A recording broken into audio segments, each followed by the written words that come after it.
Look, this series takes a solid 20 minutes just to get past the main character suffering like an absolute orphan on Christmas. I almost skipped it, but trust me, it actually matters for the plot. But if you survive the early torment, we get straight to Nirvana crazy fights, insane aura farming, and some seriously top-tier character designs. Just take a look at this absolute babe right here. And look at this other one. Plus, the actual plot is absolute cinema. Now, let's get right into it where our main character is just minding his own business inside a local convenience store. The TV news warns that a massive dust storm is blocking out the sky. Meanwhile, our guy is trying to buy some chips, but the bag is already ripped open, leaving him completely confused.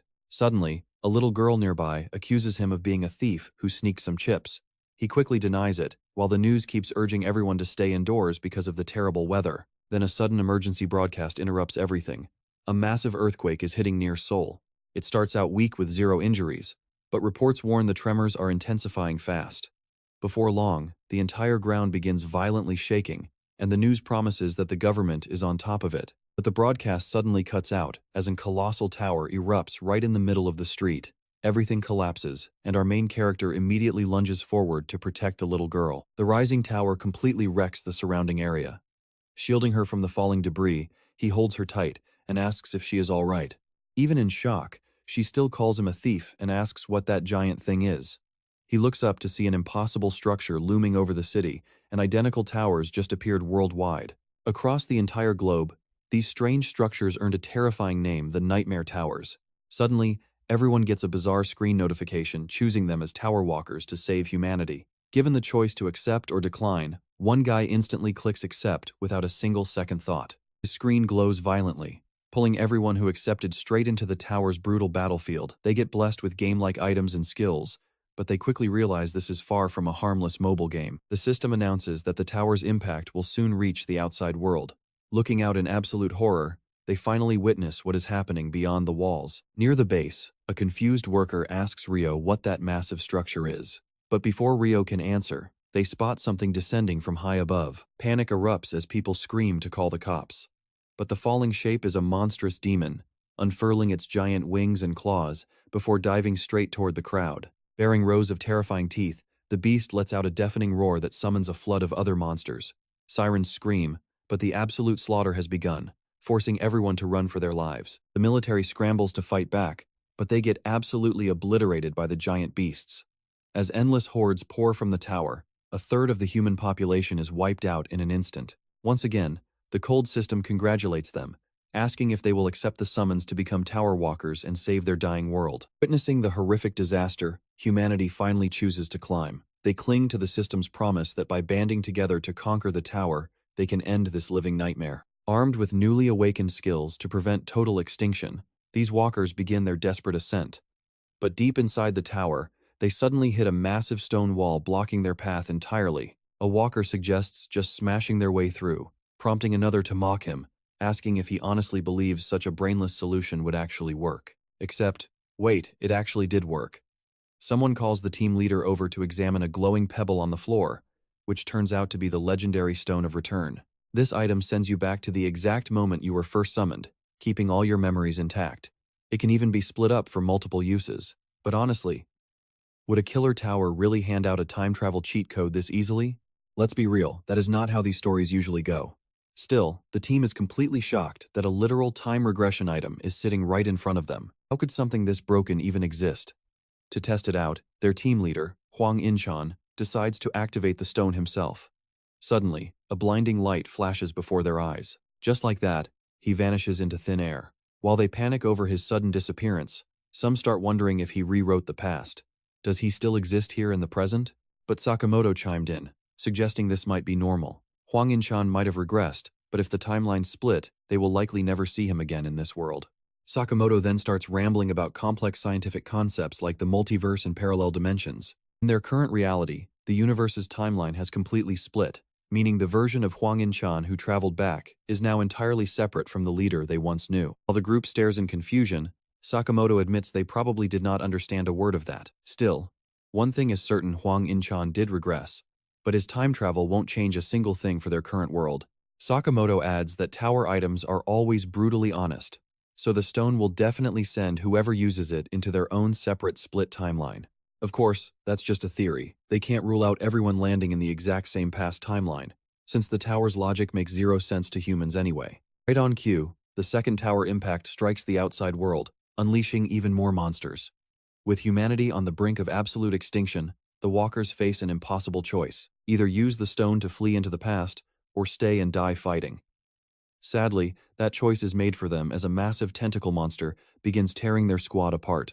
As one helpless walker gets eaten alive without a shred of mercy, the survivors decide it is finally time to activate their stones and escape. While one stubborn warrior refuses to quit, his companion apologizes for giving up, activates his stone, and vanishes. This leaves a lone, red-haired boy collapsing in despair before the oncoming beast. But out of nowhere, a hero leaps in and slices the monster to ribbons, saving the kid. As he asks if the boy is okay, the rest of Squad P-10 arrives, disgusted by the cowards who fled. Overwhelmed, the red-haired boy bursts into tears as they thank him for holding the line. These brave souls are humanity's true hope, the ones who rejected the easy way out to defend the present. This legendary final squad is called Carpe Diem, but tragically, it won't be long before even they are completely broken. Facing absolute despair, our protagonist wonders where everything went so horribly wrong. Just moments earlier, they were battling a masked monster when a brown-haired ally charged ahead, urging Jaehwan to make his move. Jaehwan lunges forward, confidently telling his buddy to relax because he's about to end this beast. Working in perfect sync, the two of them chop the monster to pieces. Once the dust settles, our hero asks if they suffered any casualties. His friend happily reports that everyone survived, and the wounded just need some solid rest. He even suggests that at this rate, conquering the final floor might actually be within reach, leaving the entire team smiling in relief. That is when our protagonist spots something truly legendary on the ground: a dragon-suppressing greatsword, forged by 85th Floor Master Phantom Tiger, over 1,000 days and nights, to slay a beast of sun and moon. Jaehwan realizes an even stronger weapon has finally shown up. Just like Kim Yuan warned him, reaching the very top seems impossible, but he is still going to try. He thought everything was going perfectly, but now he is in absolute deep trouble on the 99th floor. The nightmare monster, Yamuk, is standing right in front of him, getting ready to blast him with pure heat. His comrades are collapsed all around him. When he dares to look back, the monster slams him into the stone wall, pinning him like a bug.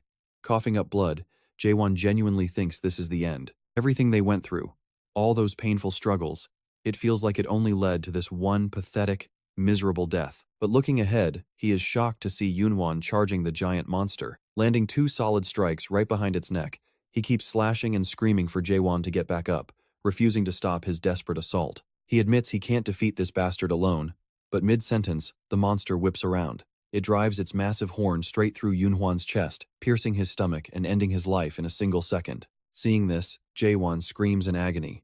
As he charges, the monster swings Yunhuan's body around, running wild with his friend still impaled on its giant horn.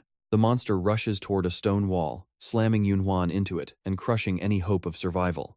Watching this cruelty, Jaehwan burns with absolute rage, grabs his weapon, and charges.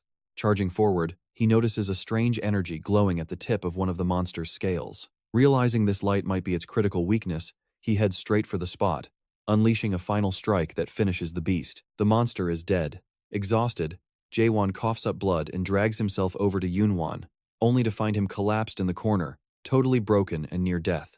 Jaehwan then notices a colorless return stone resting in his friend's bloody hands, leaving him stunned. Weakly, Yunwan looks up and offers a quiet apology. He just stares in shock, remembering how Yunwan never stopped smiling in this cruel tower, earning him the legendary nickname of the Smiling Knight. But now, that same happy warrior admits he has lost his smile for the first time. Jaehwan tells him to just go, ordering him to disappear before he changes his mind.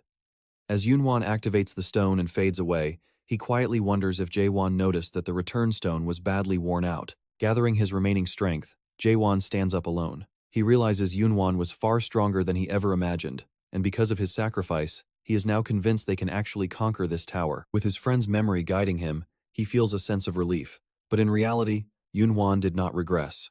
Instead, he threw himself out of the high tower window into the abyss. Alone, Jaehwan reaches the final door, memories of his fallen friend flashing before his eyes.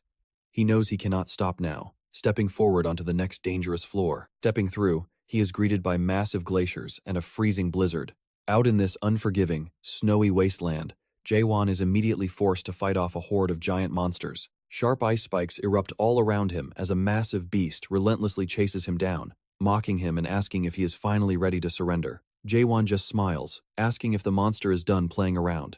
The beast lunges again, but Jaehwan slips into a narrow tunnel just in time.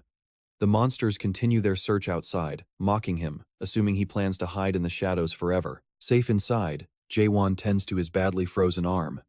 It has been 10 long years since he reached the 99th floor, and while the 98th was hell, this place is on a whole different level. This frozen wasteland is pure torment. The 99th floor boss is the legendary ice dragon, Velkasus, whose breath is so freezing that even maximum cold resistance can barely keep him alive. Jaehwan knows that without the high-tier gear left behind by fallen climbers, he would have frozen to death years ago. His arsenal includes the Supreme Dragon Sword from the 85th floor, the protective Ice Demon armor, and the legendary Flame King bracelet. Looking down at his arm, he suddenly pictures the face of his lost first love, Han Soyul. He whispers an apology to her memory, wishing he had been stronger. Suddenly, a voice calls his name, breaking his trance. The local blacksmith asks if he is really going to fight the dragon again, and Jaehwan nods. Jaehwan truly feels he can win this time. The blacksmith of Atopos, Jay, asks if he is serious, admitting it is a massive relief. Atopos is the safe village built after defeating the 50th floor boss, Terminus. Even though battered and dying climbers arrived here every single day, the survivors never completely lost their hope. Priests rescued wounded warriors while blacksmiths forged free gear to keep humanity's hope alive. Looking around, Jaehwan points out that Jay seems to be the very last blacksmith left in the entire village. Jay sighs, telling him not to remind him that Jaehwan is his absolute last customer. To make things worse, shipments from the lower floors have stopped completely, leaving him with zero ore. Jay mentions that a small amount of ore was still arriving a few months ago. Jaehwan thinks that makes perfect sense, considering almost no humans are left alive inside the tower. He admits he has no idea what year it is, but after 10 major tower impacts, the system suddenly stopped summoning new people to climb. It seems humanity inside this nightmare has been entirely wiped out. Jay hesitates, then asks if something has been bothering Jaehwan lately. He explains that while traveling between the floors, he noticed strange writings carved near the spot where they first discovered the return stone, making him wonder what is truly going on. Texts warned of a hidden tower inside the tower, a nested nightmare inside a nightmare. Jay confesses he has no clue what it means, originally dismissing it as unimportant graffiti. Then, Jay drops a bomb, mentioning Grandma Helene disappeared 2 days ago. Since nobody can actually grow old inside this place, her sudden disappearance can only mean one of two things. They either used a return stone to regress, or threw themselves into the abyss. Helene's potions in Jay's workshop were the final lifelines left for the surviving climbers on these high floors. That harsh reality makes Jay incredibly uneasy as he hammers away at the hot metal. But then, Jaehwan asks him to teach him the blacksmith skill, causing the hammer to freeze mid-air. Jaehwan realizes this skill is exactly what he needs to survive. Back in the present, the ice dragon asks if he is done playing hide-and-seek, admitting that reaching the 99th floor completely alone is a legendary achievement. Jaehwan hates that the only entity left to recognize his legendary strength is a monster. Slaying this dragon will leave him empty, since it is the only creature left that truly respects his power.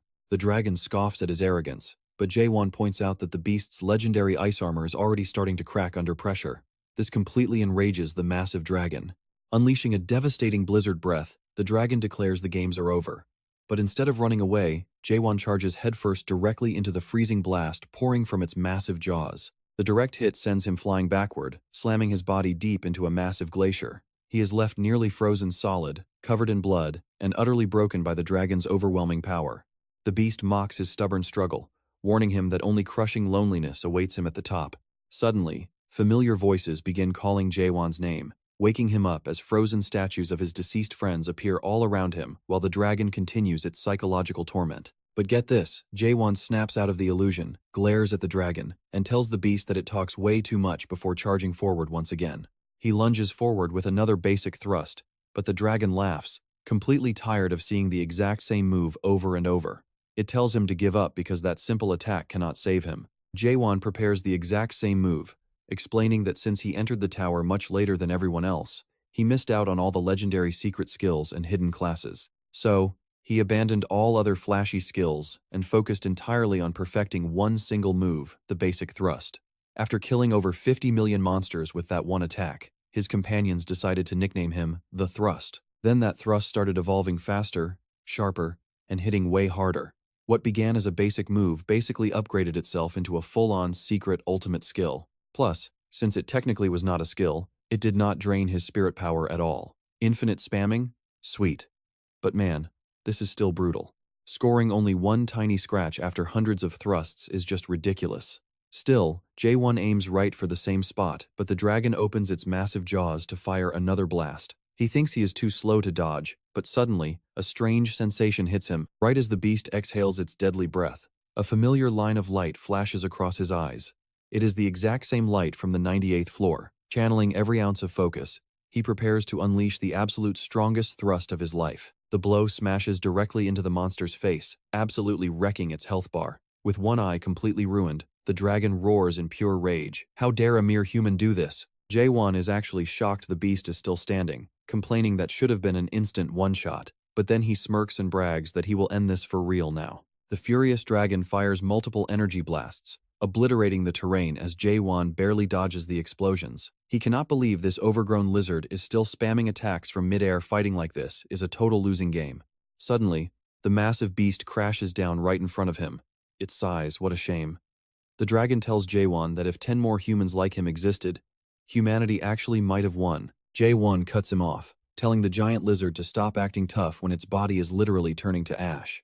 But the dragon replies, if your race had not been tricked by the Dream Demon Stone, your fate would be entirely different. That stops Jaehwan in his tracks. He asks what the heck a Dream Demon Stone is, but the dragon ignores him and swipes blindly. Our hero leaps backward to dodge, then books it straight through a nearby door. He slams the door shut, catching his breath. That was way too close. If that claw had even grazed him, it was game over. His health bar is basically non-existent right now. Even while running on fumes, Jaehwan cannot stop obsessing over those final words. The Dream Demon Stone, what did it mean? Fast forward 5 long years, Jaehwan returns for the ultimate rematch and finally slays the beast. He unlocks a legendary title, the Nightmare of the 99th Floor, and his level, stats, and martial arts completely max out. But looking at his character sheet, he just feels disappointed. A massive spam of system notifications fills his vision, but Jaehwan ignores them all, asking the dying dragon one last time about the Dream Demon Stone. The fading beast simply chuckles. You should already know the answer. It tells him he will find the truth on the final floor. As a parting gift, Jaehwan loots the Ice Dragon Sword, a pitch-black blade infused with frosty breath that only reveals itself when the master is ready to fight. He inspects the weapon, more like a dagger. Suddenly, a massive gate rises out of the dragon's blood. The final floor is finally here.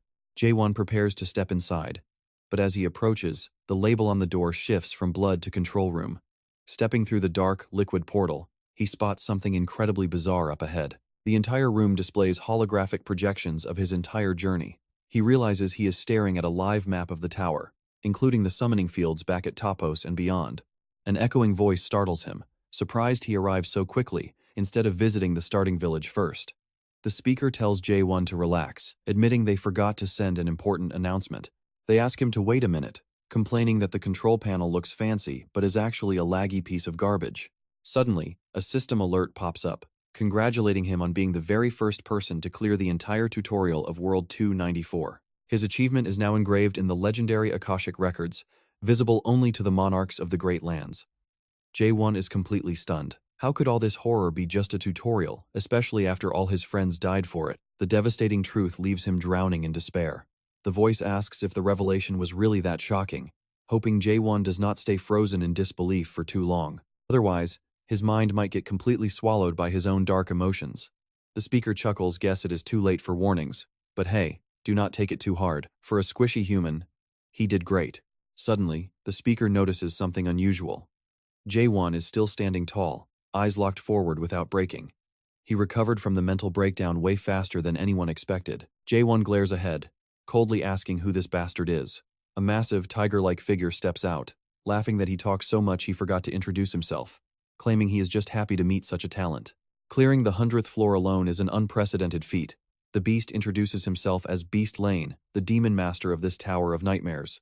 Jaehwan narrows his eyes. If this whole nightmare was just a tutorial, does that mean the real game starts now? Beast Lane applauds his quick mind, but says there is something he needs to see first. With a simple snap of the demon's fingers, a memory flashes of a younger Jaehwan asking if all of this was just some game. The sudden vision of his past self startles him. Beast Lane nostalgically remarks how young they all were back then, admitting it has been ages since he last watched that memory. Jaehwan remembers every brutal mission they cleared together. Beast Lane sighs, those are faces you will never see again. The demon notes that back then, none of them could have predicted the tragic, bloody future waiting for them. He claims even he cried watching their demise. Beast Lane asks if Jaehwan remembers the grief, anger, and regret, adding that feeling pointless emotions when looking at the past is completely natural.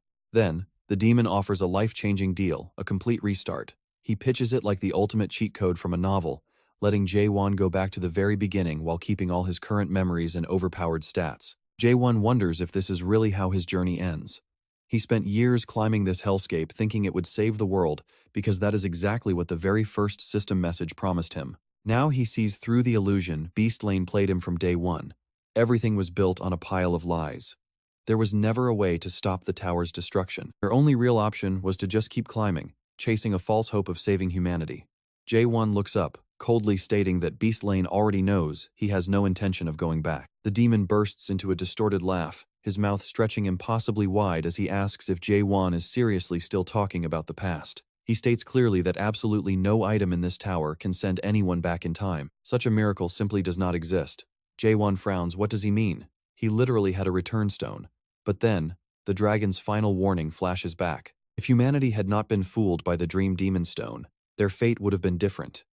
In that exact moment, Jaehwan finally puts the pieces together. Beast Lane smiles, offering to correct one tiny detail. It was never a return stone, only a Dream Demon Stone. That cursed relic does not rewind time. It just traps the victim in a customized nightmare. The demon confesses he never expected a race so hopelessly obsessed with the past until they hit the 67th floor. Humans are uniquely pathetic in that regard. Beast Lane then asks if Jaehwan is finally ready to begin the real game. No time travel, just starting the simulation over from scratch. The demon is confident Jaehwan will make the logical choice, but our hero shuts him down with an instant refusal. Beast Lane is utterly baffled, but Jaehwan explains that thanks to this little chat, he finally knows what this tower truly is. Right then, a massive presence looms behind the demon, leaving him completely paralyzed with shock. A system window identifies it the Tower of Nightmares, tutorial mode, also known as the Fortress of Regret, created by Moloch, the notorious dream demon who weaves these eternal nightmares. It traps those who accepted the summons inside the demon's absolute illusion. Jaehwan points out he is already trapped in this fake world anyway, so he decides he will just hunt down the dream demon himself and force open the way to the next floor. Beast Lane argues there is no next floor, claiming this room is the absolute end of the tower. But Jaehwan does not believe a single word coming out of his mouth anymore. Mocking him, Beast Lane asks if the clear rewards were not enough to satisfy his pathetic clinging to fragile memories. Jaehwan simply charges forward, unleashing a vicious thrust that tears off half of the demon's face, yet the head keeps talking. Beast Lane plays nice, offering Jaehwan any cheat item or secret skill he wants, because apparently he earned it. But Jaehwan just shrugs, he has no use for any of it. Well then, Beast Lane asks if he wants to go back to his old life. He points out that since Jaehwan shattered the illusion inside the Tower of Nightmares, he should know there was never a tower impact. Jaehwan demands to know what kind of nonsense he is talking about. So, Beast Lane shows him the people outside, perfectly alive and well, leaving our hero completely speechless. Beast Lane circles him like a smug salesman, while Jaehwan watches everyone living ordinary lives. The demon laughs, mockingly asking if he is surprised to see that nobody actually died. His family, his friends, everyone he cared about is completely safe. That should be great news.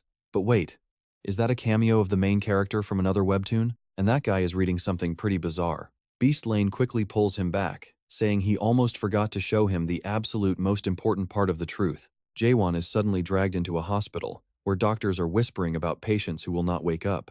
He looks down and sees his own body, as Beast Lane asks if he likes his new look. The demon explains that while Jaehwan spent decades fighting, only one single month passed on Earth. And since Jaehwan only finished the tutorial, there is zero chance he can ever win. He compares their power gap to a human facing a dragon. No problem. Jaehwan just thinks that is a massive relief, since he already hunted one before. Beast Lane calls him delusional, but Jaehwan strikes anyway, only to get dragged right back into the tower. Clutched with potions, the demon marches back to finish him off. But the arena is totally trashed and empty. 72 days have passed now, with Jaehwan launching daily attacks without rest. Still, he cannot manage to leave even a single scratch on him, and yet, the demon will not kill him either. Jaehwan has no idea why Beast Lane keeps holding back, but that only fuels his resolve to take him down, even if it takes years. Honestly, Beast Lane is absolutely sick of this. He only holds back because Jaehwan is highly valuable merchandise he plans to sell, a very rare and special product. In all his years as a cultivator, he has never seen such a specimen. A cultivator is supposed to prep products for the Great Lands through a refining process. The first step was just picking out the best seeds. That is exactly what the tutorial was for, weeding out the weak. Once selected, these prize products can finally start growing inside the real game. Think of the second stage as adding water and fertilizer to help those seeds thrive. But if a product stubbornly refuses to progress, you just close your eyes and trash it, since souls do not break here. But what if his soul gets permanently damaged? That thought terrifies him. The higher-ups are watching, and those cultivators definitely will not let a prime asset get ruined. He needs to polish this prize and sell him, because this is his ticket to becoming a high-ranking demon. Plus, he still has a massive loan to pay off for buying the tower. Jaehwan is so incredibly valuable that even picky gods are sliding into his direct messages. This high-maintenance product is starting to seriously stress him out. Complaining about going crazy, Beastlane punches back as Jaehwan lunges again. The demon snaps, demanding to know what he actually wants. Surely there must be a point to this. He asks if Jaehwan ever gets tired of this endless loop. If he just agreed to start the real game, everything would be so much easier. Anyone back home would call it the smart move. But Jaehwan just keeps swinging. Finally losing his patience, Beastlane blocks him with a massive barrier. Jaehwan tries to flank him, but the demon instantly catches him. Beastlane grabs his wrist, practically begging for an answer. He offers top-tier items and broken hidden skills again. Why on earth is he forcing this pointless fight? But Jaehwan calmly repeats his threat. He will hunt the demon down and climb to the next floor. Beastlane snaps, yelling about what it will take to get him playing. Realizing he finally broke the demon, Jaehwan smiles. He says there is one thing he wants to know. Beastlane sighs, explaining that the universe is not just some simple, single dimension. Jaehwan shrugs, saying he already knows that. A shocked Beastlane asks if he is some kind of genius, but Jaehwan replies that on Earth, everyone knows about multiverses and parallel worlds. Beastlane breaks it down simpler. There is a massive, central dimension called the Great Lands, and countless smaller, altered worlds branch off right beneath it. Earth is just a tiny, insignificant speck in one of those outer branches, designated as World 294. In this Nightmare Tower, humans gain skills, items, and high stats to prep themselves. Once they adapt, they get permission to travel to other worlds while demons run the game. But why? Jaehwan interrupts to ask why they do any of this. Beastlane chuckles, saying that is not what actually bugs him. Out of all those infinite worlds, the real mystery is why this tower targeted Earth. That is what keeps Jaehwan awake. Why was his family dragged into this twisted nightmare? The demon claims it was just random bad luck, but Jaehwan cuts him off immediately. That is not what he meant. He wants to know why a demon like Beastlane is running this tower in the first place. When Beastlane looks confused, Jaehwan asks what he actually gets out of this gig. Sweating bullets, Beastlane stammers that they can call it a form of community charity work. Seeing Jaehwan's deadpan stare, he quickly insists that demons actually love volunteering, and that many of them help players across the universe. He even claims there is a peaceful paradise where humans and demons live as best friends. Too bad a system message about harvesting products pops up right above his head. Beastlane smiles, asking if he finally believes him. Not a chance. Jaehwan does not buy it at all. Checking his status window, Jaehwan realizes his level is ridiculously high. Everything is maxed out to the absolute limit. He has nothing left to upgrade, yet he still cannot touch Beastlane. The realization hits him hard. He starts wondering if humans are just completely hopeless, or if this system is rigged. But then, a strange sensation washes over him. He wonders what that feeling was. It felt entirely out of place here. Suddenly, tiny glowing particles begin floating in the air, making him wonder if he is finally losing his mind. He catches one particle, and it breaks into sparkling dust. They look like tiny grains that slowly morph into a sugar cube shape, changing form constantly right before his eyes. These strange particles are the actual essence of the world. No matter what crazy shape they take, he instinctively knows exactly what they are. Now, Jaehwan can see right through the demon's fake charity act. He asks if this monarch the system mentioned is some kind of king. Beastlane beams, asking if he is finally interested. He explains that monarchs govern the Great Lands, and players who clear the tower usually get their backing.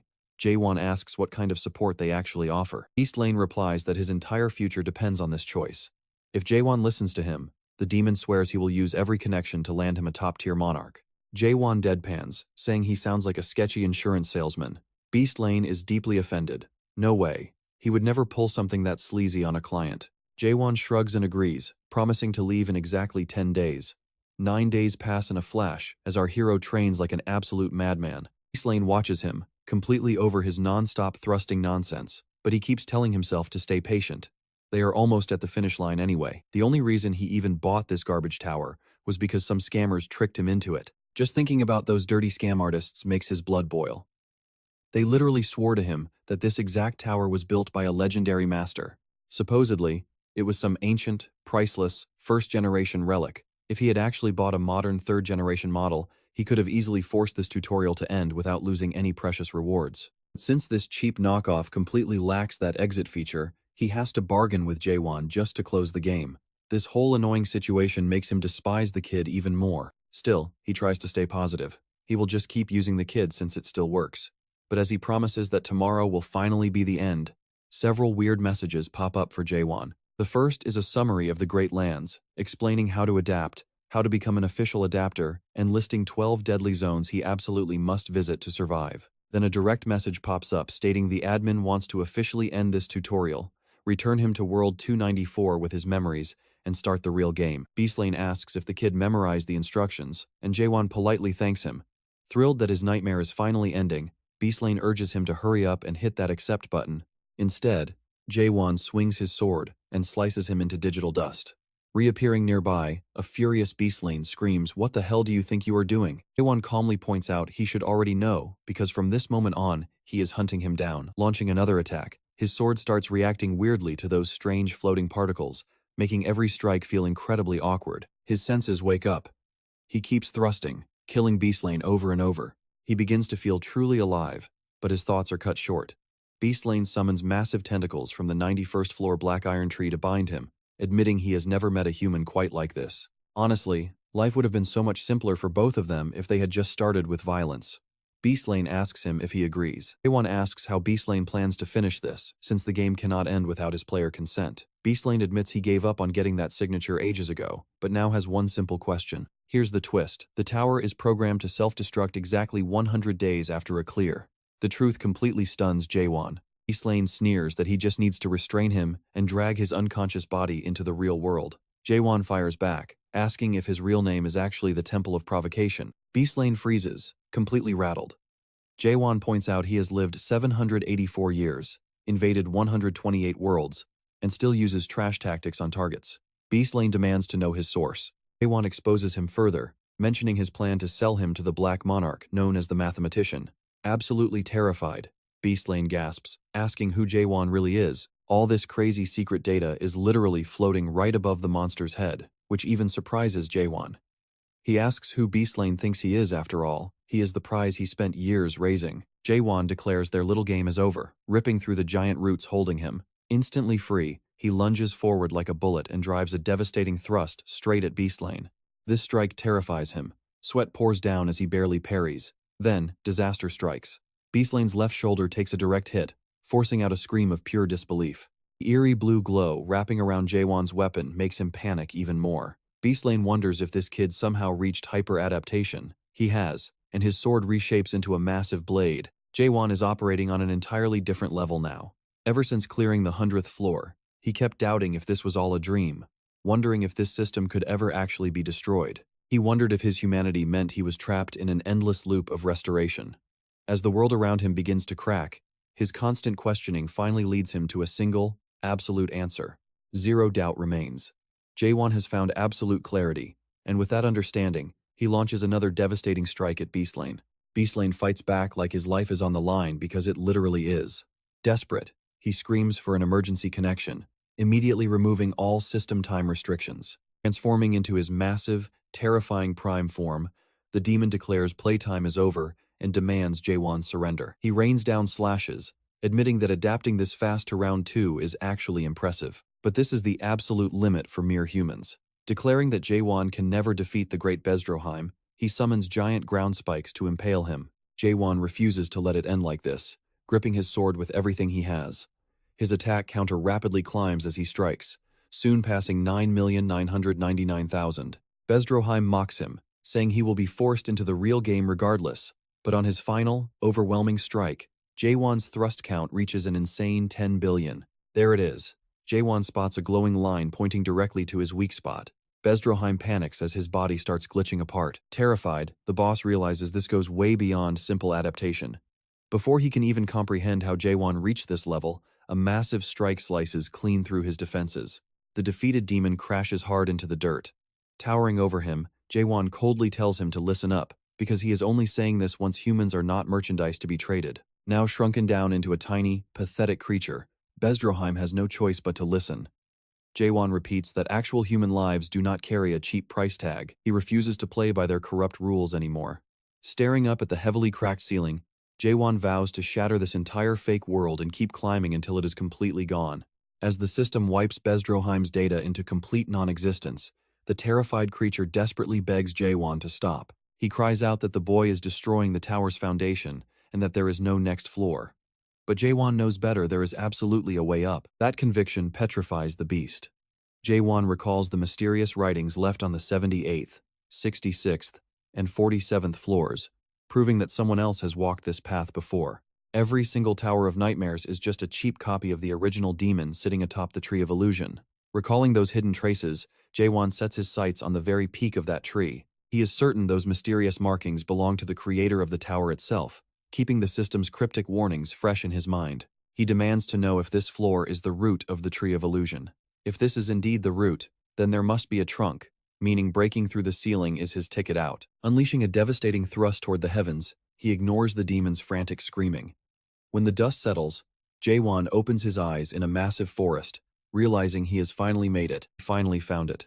After completely shattering the tower and crushing the administrator, he has successfully broken through into a whole new world. The moment he lands, a pack of vicious wolves surrounds him. Despite being exhausted and battered, he is forced to face their sudden charge. Jaehwan effortlessly splits the first wolf in half with a casual thrust. As the others back away, an enormous alpha wolf emerges, prompting him to deliver a standard thrust that blows a massive hole right through its chest. One clean strike, and it is over. After taking down the monster, Jaehwan pulls off its horn to keep. He mutters about how weak the creatures here are, but then a voice calls out. Spinning around, he finds himself staring at a bunch of tiny green men. They start screeching about the horn. Even with his suspicion skill active, Jaehwan cannot quite make out their weird language. He holds it up, asking if they want to trade. He will hand it over if they just tell him where they are.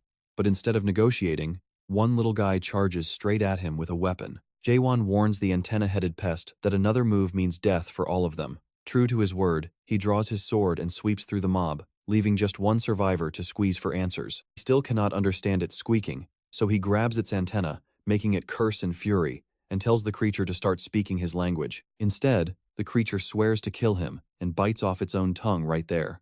Jaehwan figured they were weaklings, but their sheer willpower is actually pretty impressive. Staring at the severed antennas, he buries them in the dirt out of respect. Since he got zero information out of them, he searches the bodies for anything useful, quickly stumbling upon a small dimensional pouch. It is basically an inventory bag. That is a massive win since he cannot use the regular system interface anymore. Not after learning the truth about the Tower of Nightmares. He hoped magical tools would still work across dimensions, even here in the Great Lands. That thought brings back his pure rage toward that lion. At least his suspicion skill can still read item stats. One item is a spectral crystal that boosts strength and spiritual power by a decent amount. They come in different colors, and every single green guy had one.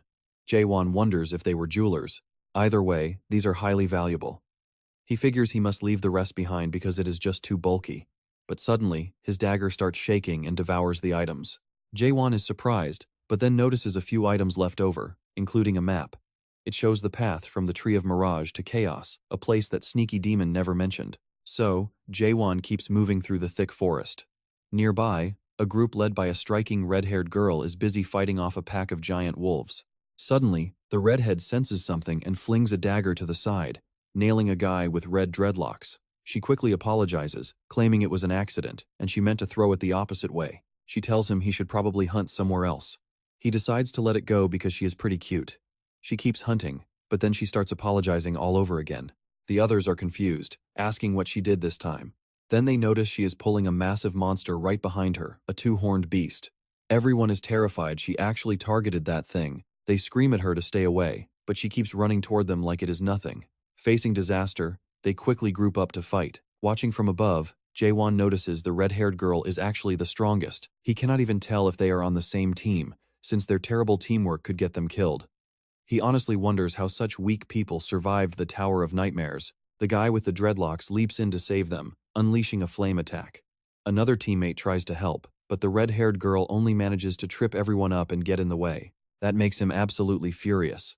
She quickly mutters an apology, but he knows she did it on purpose, prompting him to start cursing her out. She snaps back, saying he's being too harsh when she was just trying to help. He does not buy it, but the others scream about the monster closing in. Before things get bloody, Jaehwan moves. He steps in just as the dreadlock guy is about to die, dropping the beast with one clean thrust. Blood sprays everywhere, completely soaking the guy with the red dreadlocks. Jaehwan slams his massive sword into the ground. As the dust clears, everyone stares at the beast's corpse, with Jaehwan standing victoriously on top of it.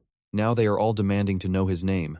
After calming down, they ask if he is absolutely sure they can keep the two-horned beast's corpse. Jaehwan shrugs and says yes, leaving them wondering if the horn is actually that valuable. One guy explains that a two-horned beast normally takes at least 10 people to defeat. Jaehwan silently thinks back to the 5-horned monster he killed easily with a basic thrust, figuring more horns mean more power. Meanwhile, the girl who keeps messing up their plans starts looking pretty nervous. She walks right up to Jaehwan and asks who he actually is. He points out that no adapted in chaos can defeat a two-horned beast with a basic thrust like that. She demands to know where he came from, but Jaehwan simply ignores every single question. Instead, he asks what chaos even is. She stares at him like he lost his mind. After that, they start talking normally, though they are shocked when he says he is just passing through. He also mentions he does not know the language, which raises some major red flags. After all, language barriers are almost unheard of in this realm. While they talk, the red-haired girl keeps studying Jaehwan. This traveler killed a massive beast without active skills, using just a basic thrust. She tries to use an assessment skill on him, but it fails repeatedly. Her detection skill is completely offline. She cannot evaluate him, and even though his spiritual power feels like a basic non-adapted, she has absolutely no clue who he is. He asks one final question, repeating that only elite adapted in chaos can slay that beast with a single thrust. She demands his real identity, but he just asks what chaos is again. She wonders if he is just messing with her, but he denies it. Confused, she asks why he is speaking so strangely. Once again, he does not understand her, making her wonder if the word identity was somehow too big for him. Jaehwan retorts that he knows exactly what it means, but looking back on everything, those old earth ties lost all meaning the very second he entered the tower. He still remembers his old allies, plus the new companions and fond memories he made along the way. Yet all of that vanished like a fleeting mirage the moment the tutorial ended. His old friends on Earth are likely living their lives without him, and if their reward for clearing the tower was starting over with their memories intact, then they probably do not remember him or the tower at all. That is why he says he has no identity. She nods, claiming it must be amnesia, and asks if he really expected her to buy that. Delivering it with a serious face does not make it believable. Jaehwan points out he never actually said he had amnesia. She calls him an idiot, asking if he is some powerful expert from the abyss. Fed up, Jaehwan tells her to stop bothering him. He picks up his weapon, and it suddenly expands. She is completely shocked to see that he wields a genuine spiritual weapon. As the sword begins absorbing items from his bag to grow, she starts to think his insane strength actually comes from the weapon, not him. She warns him that showing off a spiritual weapon so openly is reckless. The trio stares in awe as he continues feeding more high-grade gear directly to the blade. They assume Jaehwan is leaving himself wide open, but he just wants the sword to recover as quickly as possible. Frustrated, she complains that a guy like him ruined her whole mission. She could have easily finished off that dreadlock guy herself, but a sudden idea hits her. Smiling, she says she will drop the identity questions and proposes a deal instead, asking him to listen. The girl introduces herself as Mino Han and explains chaos. She then points toward the others, calling them shameless trash from a faction known as the Red Fox Clan. Jaehwan summarizes the request. She basically wants him to eliminate them. She warns that he will understand soon because they are coming for him, telling him to stop spacing out. At night, the guy with the red dreadlocks insists they camp right there. He says traveling in the dark is suicide because they might stir up a horned beast. So, the whole crew stops around a campfire to rest. Jaehwan lies down a bit farther away, noting from the map that the village is pretty close. Staring up at those distant lights, he quietly reflects on the second stage of awakening.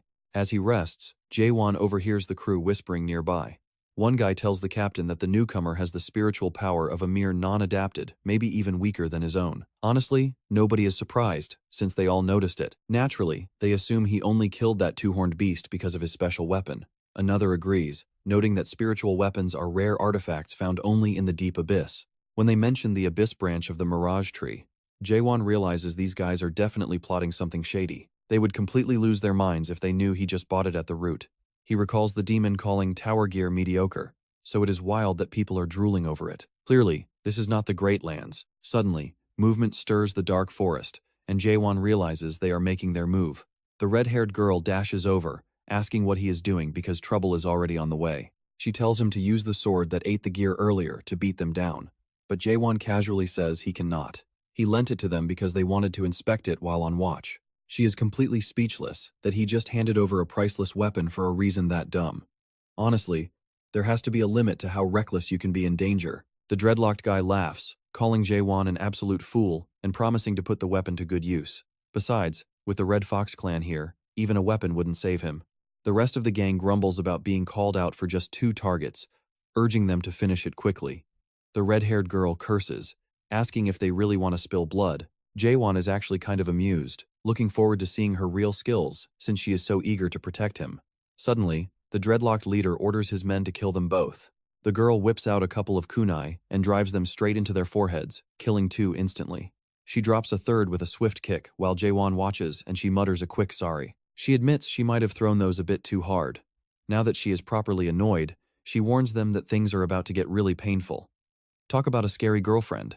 The dreadlocked leader says he had a feeling when she lured those monsters earlier, asking if she is indeed the Witch of Massacre. And right now, this witch looks ready to live up to her name. He demands to know who hired the Shadow Warriors, but she snaps that it does not matter. They have slaughtered so many clueless, non-adapted, that half of Chaos probably wants them dead, keeping up her attack. The leader dodges every single dagger like he is dancing, sneering that elite Shadow Warriors would never move for pathetic targets like them. He breaks her daggers using Jaehwan's sword, claiming she must have taken a private job, which means she dies tonight. The witch just laughs, asking if he is really bragging while relying on a stolen weapon. He smugly replies that he came prepared, and she realizes these guys are at least first-stage adapters. Dozens of eyes glare at her with pure bloodlust. She counts 30, maybe 40 men. She admits she felt some hidden presences earlier, realizing even more killers were waiting nearby while the dreadlocked guy mocks her shock. Did she really think he would pick a fight unprepared, especially against a shadow warrior and a guy who one-shot a horned beast? He laughs, saying if stealing a spiritual weapon was this simple, he would not have summoned his master who looks totally unhinged. The witch is stunned to see Black Fox himself, dryly joking that he must be pretty bored these days. Black Fox tells her to consider this a massive honor. As the 3rd stage leader of the Red Fox clan, he brought over half his guild for this hunt. She sarcastically replies that she is deeply touched. If they have that much free time, they can wait a moment. Secretly though, she knows beating a 3rd stage adapter alone is an uphill battle. She calls out to Jaehwan, apologizing because she cannot protect him.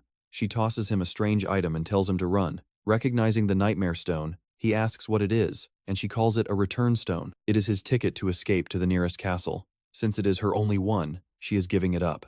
Jaehwan realizes this stone doesn't change the past, it is meant to save someone right now. A heavy thought hits him. Back then, if he had a stone like this instead of that useless one, could he have saved Yunhuan and Shan? He turns and asks the witch a sudden question. If she could, would she go back to the past?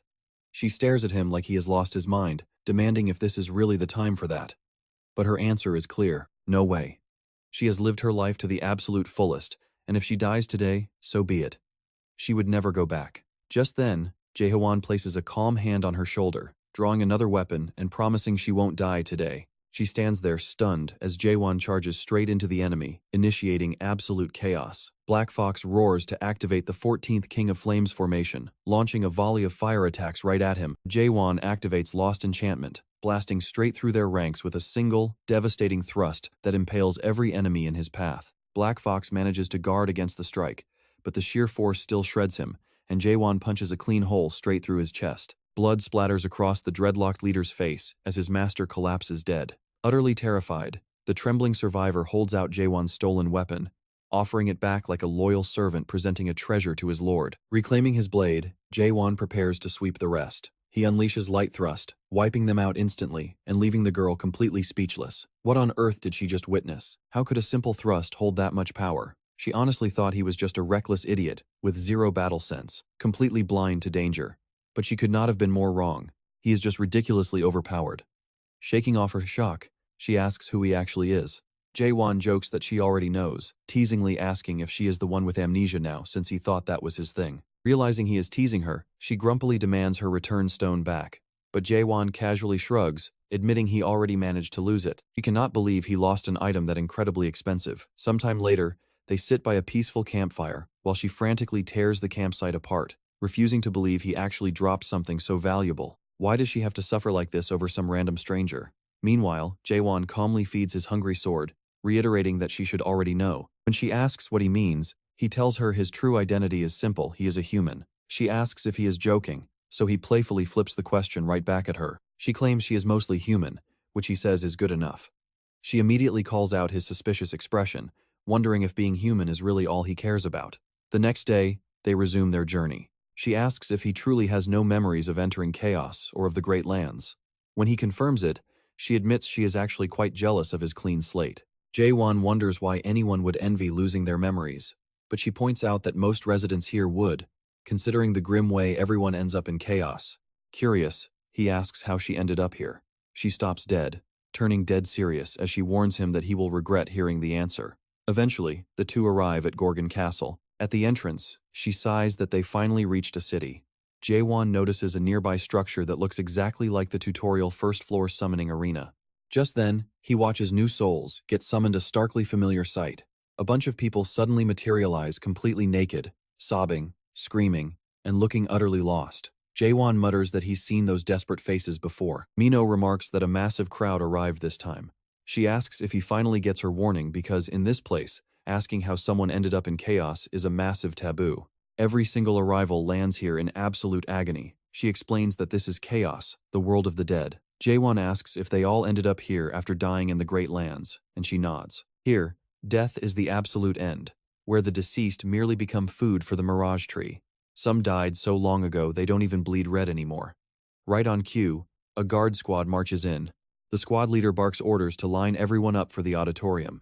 He chucks rough garments at the naked newcomers, telling them to cover up and fall in. He taunts a scrawny kid, laughing that he died from being weak and asking if he was some fragile webtoon artist. Mino suddenly calls out to the corrupt guard, James, who looks shocked to see her at the checkpoint. She plays it cool, claiming she was just passing by and asking an old acquaintance for a free pass.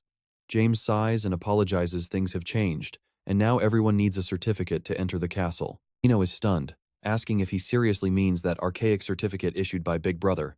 She demands to know why the sudden strictness. Naturally, Jaehwan has absolutely no paperwork on him, but a wild idea strikes her, and she turns back to James. Apologizing for leaving her pass behind, she offers a little alternative, sliding over a rare, prized horn from a two-horned beast. James instantly sings a different tune, declaring her credentials perfectly verified because of their friendship. The crowd watches this blatant, broad daylight bribery go down, while Mino wears a smug grin. But then James pivots right to Jaehwan, demanding his papers next. Our main character calmly replies that he doesn't have anything like that, asking if all this bureaucracy is even necessary. Mino teases that he looks like he's in a bind, hinting she might help if he begs nicely. But James flatly refuses him entry without papers. Jaehwan simply nods and casually reaches for his waist. Mino panics, wondering what on earth he is doing. Is this absolute madman seriously preparing to slaughter the guards just across a gate? Even for a certified lunatic, that is beyond wild. Then the terrifying truth hits her. He actually could end James in a single strike, butcher the rest of the guards, and casually ask her if she is coming along. And honestly, he would do it. Terrified of a bloodbath, she frantically tells James to wait because this guy is with her. But a cold voice suddenly cuts in, demanding an explanation. Mino looks back, completely sweating. They are totally doomed. Every guard on duty instantly snaps to attention. This newcomer is basically a legendary figure around Gorgon Castle, known as the most incorruptible officer in all of Chaos, Captain Carlton. Carlton demands a full report from James. After taking in the details, he notes that Jaehwan is attempting to pass without proper papers and firmly declares that rules are absolute. Our hero simply asks why, prompting Carlton to explain that without proof of identity, any checkpoint officer has the absolute authority to deny a traveler entry. He is just following protocol. He recites the rule like sacred text, quoting Gorgon entry law, Article 27, Paragraph 4. Suddenly, heavy magic shackles and collars manifest on their bodies, a powerful decree skill in action. Talk about a massive headache. Carlton warns that imprisonment laws now apply, but Jaehwan casually flexes his power, completely shattering the binding spell on himself and Mino. He tells Carlton to cut it out, stating he does not care about local laws. A flabbergasted Carlton wonders what kind of freak can just ignore a high-level decree like that. Jaehwan just asks what a certificate even tracks. Still visibly rattled, Carlton rattles off the details. It records your true name, faction, primary class, skills, partial status data, personal history, and criminal records, not to mention spiritual corruption levels. Jaehwan scoffs, deciding he definitely does not need one of those. He refuses to be tracked. Meanwhile, Carlton is internally sweating, wondering how his spell failed. Carlton officially declares him under arrest with the Silver Prison under Article 2, Paragraph 7. Massive heavy chains erupt and fly straight toward our protagonist, who does not even flinch. The second the heavy chains draw close, he effortlessly shatters them into tiny pieces. The crowd stands frozen in absolute shock. Even the mighty Carlton is completely baffled by this kid's strength. But then, Jaehwan asks if he simply needs to do what Mino did earlier. She is totally confused at first, until she remembers bribing the guards with that beast horn. The corrupt guard who took the bribe turns completely pale.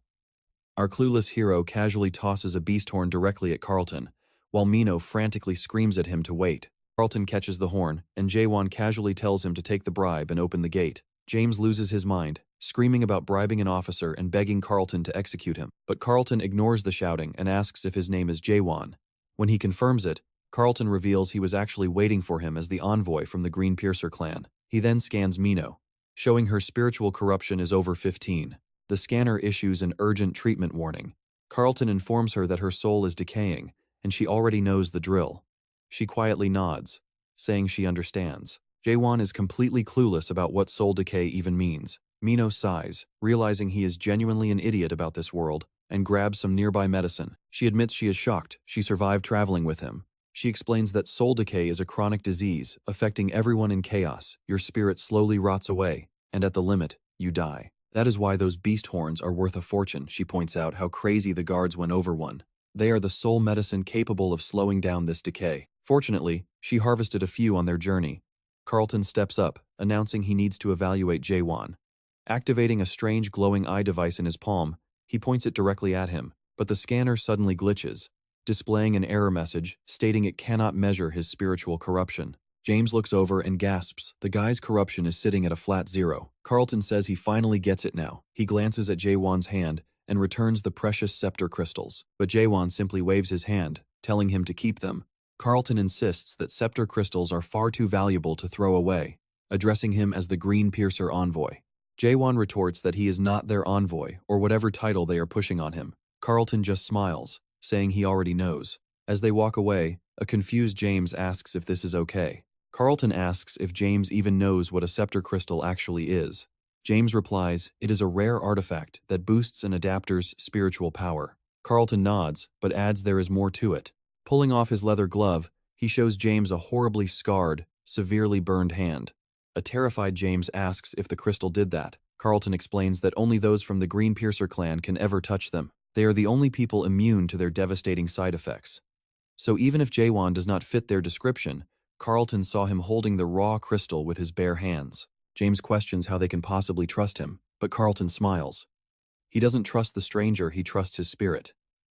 James is left completely lost. Then he reminds James of that failed spiritual corruption test. James insists the device just glitched out, but Carlton counters that those scanners never malfunction. There is only one reason why a machine fails like that. His soul is simply purer than anyone else in this entire realm. James is absolutely flabbergasted, but Carlton notes it does not matter if Jaehwan is actually a Green Piercer. All that matters is his strange affinity for the crystals, and the powerful figures inside the castle will be the ones to judge him. James nervously asks if this is about the castle's situation, but Carlton Javier claims he is in the dark too. However, he drops one final detail. Apparently some corrupt guard accepted a bribe to let a traveler through, and that idiot's name was also James. James immediately loses his mind, knowing he is completely busted, while our main character grumbles about how annoying these local roads are. To make things worse, he is basically carrying dead weight, because Mino is absolutely useless right now. Honestly, who is even guiding who at this point? He recalls how that massive spider decree left her completely brain dead, just trailing behind him like a zombie. Carlton Javier promises she will snap out of it soon, wishes them a great stay in Gorgon Castle, and expresses shock that the mind-numbing effect actually lasted this long. He is proving to be a giant headache. Shrugging it off, he starts asking around for a local blacksmith who specializes in swords. A bystander overhears this and wonders if any regular blacksmith can even touch a high-level weapon like that. Once our guy shows it off again, the man just shrugs. Naturally, some shady guy nearby is already planning to rob him. Soon, Mino finally blinks awake, asking when they even entered the village. He flatly tells her she is free to go, making her panic. She begs him to wait, asking if he is seriously abandoning her over that tiny entrance incident, claiming that almost leaving him behind was just a harmless joke. But he points out she already got him to the castle, so her job is done. From this point forward, she will just slow him down. Turning around with deadpan eyes, he tells her they are not the same because he can see her true status. In this world, she is basically a walking corpse to him, so she really needs to get lost. Mino is stunned silent at first, but quickly recovers and yells for him to wait. He does not know his way around here, and going solo will only cause a massive scene. He claims he can just ask random locals, but she snaps back that he should ask her since she knows this place perfectly. Finally, he caves and says he is looking for a nightmare. She mentions she might know where to find one and offers to lead the way. He agrees, but then notes that a few lovely gentlemen seem to have business with them first. A bunch of thugs show up ready to rob him. One hypes up the incredible, fiery sword they heard about, but his buddy immediately interrupts to correct his terrible memory. Mino steps up and demands to know who they think they are, telling them to beat it. The thugs just laugh at the feisty redhead, warning her to watch her mouth. One massive, bull-like brute steps forward as the leader claims his precious little brother gets easily excited by bad language, and since he is just a child, cursing ruins his development. The other adds that if they do not want to be crushed, they should hand over the blue sword. Our main character drops a flat-out no, while Mino stares in disbelief, asking if that giant monster is seriously the younger sibling. One thug asks what they are babbling about, and if they even realize they are about to get wrecked.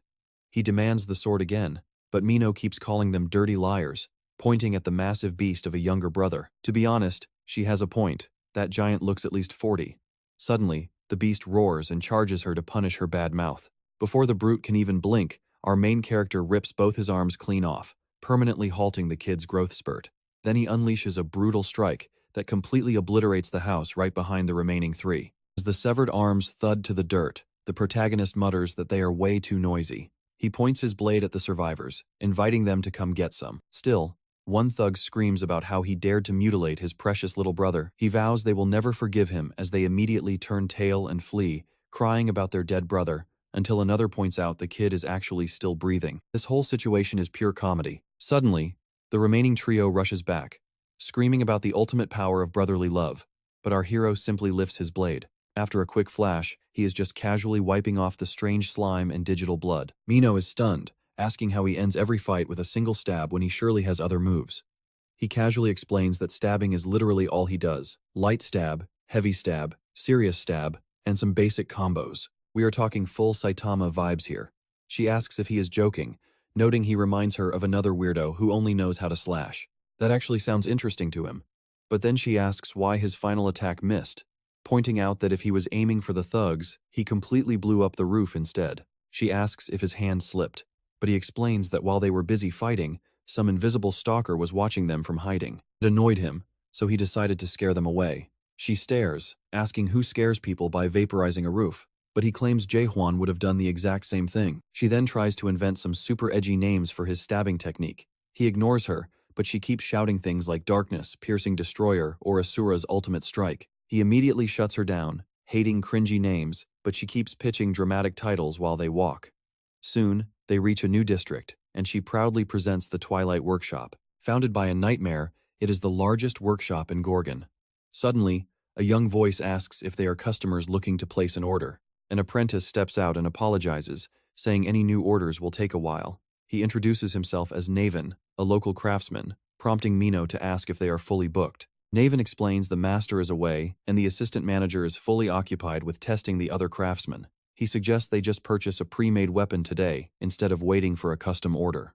Peeking inside, they spot the assistant manager lecturing a group of craftsmen about a special sword forged from the horn of a four-horned beast. It just needs a gem socket drilled, and every local smith is begging for a chance to try. He warns them about how ridiculously tough four-horned beast material is to puncture. Still, Mikhail Garnad appreciates their fire, declaring that anyone who successfully drills the hole will be named assistant manager for the day. The smiths quickly realize just how impossibly dense the horn is, snapping their expensive tools and shattering a heavy hammer. They wonder how on earth Root refined this thing, while Maycall scoffs, pointing out their pathetic swings will not even leave a scratch. Near the entrance, Naven watches with pure envy. Will an apprentice like him ever get to touch legendary materials? Then our main character casually walks right past him. The panicked boy tries to stop him, but the protagonist simply asks if he can take a shot at it. Maycall looks him over, assuming he is a traveling blacksmith drawn by the legendary beast horn. He wishes the stranger luck but warns him not to expect an easy time after all these professional apprentices just failed. Pointing at the sword, our hero asks if the hole goes right here. Maycall sighs, claiming the material is just ridiculously tough. He starts explaining how natural it is for ordinary blacksmiths to struggle, but our protagonist simply taps the horn with a single finger. The shocking, localized shockwave leaves Maycall completely speechless. A clean hole is instantly punched straight through the horn. Lifting the weapon, he casually asks if the assistant manager position is officially his for the day. Everyone freezes in shock. As Jaehwan turns the sword in his hand, it suddenly shatters into pure dust. Yet, he just stands there looking mildly surprised, reacting way too casually. This sends Maycall into a screaming fit, completely losing his mind over how calm Jaehwan is. He yells that he should crack his skull, asking if he has any idea how expensive that horn actually was. Jaehwan just calmly replies that he was actually holding back. When Mino asks what that even means, he explains that smashing something entirely is easy, but breaking it just a little is the real challenge. Though, he still offers a quick apology. Maycall snaps right back, asking if he really thinks a simple sorry cuts it. That was a priceless four-horned beast horn, straight from an order for the primordial universe. How are they supposed to explain this? Jaehwan casually promises to replace it with a much better horn, making Maycall scoff at the sheer nonsense.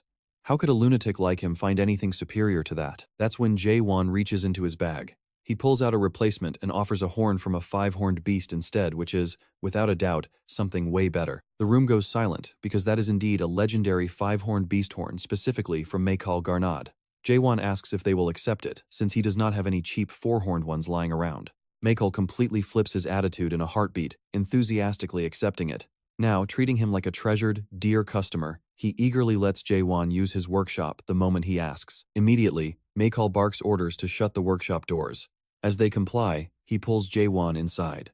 Mino notes that since things worked out, he should go ahead and do whatever he needs to do. She heads off as the doors slam shut. Inside, Maycall proudly boasts that this is his workshop, the absolute best in all of Gorgon. Since Jaehwan is the acting assistant manager today, he can use any machine or worker as he pleases. Jaehwan gives his thanks, but Maycall immediately demands to know how he got his hands on a Maycall Garnet horn. Maycall asks in disbelief if he actually tracked down a five-horned beast himself. Jaehwan confirms he fought it, leaving Maycall stunned that a single man hunted such a monster alone. Then, Jaehwan asks for his help. Maycall marvels at how incredibly rare someone like this is in Gorgon and honestly, in all of Chaos. Then Jaehwan reveals he wants a sheath, admitting he has only ever repaired them in the past. Maycall blinks in disbelief, repeating a sheath? He asks if he seriously wants to use a Maycall Garnat horn for that. In response, Jaehwan shows him his blade. Maycall inspects it, noting it looks like a replica Ice Dragon sword. Crafted by a nightmare, it is rare and beautifully made. Still, he argues the Maycall Garnat horn is too precious for this and suggests forging an entirely new weapon. Suddenly, the blade starts shaking and wait, is it actually hungry? It slips right out of Maycall's hand and lunges to devour the horn, leaving him completely stunned. He never expected a living spiritual weapon. Sensing its massive energy, he can tell an elite soul is sealed inside, though how that even happened completely baffles him. That is when he notices Jaehwan's sword is actually evolving, its physical shape morphing. Since this is a major evolution, the weapon will definitely need a brand new name. Jaehwan is not quite sure about that, but Maycall explains that spiritual weapons always lose their old names after major evolutions. The only catch is their materials are now gone though. Jaehwan casually mentions he has another horn. Maycall can barely process this absurdity, but then remembers that a five-horned beast obviously comes with five horns. Pulling himself together, he asks how he can help, and Jaehwan asks for a refining demonstration. Maycall agrees, asking if he has a specific shape in mind. Jaehwan leaves the decision to him, noting that he is the expert craftsman here. The sudden pressure almost makes Maycall panic, and he vows to show off the true skills of a master craftsman of Dawn. Meanwhile, back at Gorgon Castle, the commander sips tea while listening to his spy's report. The spy apologizes, confirming the thieves were slaughtered by their target, but admits they lost track of him. Yurin asks how they were beaten, but the spy has no clue. Before he knew it, he had already blacked out on the roof. Yurin is shocked he was even spotted. Detecting the invisibility of a master-level 3rd stage adaptee requires at least a 5th stage power, so extra men are sent. They must search every single corner of the castle, and the spy quickly agrees. Once the spy leaves, the commander looks down at his tea in his own hands, begging his body to hold on a little longer. Meanwhile, at a tavern, a girl starts broadcasting Serwin Armelt's weekly top 10. For the final clip, she highlights a face they all know well. The absolute hottest footage in Little Brother is the legendary solo clear of the 99th floor. They watch Jaehwan take on that dragon completely alone, making patrons wonder what happened to him, since every monarch is surely hunting him. One confused guy just asks what they are even talking about. He is told the tower was suspended. When someone asks why, another patron jokes that some cursed demon probably got caught red-handed cheating. They gossip that the culprit ran off, ditching his training duty, and claim the video is fake. After all, who clears a first-generation tower alone? Most demons can barely buy one without a massive loan, so completely destroying a tower makes zero sense. One patron grumbles that if he owned it, he would just sell it on the open market before asking the owner for another horn beer. Right on cue, the door swings open and Mino walks in under everyone's watchful eyes. She sits at the counter, and of course, some random idiot immediately tries to hit on her. She glares daggers and tells him to get lost. He backs off with a weak warning not to do anything she will regret, leaving Mino to wonder why she feels so incredibly miserable. All she wants is a strong drink to completely drown her awful mood. Slamming her cup down, she snaps, unable to believe that shameless bastard's attitude. Why does he act like that? What does he even know about anything? Claire, the tavern owner, cuts her off. She tells Mino she has complained enough, especially since she cannot even get drunk in this place anyway. Claire asks why she keeps chasing a jerk like him if he is so annoying. Mino cannot explain it, only that he gets under her skin by wrecking everything and acting like the rules do not apply to him. Yet, she cannot help but remember Jaehwan's strange little smile and the bizarre things he said. She recalls warning him not to throw his strength around when he did not even understand how brutal chaos truly is, but he had simply answered that none of them were actually human anyway. She still remembers that cold look in his eyes when he told her they were different. The memory leaves her feeling completely miserable, admitting that he made her feel utterly worthless. She sighs to Claire that all of them live such incredibly difficult lives here, yet he shows up out of nowhere, talking like he knows everything. She recalls asking why he was searching for a nightmare, only for him to claim she would not understand anyway. Mino complains that he always looks down on her like he is teaching some grand lesson, which infuriates her. Claire gently pats her shoulder, teasingly calling her childish. She tells Mino to stay away. Mino still wants to chase him, but Claire warns her that hanging around that guy will literally get her killed. That genuinely startles Mino, prompting her to ask why she is being so dramatic. Before Claire can answer, a golden streak shoots into the bar, revealing a tiny helmeted bird delivering a letter. It is a letter from Carlton Javier, the chief of Northport, addressed directly to Mino of the Shadow Warriors. Shocked and deeply confused, a sudden, terrible dread washes over her. Suddenly, a deep voice behind her asks if she is the Witch of Massacre. Mino instantly reaches for her blades, but before she can even draw them, a massive hand grabs her arm and lifts her effortlessly. Look, he is too busy for cheesy intros. Save the small talk. Right now, he has a job for her. Meanwhile, Mikhail is struggling with a giant 5-horned beast horn. Suddenly, his hammer snaps and he falls flat on his face, terrified. He whines that this monstrosity should not even exist. Shaking in fear, he asks how anyone in the world could handle it. Jabez Cannonway just tells him to move. Did he forget the legendary weapon they are trying to make? Mikhail claims that is not the point, but Jaehwan reminds him of his promise. When the beast soul snaps again, our hero tells him to quit slacking. Mikhail yells that it is impossible. Only a true monster could shatter this. Still, he tries to help, but his tools keep snapping like toothpicks. Giving up, he says the horn is far beyond his skills, but Jaehwan tells him this is not about levels. He covers the blacksmith's eyes. Stage 1 of awakening doubt, the force that breaks the world's true nature. Then he uncovers his eyes and explains Stage 2, understanding, the power to grasp that broken world. As Mikhail looks again, the solid horn starts moving like weird, creepy slime. He realizes something is very wrong as that goo begins to shapeshift, leaving him frozen in shock. For the first time, he sees the monster's real, horrifying shape, and he is completely shaken. When the beast lunges, Jaehwan screams for him to get back. Mikhail just freezes, asking what this nightmare even is. He cannot believe he casually used his basic skills on a monster like this. Convinced it is a dream, he looks at the door, begging to wake up. It has to be a dream. Jaehwan calls out, but soon gives up. Mikhail bolts out screaming for help, only to find everyone outside dead. showing their true, monstrous forms. He trembles as the dead assistants suddenly ask if the assistant manager is done refining yet. Mikhail stands there in absolute shock. He looks up to see a massive black hole in the sky, while a voice calls him a fool who is not worthy to see this reality. The terrifying vision nearly drives him mad, leaving him wondering how such a twisted place could even exist. For a brief moment, he witnessed the chaotic reality that Jaehwan sees every day. Back inside, our hero leaps at the beast, easily pinning it down and refining the horn by pure force. Climbing right on top, he readies another strike. The monster struggles to resist, but Jaehwan takes a deep breath and delivers one devastating punch. One hit is all it takes. Nearby, Mikhail is still crying about his miserable luck, but once he calms down, he sighs that some things are just pointless, no matter how hard you try. A regular human trying to match the talent of literal nightmares or break their natural limits is just a hopeless dream from the start.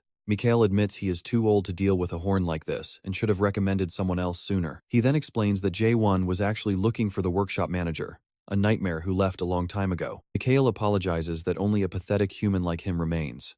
How does someone who never even built a tower end up being called an apprentice? Jaehwan says race does not matter. If Mikhail can forge the sheath, that is plenty, so get to work. But Mikhail refuses, claiming he has already tried his best. Jaehwan fires back that he can succeed if he tries 100 million times. Mikhail almost tears up, calling him incredibly young and naive. He insists he worked harder than anyone will ever know. He kept practicing even while watching our hero work, though he doubts the kid believes him. Back in the day, the old blacksmith truly believed he had mastered every forging technique. He was confident he could fix any tower weapon with a 99% success rate. But once he hit that peak, a weird realization struck him. Was he really aiming for success? Or was he just running away from that 1% chance of failure? Because of that fear, his potential hit a wall. Jaehwan quietly validates him, saying he worked harder than anyone. Then our hero asks if Mikhail knows the science behind processing. Mikhail finds the question bizarre. After all, processing is a unique skill belonging only to nightmares. It is an elemental force like fire or water. How could a mere human explain the laws of nature? Even if he could, what is the point? Jaehwan replies that the point is actually simple. Mikhail has been using the skill without ever understanding how it works. This makes him pause. He insists the core logic is actually quite basic. You just imbue your tools with spiritual energy and channel it into the horn as you carve. But if that is all, why can't other smiths do it? Jaehwan says they still haven't truly learned it. A light bulb finally goes off for Mikhail. If the principle is that basic, then even amateurs should be able to copy a small part of it.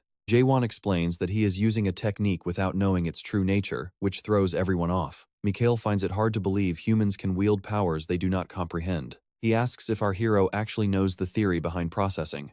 Jaehwan says no, but he did figure something out earlier, leaving Mikhail even more confused. Jaehwan taps the horn with a single finger, causing the tip to crumble away. He then asks how Mikhail thinks he is performing this trick. He tells the old man to look closely and describe what is happening.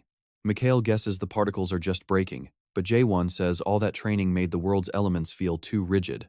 Still lost, Mikhail listens as Jaehwan explains that hard work is great, but after all this effort, shouldn't he have realized something? If he still fails, maybe he is not the issue. Maybe the entire world is the problem. This concept completely shocks the old blacksmith, hearing a young kid blame reality itself. He remembers a nightmare telling him he kept failing because the system was built for monsters, not humans. When he asked for a human method, the monster laughed, saying it had no reason to care. It told him to blame his own weak human blood. He was destined to be a low-level apprentice forever, but Mikhail refused to quit, believing sheer hard work could close the gap. In the present, he asks our hero what he is supposed to do. Fight the world? He always believed effort brought results, so why should he change that mindset now? Jaehwan pushes back, asking how that is fair when the world tricks you into believing you have limits. He insists that even an old man can still put up a fight. He tells him to look closer, stop relying on the game system, and see reality with his own eyes. Mikhail taps into the awakening power Jaehwan passed to him. Deep inside the horn, he spots that creepy black eye again. He wonders if this is the grim reality Jaehwan has to deal with every day, a world with no cheat skills and no false hope. Living like that seems impossible, unless you are totally unhinged. Wondering if our hero is just insane, he finally strikes the horn using the exact same awakening power. This time, he successfully completes the process. He asks if our hero is leaving already, and Jaehwan nods. Now that the weapon is finished, it is time to move on. He jokes that the sword turned out well, otherwise the boss probably would have eaten him. Mikhail asks if he has a name for the blade, and Jaehwan briefly considers calling it pig before admitting he is undecided. So Mikkel asks if he can name it instead. He suggests a cool-sounding title, meaning a solitary being, hoping it sounds stylish enough for their epic masterpiece. Jaehwan asks if the name basically means lone wolf, a beast that protects its pack, despite being feared. Maycall Garnad agrees, saying there couldn't be a better fit for this blade. He wishes Jaehwan a safe journey, but stops him before he can actually leave. Maycall Garnad asks a strange question: what does he look like in the world Jaehwan sees? After a brief pause, Jaehwan simply answers that he looks human. Hearing this, Maycall Garnad realizes that in the solitary world Jaehwan perceives, he never once looks back. He wonders if anyone else could ever comprehend such a lonely existence. Sometime later, Jaehwan asks Mino why she keeps following him around. Playing innocent, she asks if he suspects her of hiding something. He asks if she is plotting something again, making her wonder how he knew. Either way, he still has not encountered a nightmare, so he ponders his next move. Nico taught him how to locate them, and once he does, he will ask about the Mirage Tree and the path to the abyss. Mino asks why he wants that, making him question her curiosity. He explains that even if he reaches the abyss, he has no intention of returning. Those who return are called strongmen of the abyss, but he won't be one. Hearing where he is truly headed leaves Mino completely stunned. She snaps, demanding to know who he thinks he is to do something so reckless. What gives him the right? She yells that he does not care how others see him, just doing whatever he wants without a single thought for anyone else. What angers her the most is his apparent belief that the people here are not even human. She fiercely reminds him that she and everyone else are human, too. She might not be as strong or resilient as him, but she is still a person. She is on the verge of tears, yet he only stares back with that same pitying expression. He recalls how she once declared she would rather die in the present than return to the past. Remembering Miko Garnett, Jaehwan slowly begins to understand the weight behind Mino's words. Just then, he senses a telepathic voice ordering Mino to stop dwelling on useless thoughts. If she breaks her promise, they will end the old woman's life. He has to lure him in with her words. Jaehwan immediately senses the trap. They have a hostage, and he is the target. He spots the men hiding in the alleyway across the street. For a split second, he considers saving the hostage, but quickly dismisses it. Saving people changes absolutely nothing. Reality remains unchanged, leaving him surrounded by walking corpses. This rotten world is merely governed by cold stats and data, filled with people who sold their souls for higher numbers. He decides he should shake her off and seek out the nightmare. But her voice snaps him out of his thoughts. Mino declares that she cannot see him as human, so they must part ways here. How could she keep traveling with someone pursuing such a hollow goal? He understands nothing. As she bids him a final farewell, Jaehwan wonders why she suddenly looks so human to him again. Meanwhile, an alleyway thug grumbles that the witch has slipped away. He orders his ally to send the messenger hawk, frustrated that they brought the nightmares here for absolutely nothing. Wait, a nightmare is nearby? If one of those things is with them, he needs to change his outfit first. Elsewhere, Mino wonders how things fell apart so quickly. She opens the tavern door and apologizes to her aunt for arriving too late, but the thug holding her aunt hostage says she knew this would happen. He mocks Mino as a rookie, while her aunt laments that she should have stopped her sooner. Believing this is the end, the older woman sighs, but a thug barks at her to shut up as he advances.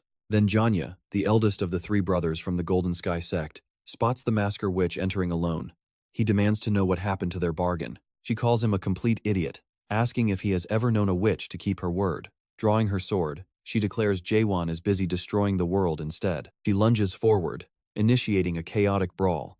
Janya laughs, claiming she has lost her mind, and orders his men to charge, using their shadow secret arts. He notes she is famous for summoning beasts to fight beside her. He challenges her to summon them inside, unleashing a swarm of shadows. Mino is forced to dodge frantically, though she manages to easily slice them apart with her flying daggers. The moment she lands, Janya grips his blade and unleashes a powerful X-shaped strike.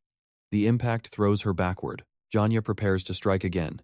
He mocks her title, declaring that she is the one getting massacred now, though Mino knows things would be different outside. He boasts that they have erected a soundproof barrier so no one outside can hear her. Resistance is futile, so she should just bring Jaehwan to them. Mino only warns him that shadows will always follow his path. He tells her to stop bluffing because the Shadow Branch has absolutely no presence inside Gorgon Castle. They seize her aunt, threatening to tear her throat open. Mino warns that the Shadow Warriors will wipe them out for this. Bracing herself, she unleashes her ultimate technique, the 7 secret Quran skills.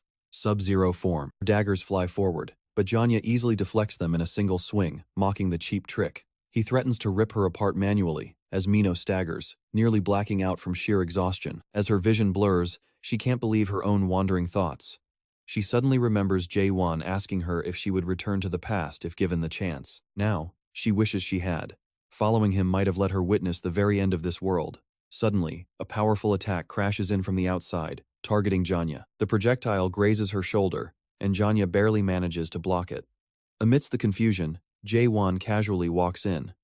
Mino groans, saying she hates dramatic timing, and asks what he wants. She asks if he abandoned his world-destroying plans just to rescue her. Instead, Jaehwan merely hands back a package, grumbling that the clothes do not fit. Stunned, she asks if he came all this way over a size issue. A thug recognizes Jaehwan as the holder of the spectral crystal, saving them the hunt.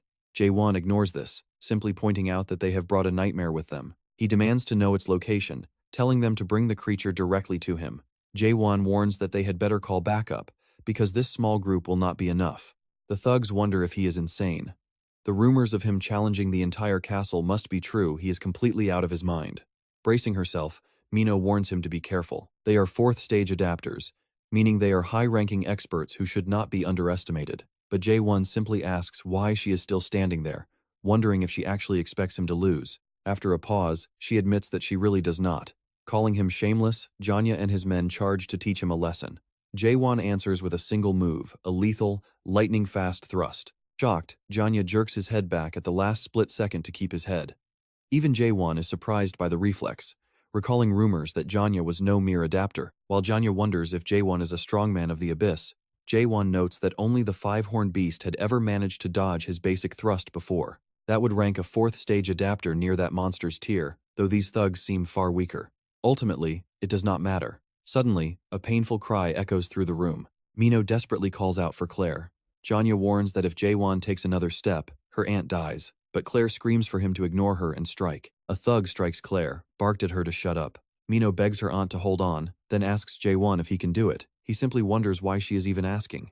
Jaehwan came here to hunt a nightmare, ready to sweep the floor with everyone, hostages and enemies alike. But the girl begs him to stop, sobbing that Claire is still completely human. Those words trigger memories of happy smiles and deep grief, shifting something inside his soul. Through his true sight, everyone looks like walking corpses. Yet Claire, flat on the floor, yells at him to quit hesitating and just attack. They are already dead, but her constant shouting to strike makes her look alive again. And honestly, that only makes him way angrier. So he lets loose, blasting a massive hole right through the center of the building. Outside, bystanders totally freak out, but Carlton Xavier seems to know exactly what just went down. He orders his squad to move in immediately. Inside, an underboss panics because their soundproof barrier just shattered, and Janya knows they are completely screwed. Right on cue, Carlton Xavier rolls up and commands them to surround the place. Spotting Johnny Yen inside, Carlton asks what is happening. Jaehwan just smirks, telling him he arrived at the perfect moment since these guys completely broke the laws Carlton loves so much. Jaehwan admits he does not know the details, but they definitely violated Gorgon Law, Article 276, Paragraph 4. Plus, they were planning to use this spot to literally destroy the world. Some random clown in the back tries to blame Jaehwan instead. Carlton Xavier completely ignores them, declaring that under Paragraph 6 of the same law, they are under emergency arrest for illegal trespassing and kidnapping a citizen. A thug spots Carlton making a hand sign, and Johnny screams for everyone to retreat. Carlton just asks if they seriously think they can run from him. He activates Silver Prison, shooting heavy chains to lock everyone down. Then he pulls out his giant axe while Johnny laughs in his face, standard villain behavior. Johnny charges, and they clash head-on in a brutal contest of strength. Carlton stands like a brick wall while Johnny starts shaking under the crushing weight of the chains. Before long, Johnny's sword begins to crack. Johnny leaps back to strike again, but Carlton triggers his Silver Prison once more. He repeatedly slams the heavy chains down, dragging Johnny to the dirt. Now he is totally beaten, pinned to the floor with Carlton's axe resting right against his throat. Seeing no way out, Johnny finally gives up. Carlton calls it the smart move and locks him down, but Johnny remarks he was not even sure Carlton was innocent until this very moment. Suddenly, Johnny whips out a smoke bomb, throwing it down to cover his escape. With Johnny gone, Carlton is left stunned that the guy actually resorted to using Black Cloud inside. A thug worries someone on their side breathed in the gas, but his buddy calls him an idiot. They were told to keep their masks on for a reason. He tells them to wait, hoping anyone who got a small whiff might survive. Another guy arrives, shocked they deployed Black Cloud without the sect leader's go-ahead. He wonders if this massacre witch is actually that valuable. Meet Ryu So-lang, a demon elder from the Golden Sky sect. He reminds them they promised to hand her over once caught, mentioning he prefers his targets alive.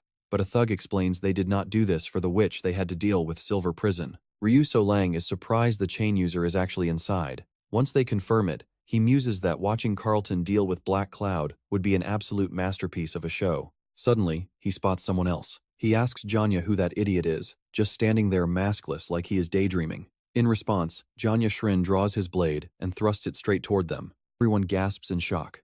Janya snaps that he wants to know the exact same thing. How is this guy totally fine after inhaling the deadly black cloud? He points out that a normal green Pieris could never survive this, let alone one without antenna. Meanwhile, with poor Mino in absolutely awful shape, Janya Shrin figures this newcomer must be part of her squad.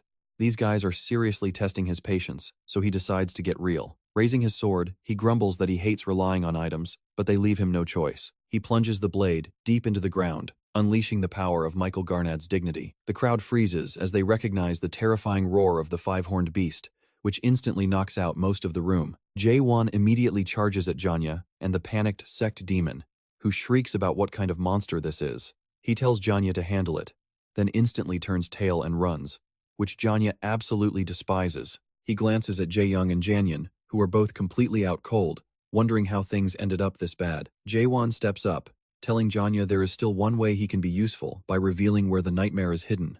Janya scoffs, asking why he would ever talk when betrayal means certain death anyway. He sneers that once the protagonist learns the truth, he will only wish he died sooner. Jaehwan catches that slip of the tongue. Knowing his fate is sealed, Janya suddenly grabs a glowing crystal and swallows it whole. Jaehwan immediately recognizes it as a spectral crystal. He recalls Mino mentioning everyone here seemed hooked on drugs, though she clarified it was a misunderstanding. They are not narcotics at all. They are actually used to keep spiritual corruption at bay, since nobody wants to turn into a ghoul. But after eating that crystal, it seems Janya is undergoing that exact transformation. Creepy black threads begin erupting from his body, wrapping tightly around him as the nearby crowd watches in absolute terror. Within seconds, he mutates into a massive, gorilla-like shadow beast with gross strands dripping from its jaws. Jaehwan identifies it as a ghoul just as it begins brutally thrashing everyone nearby. Driven by pure bloodlust, the beast tries to slaughter everything in sight. In this form, Janya finally sees the world through the same twisted lens, realizing this ugly horror is its true face. Looking at the very same mystical tree that Jaehwan sees, the ghoul wonders what dignity even means in such a broken world. He actually laughs to himself, wondering why he was ever afraid when this level of chaotic freedom exists. Suddenly, two piercing eyes lock onto him, and instant panic sets in. He searches frantically for Jaehwan, wondering if he has entered this mental realm too. The monster lashes out with its vines, but they cannot touch Jaehwan, making him realize the protagonist has always been on this level. He cannot wrap his head around how a normal human can survive in such a terrifying realm. He desperately asks what is wrong with him, but even with suspicion active, the ghoul cannot read the protagonist's true nature. Ignoring the monster's confusion, Jaehwan simply raises his sword, deciding none of this matters.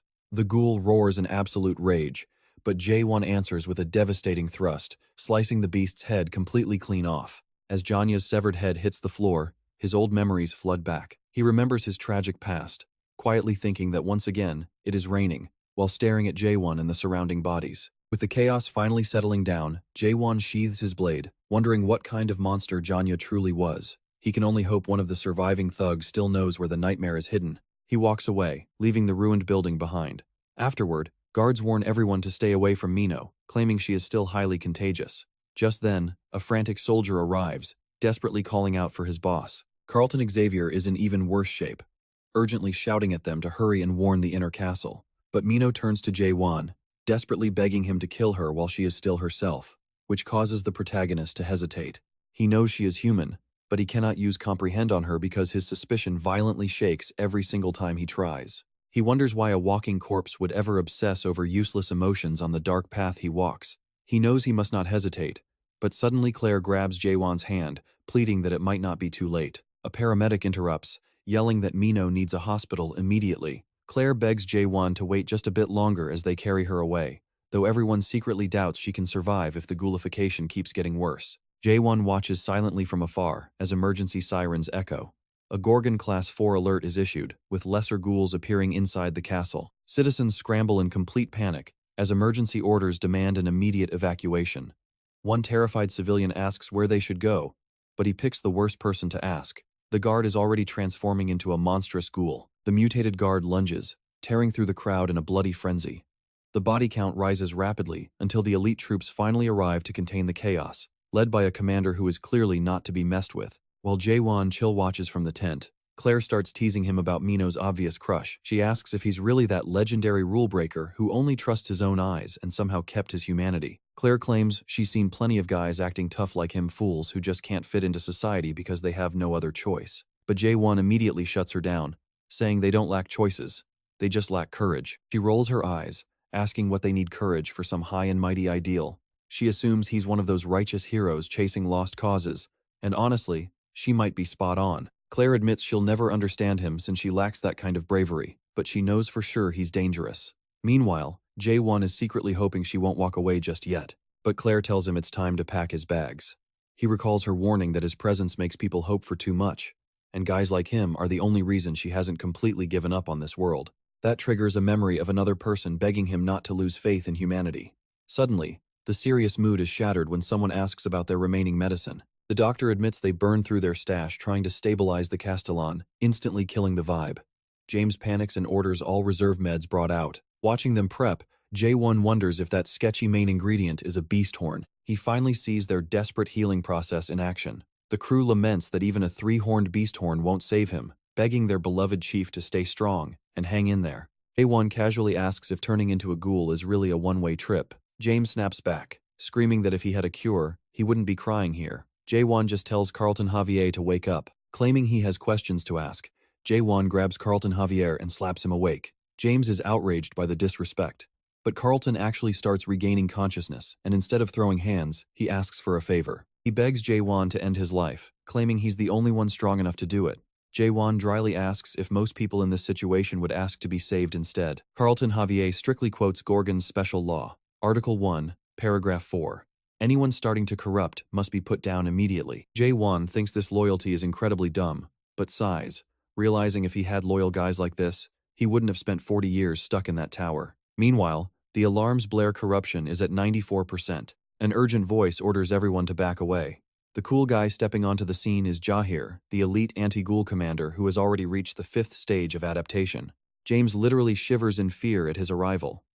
Jaehwan coldly announces that under Article 1, Paragraph 4, he has to execute Carlton Javier and the other infected girl on the spot. Out of nowhere, Jaehwan blocks the sword with his bare hand, telling Jaehwan he cannot kill this man yet. He still has questions for him. Jaehwan is completely losing his mind over his blade being caught barehanded, warning this random stranger that a 5th stage fighter turning into a ghoul would trigger an absolute disaster for everyone. They're just trying to prevent a tragedy, but Jaehwan isn't convinced Carlton Javier actually has to turn. Our hero claims he has something to halt the process, pulling out Gonarch's horn. While they hope it might work, Jaehwan just crushes the priceless artifact with his bare hand, leaving everyone horrified by his brute force flexing. They quickly pour the crushed horn mixture down Carlton Javier's throat and feed some to Mino as well. Luckily, Carlton Javier's corruption stops rising, but Mino's body is too weak, and her ghoulification level rapidly spikes to 95. Realizing they can't halt it, they scream for someone to call Dr. Jang Hee-ho. Claire mentions that the old doctor can perform the legendary ghoul cut.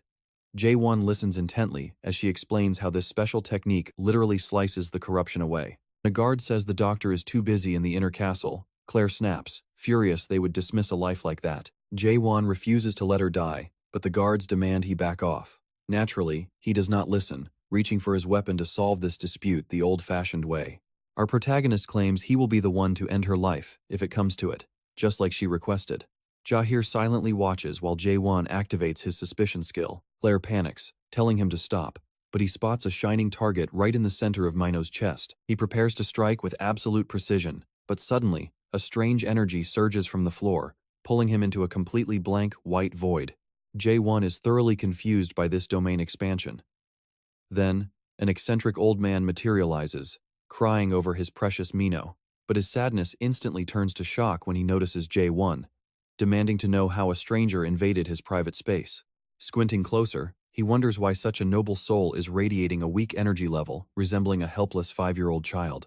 Jaehwan notices his suspicion skill is totally useless here, wondering if this old geezer is actually the source of the corruption. But before he can execute him, The old man easily blocks his charge and deflects his strike. Shocked that his sword was stopped, Jaehwan watches as the old doctor attacks. Suddenly, his blade shatters into pieces. Back in the real world, Jaehir watches in absolute shock. The old man steps closer inside the mental space, demanding to know who this insolent brat is. Jaehwan looks down at his hand and stares at his broken blade. The old man cries over his ruined four-horned beast sword. Jaehwan just wonders if the cheap blade broke on its own.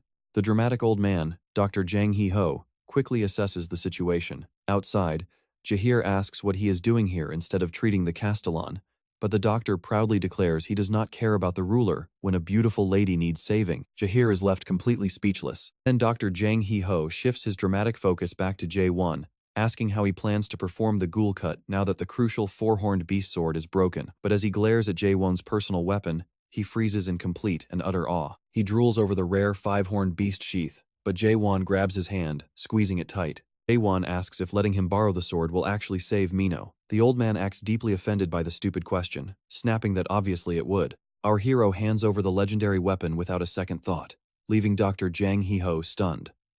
Normal fighters would never hand over their prime gear, unless they were extremely confident in their own raw power. Taking off his surprise, the old man notices the sword radiates a strange, chaotic energy that perfectly matches its owner, while everyone holds their breath. The old doctor prepares for the ultimate strike, channeling energy from his feet all the way to the tip of the blade, declaring it's time to show them how a real master does it. Suddenly, everything turns blindingly white, making Jaehwan wonder if he's trapped in a massive illusion.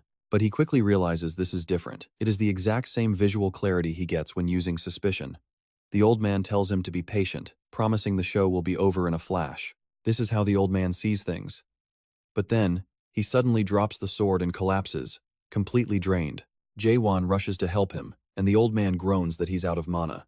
He mutters that if he hadn't wasted energy on that cursed Castellan, things wouldn't be this embarrassing. Suddenly, their mental space falls apart. As a glowing portrait of Mino appears, the old doctor desperately begs for it to stay. Ashamed of his pathetic failure, the old man apologizes. But Jaehwan simply grabs the sword, ignoring the doctor's claims that it is completely pointless.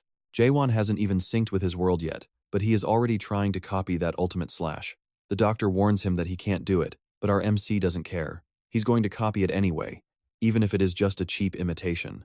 The doctor panics, warning that this move isn't for amateurs.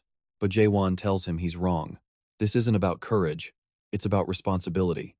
Remembering Claire's words about guys like him driving her crazy, he just tells everyone to shut up. For the first time, he is holding a blade just to protect someone.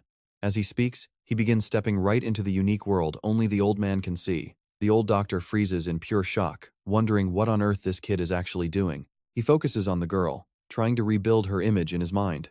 As he paints her back to life on his canvas, he remembers how playful and stubborn she used to be. Sure, she was a deadly assassin, but she was fragile too, loyal to a fault. Yet, something feels incomplete until it finally hits him. He adds a tiny birthmark right under her eye, the mark of someone who actually trusted people, completing her portrait. He thanks the old man for the timely reminder about her birthmark. And just like that, her painted image comes alive, smiling warmly back at him. Suddenly, her corruption level plummets and the transformation completely halts. Javier can't believe his eyes. Claire rushes over, asking if she's okay, while Billy just looks confused, wondering why her friend is crying. The doctor walks up to Jaehwan and tells him he looks slightly less stupid now, even if his spiritual energy barely doubled. Then, his eyes narrow as he asks who this kid really is. He brings up that legendary gall thrust, demanding to know where Jaehwan could have possibly learned a move like that. Javier turns to the old doctor, asking if this kid really used their signature gall slash. As much as the old man hates to admit it, he says yes. He explains that the gall slash isn't a system skill. That is exactly why no adapted person has ever been able to learn it. The doctor reveals that just like himself, Jaehwan is an awakened one. These are normal human beings, who completely broke free from the system's rules. This tiny group of rebels gained insane power simply by rejecting the system.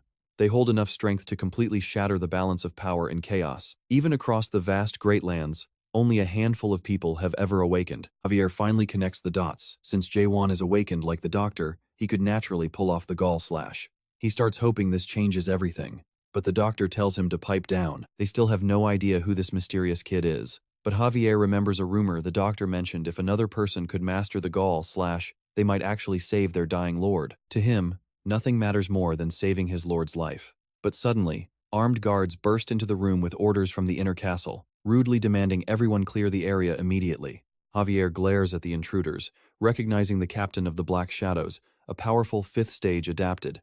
He instantly demands to know why these bastards are even here. The Black Shadow squad shouldn't be here, since Javier's team already wiped out all the monsters. Yet instead of fighting, the elite guards drop to their knees before Jaehwan, respectfully greeting the grand envoy of the Green Pirates. Yep, they still think the guy who wiped out that clan is their special envoy.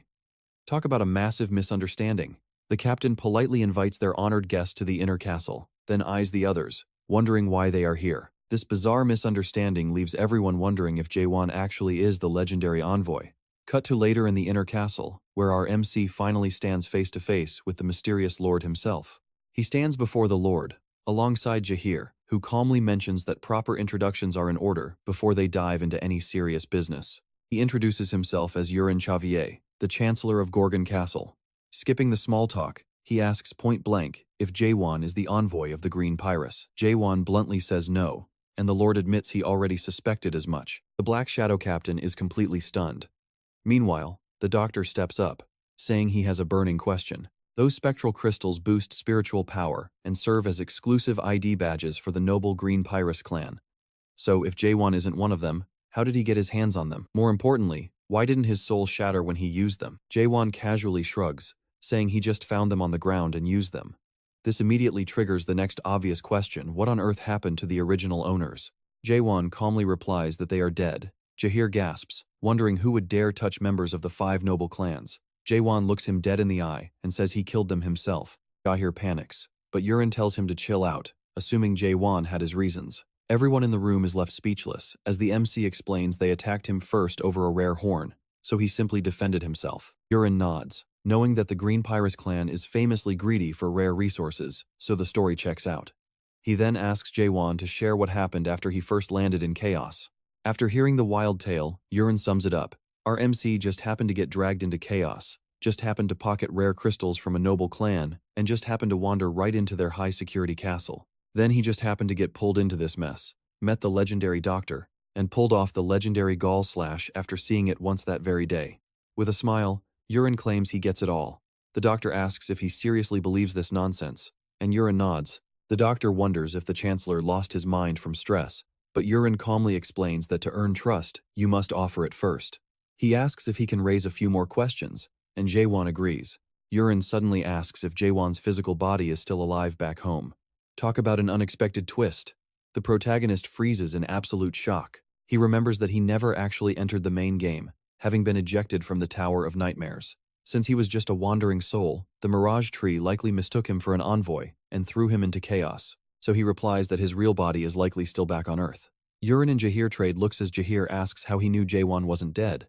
Urin points out that Jaehwan described his arrival as just happening to get caught up in things. He explains that nobody in Chaos would describe their own death like that. Then, he asks if Jaehwan is hiding his identity because some powerful group is hunting him. Jaehwan refuses to confirm or deny. Urin accepts that non-answer as a silent yes, then offers a sincere apology. He admits his men have been secretly spying on him for the past 4 days. Jaehwan dryly replies that he already noticed the creepy guy lurking on his roof. Amused that Jaehwan knew all along, Urin admits the MC is far more powerful than expected, making surveillance almost impossible. Still, they manage to gather some highly intriguing intelligence, compiling a detailed report on his chaotic antics. His danger rating is SS, his power level is immeasurable, and he caused 300 million raroni in property damage. Urin asks if he knows what people like that are called. The doctor instantly blurts out that he is a complete psychopath. Jaehir admits he can't tell if this kid is a hero or a villain, while the old man keeps shouting insults. Urin simply notes some will call him a hero, and others a madman. People will give him endless labels, but Urin calls guys like him protagonists. He adds that all true protagonists share one common trait, and it is definitely not fame. Since Jaehwan is completely unknown, a powerful faction must be actively suppressing his information. They clearly aren't friendly. After all, if they were on his side, getting a basic ID wouldn't be such a massive headache. Urin concludes that Jaehwan is a main character who fled into the depths of chaos just to escape a massive, terrifying faction. Hearing this, Jaehwan thinks about his pursuers. He admits he isn't entirely sure, but his enemy might be the Black Monarch, one of the 12 rulers of the Great Lands. He can't help but wonder just how strong those monarchs actually are. Yurin promises not to pry into his past. They will completely waive the massive repair bill, and Gorgon Castle will officially grant him their full protection. Jaehwan wonders if Gorgon Fortress can truly survive against the 12 monarchs of the Great Lands. When Yurin asks if one of those legendary entities is hunting him, he admits it is highly likely, but she has one bit of hope to offer. The monarchs are strictly forbidden from interfering directly within chaos. Hearing this, Jaehwan asks what she wants in return. Yurin looks him in the eye with a single desperate plea: "Please save the castle, Lord." 2 hours later, they map out the situation. Both the northern checkpoint chief and the injured woman are slowly recovering in the infirmary. A guard questions why they are leading Jaehwan to the dusty training grounds rather than the formal guest hall, but Dr. Chung-Hoo insists they must settle a vital debate whether Jaehwan's thrust or his own slash is superior. Then, Chung-Hoo mutters that Jaehwan must have conquered the Tower of the Master. That instantly grabs the young warrior's attention. Jaehwan demands to know what the old man is hiding, and Chung-Hoo cryptically claims he knows more than enough. They step onto the training field, where Chung-Hoo makes a bet. If Jaehwan can actually defeat him, he will answer every single question. Though the old doctor is absolutely certain it will never happen. Yet, within minutes, Jaehwan flat out slams the old man face first into the dirt.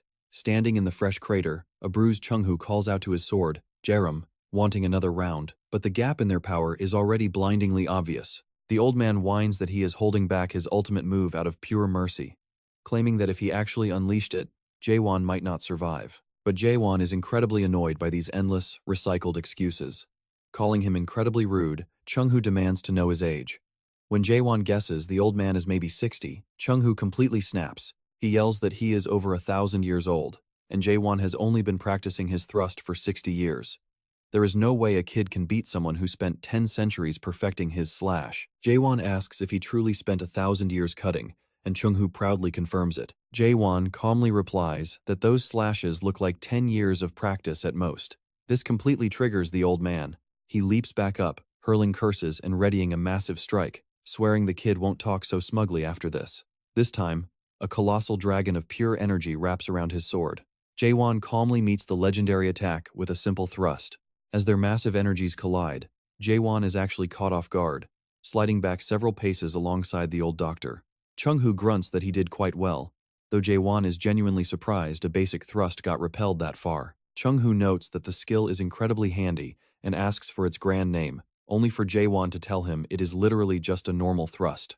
Chung-Hoo stares at him like he is completely insane, because calling it normal implies there is an even stronger version out there. Jaehwan smiles and says there is, leveling his weapon like a spear right at the old doctor to prove it. The old doctor shivers, asking what that terrifying force is. In Jaehwan's cold eyes, he briefly glimpses the dreadful image of the One King of Chaos. Just as Jaehwan prepares a lethal strike, Chung-Hoo can only wonder how he ever forgot the true taste of absolute terror. The aura of this kid mirrors the One King of Chaos so closely, making him wonder if any mortal blade could ever hope to cut through such power. He knows Jaehwan is not yet at the level of the One King, but a strike of this magnitude would easily obliterate Gorgon Fortress and everything around it. As Jaehwan prepares to release the devastating blow, the old doctor instantly panics and screams for him to wait, utterly admitting defeat. Meanwhile, deep within the Great Land's 5th region, the Land of Metal, a powerful figure demands a repeat. What exactly did that arrogant Black Monarch do now? The scouts report that their investigation places the Black Monarch in direct contact with chaos. The Metal Monarch, Hyo-Yu, narrows his eyes, wondering why he would ever look toward chaos. After all, every single monarch of the Great Lands is bound by an ancient pact that strictly forbids them from meddling in chaos. His subordinate admits it is highly complicated and points him to a screen displaying Jaehwan's recent, chaotic exploits. The aide explains that this footage is currently circulating under the title of the solo completion of the 99th floor. Hyo-Yu scoffs, asking what a potentially fake video has to do with their plans. The subordinate clarifies that the monstrous warrior in the video is the exact target the Black Monarch of the 9th region desperately wanted to recruit. When Hyo-Yu demands his current location, the aide reveals a shocking twist. After flatly refusing to complete the tutorial, this lunatic literally shattered the tower ceiling to escape straight into chaos. Hyo-Yu is stunned, asking how that is possible when the cultivator was guarding the 101st floor. The aide delivers the final blow. Jaehwan killed the cultivator. This immediately sparks Hyo-Yu's intense interest. He asks if this is some absurd joke, but his subordinate insists he was equally shocked. Yet, the Black Monarch seems completely convinced. This makes Hyo-Yu wonder if those devious bastards from the 9th region have established a permanent, secret connection to chaos.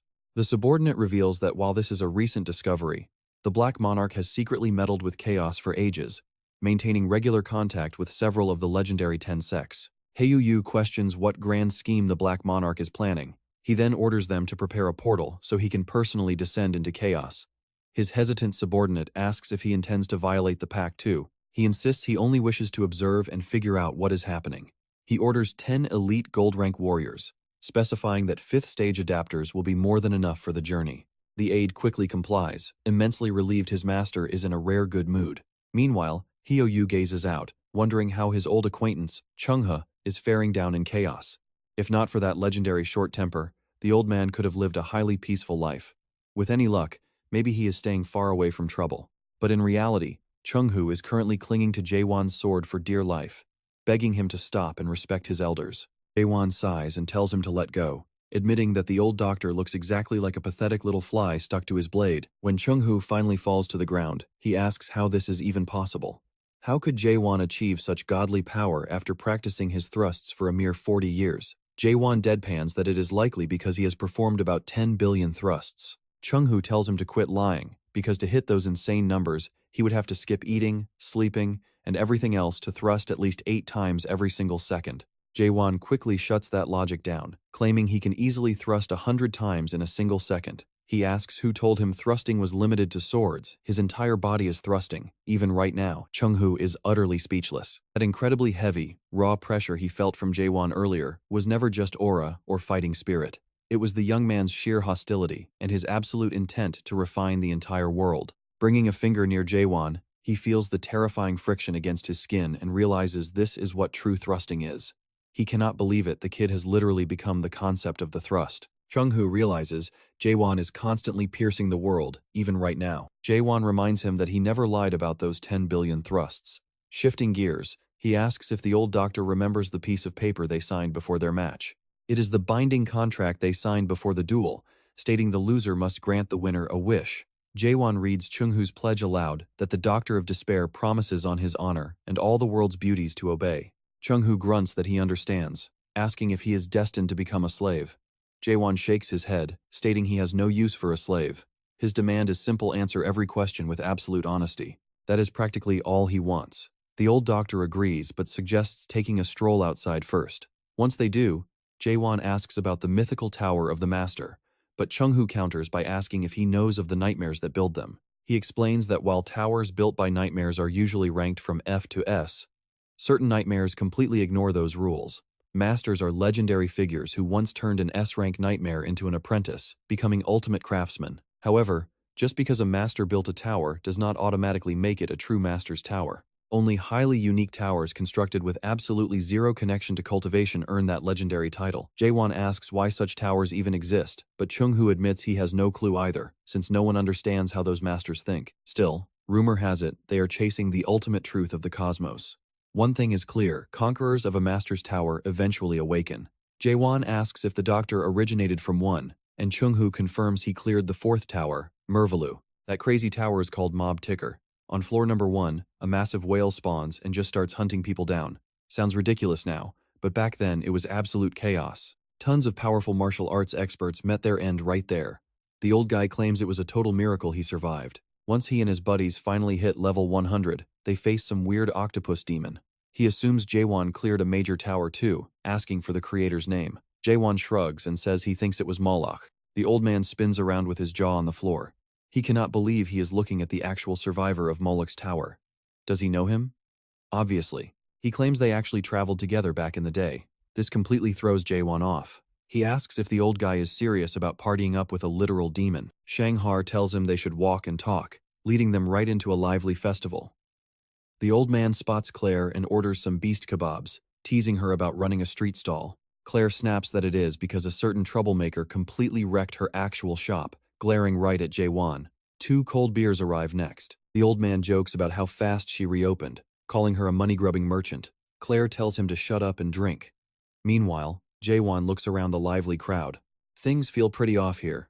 Shanghar points out the weirdest part: these people do not look truly alive, yet they are eating in a world with zero hunger. He explains that this chaotic world was once a blessed sanctuary. It was supposed to be a peaceful resting place for souls exhausted from endless wars. Free from the mortal coil, warriors dropped their weapons, and bards sang for peace. But wait a sudden, tavern brawl breaks out nearby, and completely ruins the peaceful storytime vibe. Shanghar asks Jaehwan what he makes of the fight. Jaehwan shrugs and says they just look like loud drunks, but then he notices his own beer tastes exactly like water. They are not drunk. They are just pretending. Nobody ages here. Nobody starves. Yet humans still find a way to mess it up. These souls desperately crave their old mortal lives where death was real. So they copy their old habits, eating to survive, drinking to forget, and pretending they still have actual beating hearts. Because of that, a desperate group of souls banded together to reclaim their real mortality, forming an expedition squad to chase an absolutely impossible dream. That group was the legendary Abyss Expedition Squad. The old man gets super passionate, but Jaehwan kills the mood by asking why they went there. Simple, they wanted the resurrection fruit. Seeing Jaehwan's confused face, Shanghar explains it is a mythical fruit from the Mirage Tree. Jaehwan asks if resurrection actually means a dead person comes back to life for real. Absolutely. Eating that fruit is the only way to get your real life back. The entire expedition was formed just to track down that one miracle item. Shanghar woke up his powers back when he was a fearless youth of just 150. Jaehwan asks if Moloch was on this trip too, and the old man nods. In fact, Moloch was their undisputed leader, a truly terrifying force. Shanghar still remembers the fateful day the demon found him bleeding out on a battlefield. Moloch called him a fascinating specimen. He said it was incredibly rare to find an incomplete awakened warrior who kept his human emotions, telling him he was walking a bizarre path. The demon warned him it would be a rough journey, but Shanghar just told him to get lost, immediately attacking him when Moloch brought up his painful past. He demanded to know why a nightmare was diving into the abyss instead of staying in some cozy workshop building towers. Moloch had no defense for his kind. No apology could ever erase what the nightmares did. Moloch admitted he carried that heavy guilt as a lifetime karma, deeply regretful of the suffering his creations caused. He was a creator who deeply regretted his own tower. It might sound hard to believe, but his entire journey to the Mirage Tree was driven by his hatred for that creation. His ultimate goal was to destroy the entire tower system. Jaehwan is completely stunned by this revelation, while the old man admits he just got dragged along. Shanghar only survived the outer edges of the abyss, but Moloch actually scaled the Mirage Tree, causing the legendary fruits to rain down. The excited survivors loaded their pockets with life-saving fruit and headed back. But wait, Jaehwan spots the obvious plot hole if they got the fruit. Why is this old guy still here? Claire steps in to correct him. She reveals the expedition failed miserably. When Jaehwan asks how she could possibly know that, Claire snaps back that she was right there with them. Shanghar sighs in agreement. Waiting right at the exit of the abyss was a gang of powerful cowards, the greedy lords and monarchs who were too terrified to enter themselves. The castle lords stood zero chance against them. The power gap was absolutely massive. With their souls on a completely superior tier, they easily snatched the fruits. Now, those elite cowards used them to resurrect infinitely, keeping this corrupt cycle going for 900 years. They even built a fancy resurrection palace for themselves. Whenever a noble monarch dies, they are brought back to life instantly. Talk about an unfair cheat code. Society decided who gets a real life and who gets left behind. Jaehwan finally understands why everyone here looks so hollow. They know they will never taste that fruit. He asks what happened to Moloch, but the old man has already passed out cold. Claire sighs, saying that after pretending to be drunk for 1,000 years, his body somehow made it real. Either way, nobody saw that nightmare after the expedition. He simply vanished, leaving behind a confusing final riddle, claiming he failed, but also somehow succeeded. Suddenly, James approaches to thank Jaehwan for saving his boss earlier. Jaehwan has absolutely no clue what he is talking about, making James ask if he forgot him already. He adjusts his cap and tells our protagonist to always use the North Gate when entering Gorgon from now on. James promises to let him pass without checking his ID, warning him to keep this absolute secret from the boss. He leaves feeling like a hero. Soon after, Jaehiro rushes over. He calls for the doctor, looking completely pale. The captain of extermination warns them there is huge trouble, and they immediately rush toward the castle. Drawing closer, Jaehwan senses a dark energy and instantly knows what is happening. It is a ghoul, but the crushing pressure is dozens of times stronger than the previous ones. It is right beneath them. Suddenly, he remembers Yeren. She promised to forgive his property damage and guard him if he saved the castle lord. Jaehwan realizes the lord is turning into a ghoul, which Jaehira grimly confirms. The transformation struck without warning. It usually only happens once a week, but this episode hit way too early. He begs Jaehwan not to misunderstand. Our castle lord was an absolute legend before this curse took hold. He was actually one of the elite few who braved the abyss with the doctor, leaving Jaehwan completely shocked. Jaehir suddenly remembers that our main character can actually perform the ghoul cut too. Since the old doctor is currently out of commission, Jaehir asks if Jaehwan can take his place, but Jaehwan immediately says flat out no, claiming he can barely copy the move and is nowhere near the old man's level. Maybe he could pull it off with some real training, but as they step closer, Jaehir notices Jaehwan trembling. He realizes things have gone completely south as absolute chaos erupts around them. The Castellan has already fully transformed into a monster, and when Jaehir looks ahead, he spots some very unwelcome guests. It is the chief of the defensive horn and the captain of the twisted horn, greeting them like old friends. One of them sends a sneaky telepathic message to Jaehir, asking if he was the one who used the ghoul cut. Jaehir tells them to get out of the way since they have zero time to waste, but the opponent refuses because of his strict orders. Jaehir instantly demands to know exactly who is pulling their strings. Jaehir quickly realizes they are using Defy the Heavens. When they play dumb, he fires back that their only true loyalty is to the golden sky. Right on cue, the guy with the massive axe makes his move.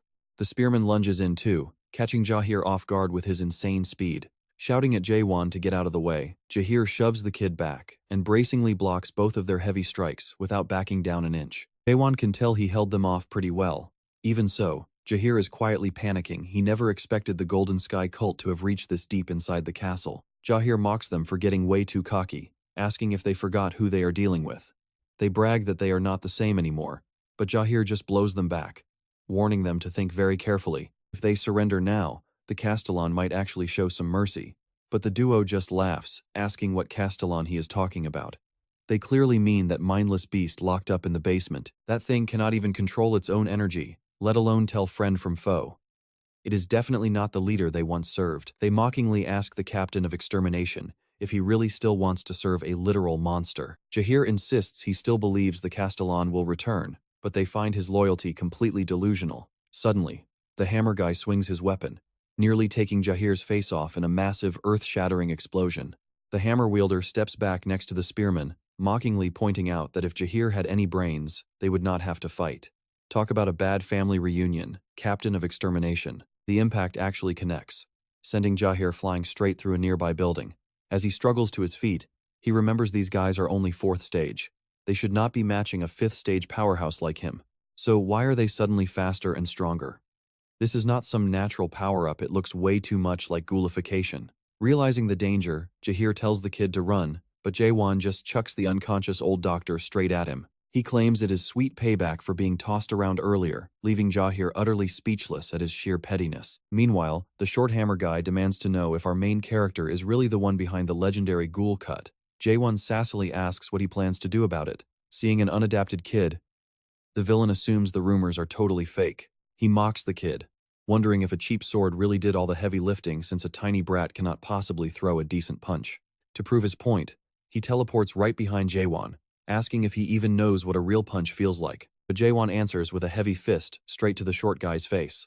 The skinny spearman screams in panic, but gets no room to breathe. Jaehwan feints with one hand and slams him with the other, mocking his defense for having way too many wide-open gaps. He tells him he is trying to defend himself with a weapon that literally looks like a broomstick. It is way too thin, leaving plenty of easy targets. So our main character takes full advantage, driving a heavy punch right into the man's chin. This forces him back, and even when he tries to counter, Jaehwan just calmly slips away. Mid-strike, the skinny man shifts his spear to catch the main character off guard, but Jaehwan effortlessly avoids it. As the spearman charges again, he feels an insanely strong energy and wonders what kind of power he is dealing with. Is it pure revenge? But as the spearman's mask shatters in half, our main character finally gets a clear look at his face. The skinny guy desperately asks if Jaehwan really thinks he can save the Castellan. But Jaehwan notices the hilarious truth: the guy is absolutely terrified. It is almost funny that someone with so little courage had the guts to betray everyone. Jaehwan bluntly states that saving people is not his thing, the old doctor handles that. Then, he casually stops the spear using only his feet, leaving both the spearman and Jaehir completely stunned.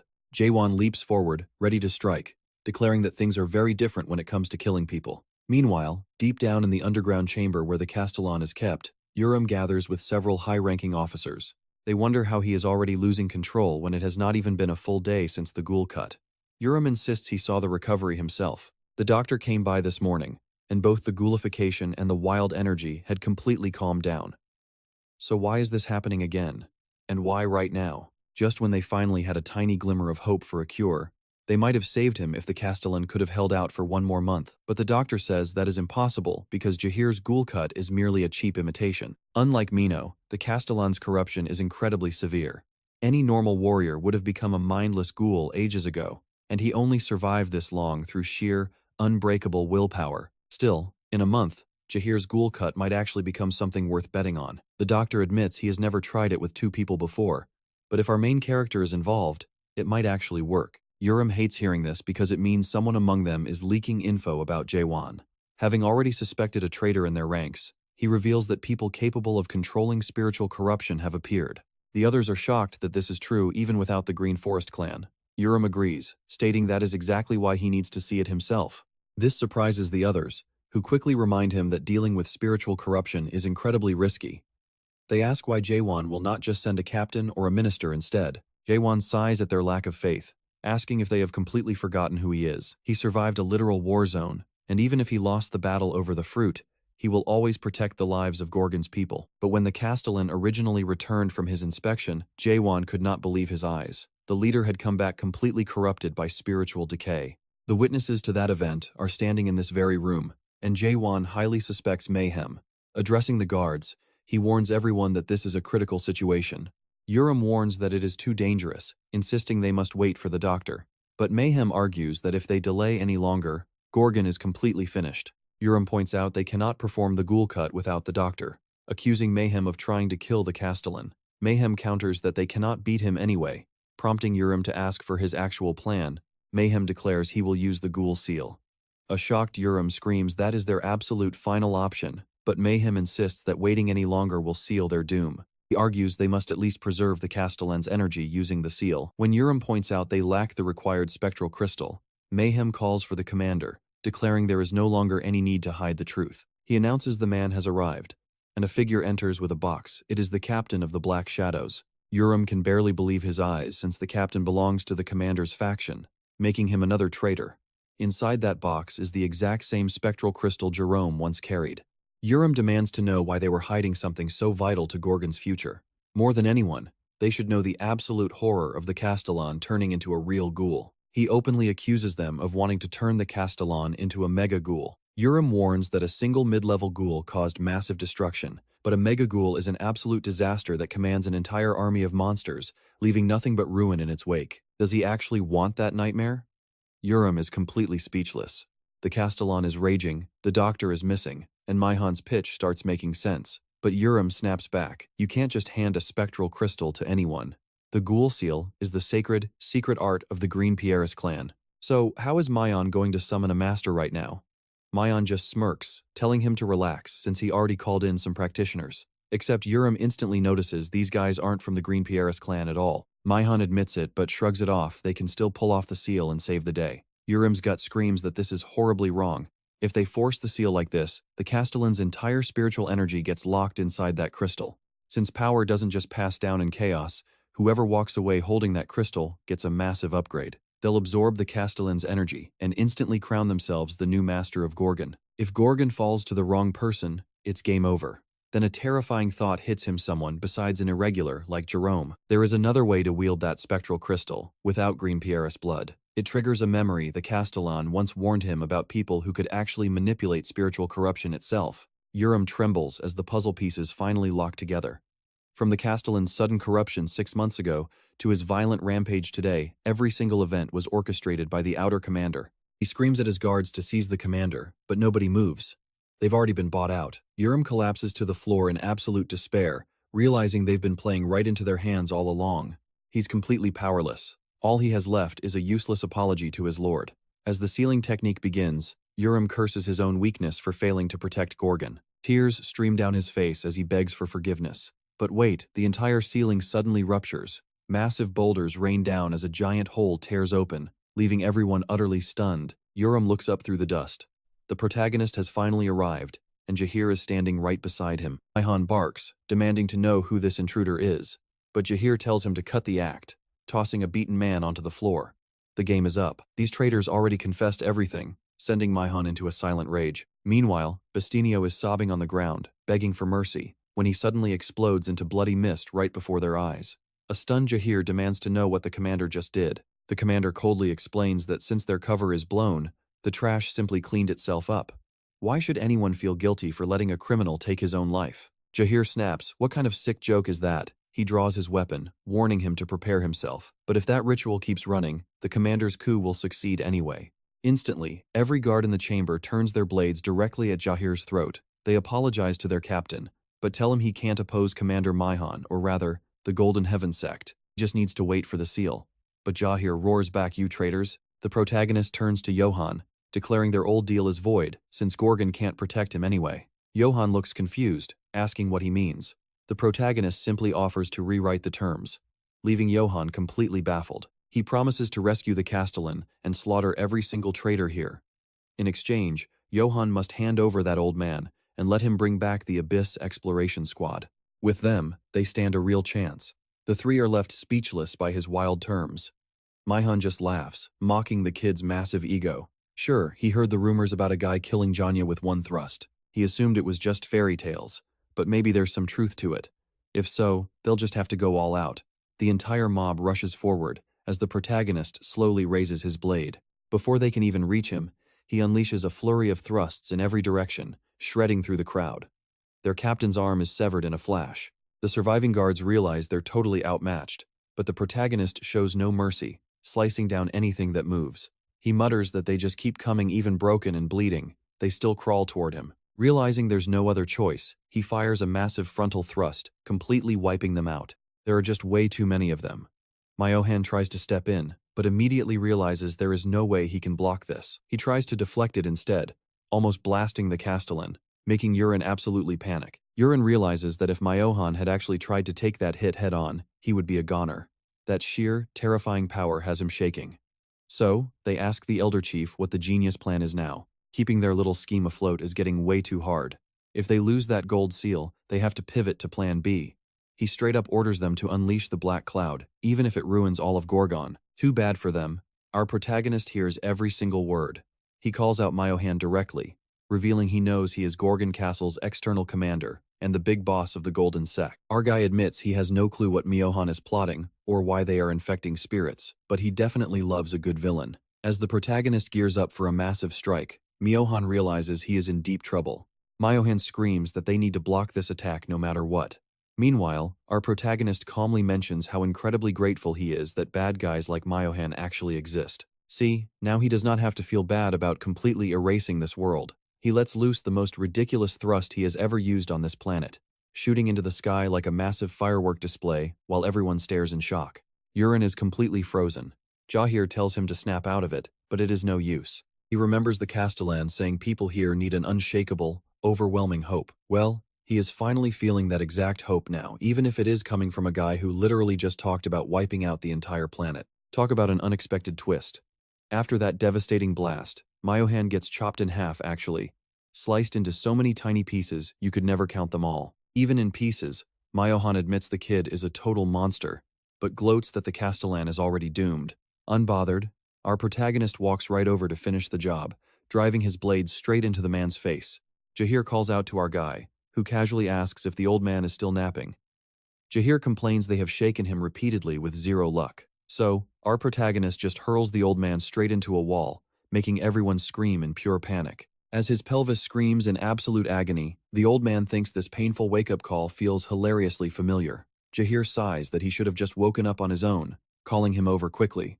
The Castellan has officially hit his limit as his body begins to twitch. His spiritual corruption rate has cleared 99.9%, meaning full ghoulification is seconds away. The system tries to calculate the boss's power level, but glitched out because it is literally off the charts. Its final diagnostic verdict, Mega Ghoul. Gorgon's emergency sirens go off, and everyone starts running for their lives. The guards order a complete evacuation, with zero exceptions, to keep things from getting worse, leaving James cursing about what the hell is happening inside. The old man warns the captain they need to evacuate immediately.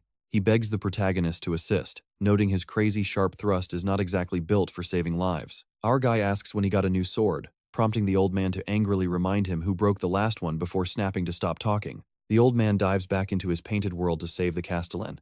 But as he paints around the corrupted boss to restore him, the Castellan starts reliving all his deeply buried memories. He explains to the protagonist that the ghoul cut can unlock lost memories like this, mentioning he tried the exact same trick during the Mino incident. Usually, flooding them with memories fixes the issue, but a mysterious voice suddenly disagrees, giving the old man a major jump scare. He instantly recalls an ancient memory and demands to know who is speaking through the castellan. The entity looks right at him, and those glowing eyes make one thing crystal clear: that is definitely not the castellan. When the beast wide opens its eyes, everyone is absolutely horrified. Our protagonist calls out to the old man, who stammers that something is horribly wrong. This thing is not the castellan. Suddenly, the monster rips right through its ceiling chains and towers over them like a giant. It glares at them with those creepy eyes as a thick black aura overflows. Floating effortlessly in midair, its terrifying transformation is finally complete. The old man is now absolutely sure this is the exact nightmare he warned them about. As it lands, a heavy pressure crushes down on them, and the monster casually calls the situation astonishing. Who would have guessed it could manifest here using this vessel? The creature is pure malice, laughing that even this man ended up as a ghoul, before spotting a very familiar face in the crowd. It smiles creepily at the doc, calling him an incomplete awakened one, and mockingly asking why he is still lingering in chaos. Didn't he get his wish in the abyss 900 years ago? The old man gasps that this monster is the master of the Ghoul Palace, the legendary king who can rip open a portal to the abyss, the ultimate catastrophe. Our protagonist realizes he has no clue what this freaky thing actually is, and frankly, the mystery is just starting to annoy him. The One King just feeds on their terror. Realizing it is like a ghoul but somehow different, our protagonist bluntly asks what the hell this thing is. With a simple wave of its hand, the creature asks why the old man never left chaos. Its dark power instantly shatters the doctor's painted world, mocking him for staying behind just to protect such a worthless planet. The doc is devastated that a single, casual gesture wiped out his masterpiece. Through it all, the One King just keeps wearing that smug, creepy grin. It calls our protagonist a fascinating human for keeping his mortal heart despite fully awakening. Meanwhile, the old man deduces the One King piggybacked off the castellan's corrupted descent into Goldom to hijack his body. This terrifying monster is only a tiny fraction of the One King's true power, yet the old man is already trembling. If a mere shadow feels this heavy, the real deal must be beyond imagination. Under that insane pressure, the creature looks hundreds of times larger than it actually is. Our protagonist looks over at the old man and dryly asks if he messed up. Before he can even answer, our guy decides he will just put the monster down. The king chuckles at the word kill, mockingly twisting his neck into a freakish L shape while laughing at how absolutely hilarious this kid is. The doctor frantically warns our hero to stop, shouting that this creature cannot be killed. Not even the legendary Mullah could lay a finger on it back in the day. Sure, it is only a shadow, but its power is still absurdly high. Our boy just tells the doc to stop stressing because they have got this in the bag, leaving the old man baffled by his insane confidence. The king bursts into hysterical laughter, completely clowning on our protagonist's claim. He casually snaps his freakish neck back into place, locking his intense gaze onto our fearless boy. He literally barfs a giant sword out of his mouth, inviting our boy to come and get some. Gripping the hilt with both hands, he unsheathes the massive blade and mocks him as a foolish awakened warrior. An awakened fool with a soft human heart daring to stand against him. The monster looks incredibly hyped for a brawl as their legendary clash is finally about to kick off. He knew the kid was weird, but not this crazy. The king is surprised anyone is still trying to reach the end of this world. Snarling that it is not nearly enough, he reaches out and grabs our protagonist right by the head. He sneers that the kid is even weaker than that nightmare from 900 years ago. Our protagonist barely breaks his grip, jumping back at the absolute last second to dodge the castellan's massive blade. Mid-dodge, he manages to stab the creature's arm and rip it clean off. He figures losing an arm will buy him some time to regroup, but the severed limb suddenly rockets straight back toward him. Caught completely off guard, he barely ducks the flying arm before it smashes his jaw. He counters by shoving his blade straight through the center of that ghoul-like chest, but the beast keeps swinging like nothing happened. It snatches our protagonist's cape, with the king noting that corruption is just a sickness of time. Jaehwan's arm is totally busted, and the king brags that a single glance at his void sword fast-forwards time by thousands of years. No soul can survive that, it just rots into a mindless ghoul. But Jaehwan basically tells him to shut up because that trick won't work on him. He stabs straight into his own rotting arm and tears the flesh away, claiming he just needs to rip out that piece of his soul. The king is absolutely stunned that the kid mutilated his own soul and kept his sanity. The king respects that insane willpower, but declares this is the end. He begins pulling even more swords straight out of his own body. Jaehwan looks on in horror because there are just too many blades. The king takes mental control of the floating arsenal and aims them directly at Jaehwan. When he launches the massive swords, the old man quickly dives for cover, knowing he cannot block a single one of them. The king suddenly spots the weapon in Jaehwan's sheath and recognizes it as a cheap knockoff of the Tower of Nightmares. He sneers, calling it a pretty little toy made by a bad dream. Jaehwan does some crazy acrobatics to dodge the raining swords. The old man is sweating bullets, but Jaehwan reassures him that he has a plan. He drives his blade into the dirt, bracing for the next strike. The king charges like a rocket, but Jaehwan parries his strike midair. The shockwave blows the old man backward, while the king leans in close, whispering that resisting like this will shred Jaehwan's soul to pieces. Jaehwan knows the villain is right. He cannot win a battle of attrition. Even with his insight active, he cannot spot a single weakness, and the weird particles floating around are completely ruining his focus. In this desperate moment, he remembers the doctor explaining his unique power, the blank-marked world. It was born from his deep desire to remember everyone who faded away, just like every awakened has a personal domain. These inner worlds are built entirely on the keywords they unlocked, fueled by raw emotion or obsessive desire. The stronger the awakened, the more souls they can bring into their reality. Realizing it is time to flip the script, Jaehwan slaps the king's sword aside and charges right into his face. He fully unleashes his domain, the world of oblivion. Reality distorts, summoning a massive tree and a terrifying eye. The doctor watches in absolute horror, realizing this place is literal hell. It is a nightmare realm built purely on hatred and raw malice toward existence itself. The king looks around, amused, asking if this is what Jaehwan truly desires. Honestly, he finds it pretty entertaining. Before the king can react, Jaehwan jams his blade directly into the monster's mouth. He mutters that at least he does not have to deal with those annoying particles floating around anymore. The brutal hit sends several of the king's teeth flying, yet the monster just laughs. Suddenly, dark vines erupt from his skin and shoot straight toward Jaehwan. The king stands back up, his jaw completely shattered, mocking Jaehwan for starting a fight he has no idea how to end. With a wave of his hand, he slams the kid straight into the dirt. Jaehwan is pinned down as the king drives him deep into the cracking earth.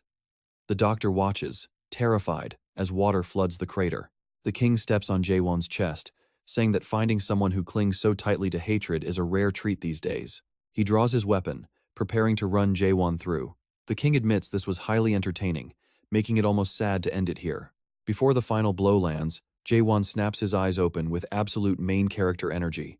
He unleashes a massive blast from below, striking the king dead center. The king is actually shocked, but Jaehwan just smirks, saying the real fun is just starting. The king finds this hilarious, since the kid can't even scratch him, and easily starts piecing his body back together. His physical form knits back together, turning into an absolute abomination. Jaehwan can only watch in disgust. Now looking like a literal Elden Ring boss, the monster lunges forward to attack. Jaehwan barely dodges, but the beast swings a massive hand upward. He manages to block it, but the impact launches him across the room, pinning him deep into the stone wall. Coughing up blood, Jaehwan dodges another charge. He teleports right behind the beast to deliver a heavy thrust, but the monster reacts instantly, spinning around to swat the blade away. The king mentions how he has watched world-shaping beings for hundreds of thousands of years. Every single one of them climbed the great tree while carrying deep, unresolved questions. Staring deep at Jaehwan, he wonders what answers a boy with such a dark world inside him is seeking. He strikes again, but as Jaehwan struggles to hold him back, the king suddenly smiles, realizing the truth. He realizes Jaehwan's inner world is the question itself. Is it a desire for total destruction, annihilation, or eradication? Slowly, the pieces start falling into place. To Jaehwan, this world represents the apocalypse, the only fitting name for it. The king mocks it as arrogant, since a mere mortal is questioning the very right of the Mirage Tree to exist. He asks if Jaehwan is actually trying to enforce that ridiculous law, and strikes again. Jaehwan falls back, completely confused about what this crazy monster is even babbling about. The king pauses, realizing he misread the situation entirely. Meanwhile, Jaehwan drops into a low stance, concentrating his energy to unleash an incredibly massive attack. Jaehwan remembers facing a similar nightmare back during his fight with the demon. Suddenly, it clicks. This monster is just the shadow that possessed the Castellan, meaning he actually stands a chance. He preps a deadly thrust, and though the king sees it coming, Jaehwan is simply too fast to stop. The blow leaves the king heavily damaged, but he just sneers, calling him arrogant for thinking a shadow can be killed. Yet with every attack, the king only mutates further, becoming more grotesque. He sighs, bored of this insolence, and decides it is finally time to erase Jaehwan. He lunges, jaws wide, trying to swallow Jaehwan whole, but the kid draws his sword and leaps high into the air. Suddenly, those glowing weak point lines start reappearing right before his eyes. Jaehwan realizes the monster is still tethered to his physical vessel and swings hard at that exact connection. The king freezes in disbelief, thinking such a broken power should only exist in fantasy. Jaehwan rams the blade deep with everything he has left. The king disintegrates, calling him a harbinger of the apocalypse, promising he will be waiting at the gates of the abyss. With those parting words, the entity vanishes, leaving Jaehwan completely battered, with chunks of his arms torn away. Knowing this was just a shadow of the actual king, he realizes he desperately needs to level up. Standard thrust attacks just won't cut it anymore. His heavy thrust is great for clearing out massive armies, but against a single high-tier boss, the damage spreads out way too much to do any real harm. It only worked as a momentary distraction to buy some time. He needs a dedicated single-target skill. Just then, as the injured doctor lies on the ground, Jahir and Yeren finally arrive. The fading Castellan weakly calls out to Jaehwan. Surprised that the man is still breathing, Jaehwan steps closer. The Castellan looks at Jahir and admits he kept watching over him, even after turning into Gorgon. He expresses deep gratitude that Jaehwan stood tall against the king. Then, he suddenly grabs the boy's arm, making Jaehwan wince. The Castellan pleads with him, saying it is time for Gorgon to change, urging him to accept his legacy. He begins channeling his life force directly into Jaehwan's arm, leaving a branching mark. Jaehwan feels a deeply familiar warmth from the energy, sensing Yeren, Jahir, the old man, Minho Han, and everyone in the city. Cozy memories flood his mind. The dying man whispers a final plea, begging him never to lose his humanity. Sometime later, James arrives on the scene, frantically asking if everyone made it out okay. The old man just groans, complaining that his back is completely ruined. But as they look up, they see Jaehwan walking back over, with a strange black mark wrapping all the way from his shoulder down to his wrist. Realizing what the mark means, the crowd immediately drops to their knees. Yeren stands frozen, thinking about the Castellan, before accepting that if this was her master's final wish, she must obey. 2 days later, Yeren visits Jaehwan, who wants absolutely nothing to do with this new job. He snaps at her, repeating that he is not their Castellan and has no interest in ruling. But Yurinshiver points out that our boy seems to have a selective memory about their little deal. He kindly reminds Jaehwan of his promise to rescue the Castellan and slaughter the merchants. On his end, Yurinshiver was supposed to set up the Abyss expedition. Jaehwan asks if he is just dumping all this work on him now that the old Castellan kicked the bucket. Yurinshiver basically says, yep, pretty much. Jaehwan counters that even if the old man is dead, the new Castellan is still breathing, so everything is fine. Yurinshiver smiles, saying that is exactly why Jaehwan has to hold up his end of the bargain. See, Jaehwan is the new Castellan now, and he absolutely hates it. He wonders how his life went so off track, because he has zero time to babysit a giant castle. His real goal is to reach the Abyss, so he asks Yurinshiver if he can just hand this annoying job to someone else. The answer is a swift and brutal, no Gorgon itself would never allow it. Jaehwan is completely dumbfounded, realizing that Creepy Symbol actually chose him. Yurinshiver explains that the title cannot just be passed around like a cheap toy. A Castellan only changes when the current one dies. To make things worse, there is a mountain of paperwork waiting for him. Since Jaehwan is officially in charge, he has to review the records, and some of these laws are incredibly bizarre. The first rule states that mocking the Castellan gets you publicly beaten. A second offense means soul extraction, and a third is total soul destruction. Now it makes sense why everyone in town was so aggressively polite to the Castellan.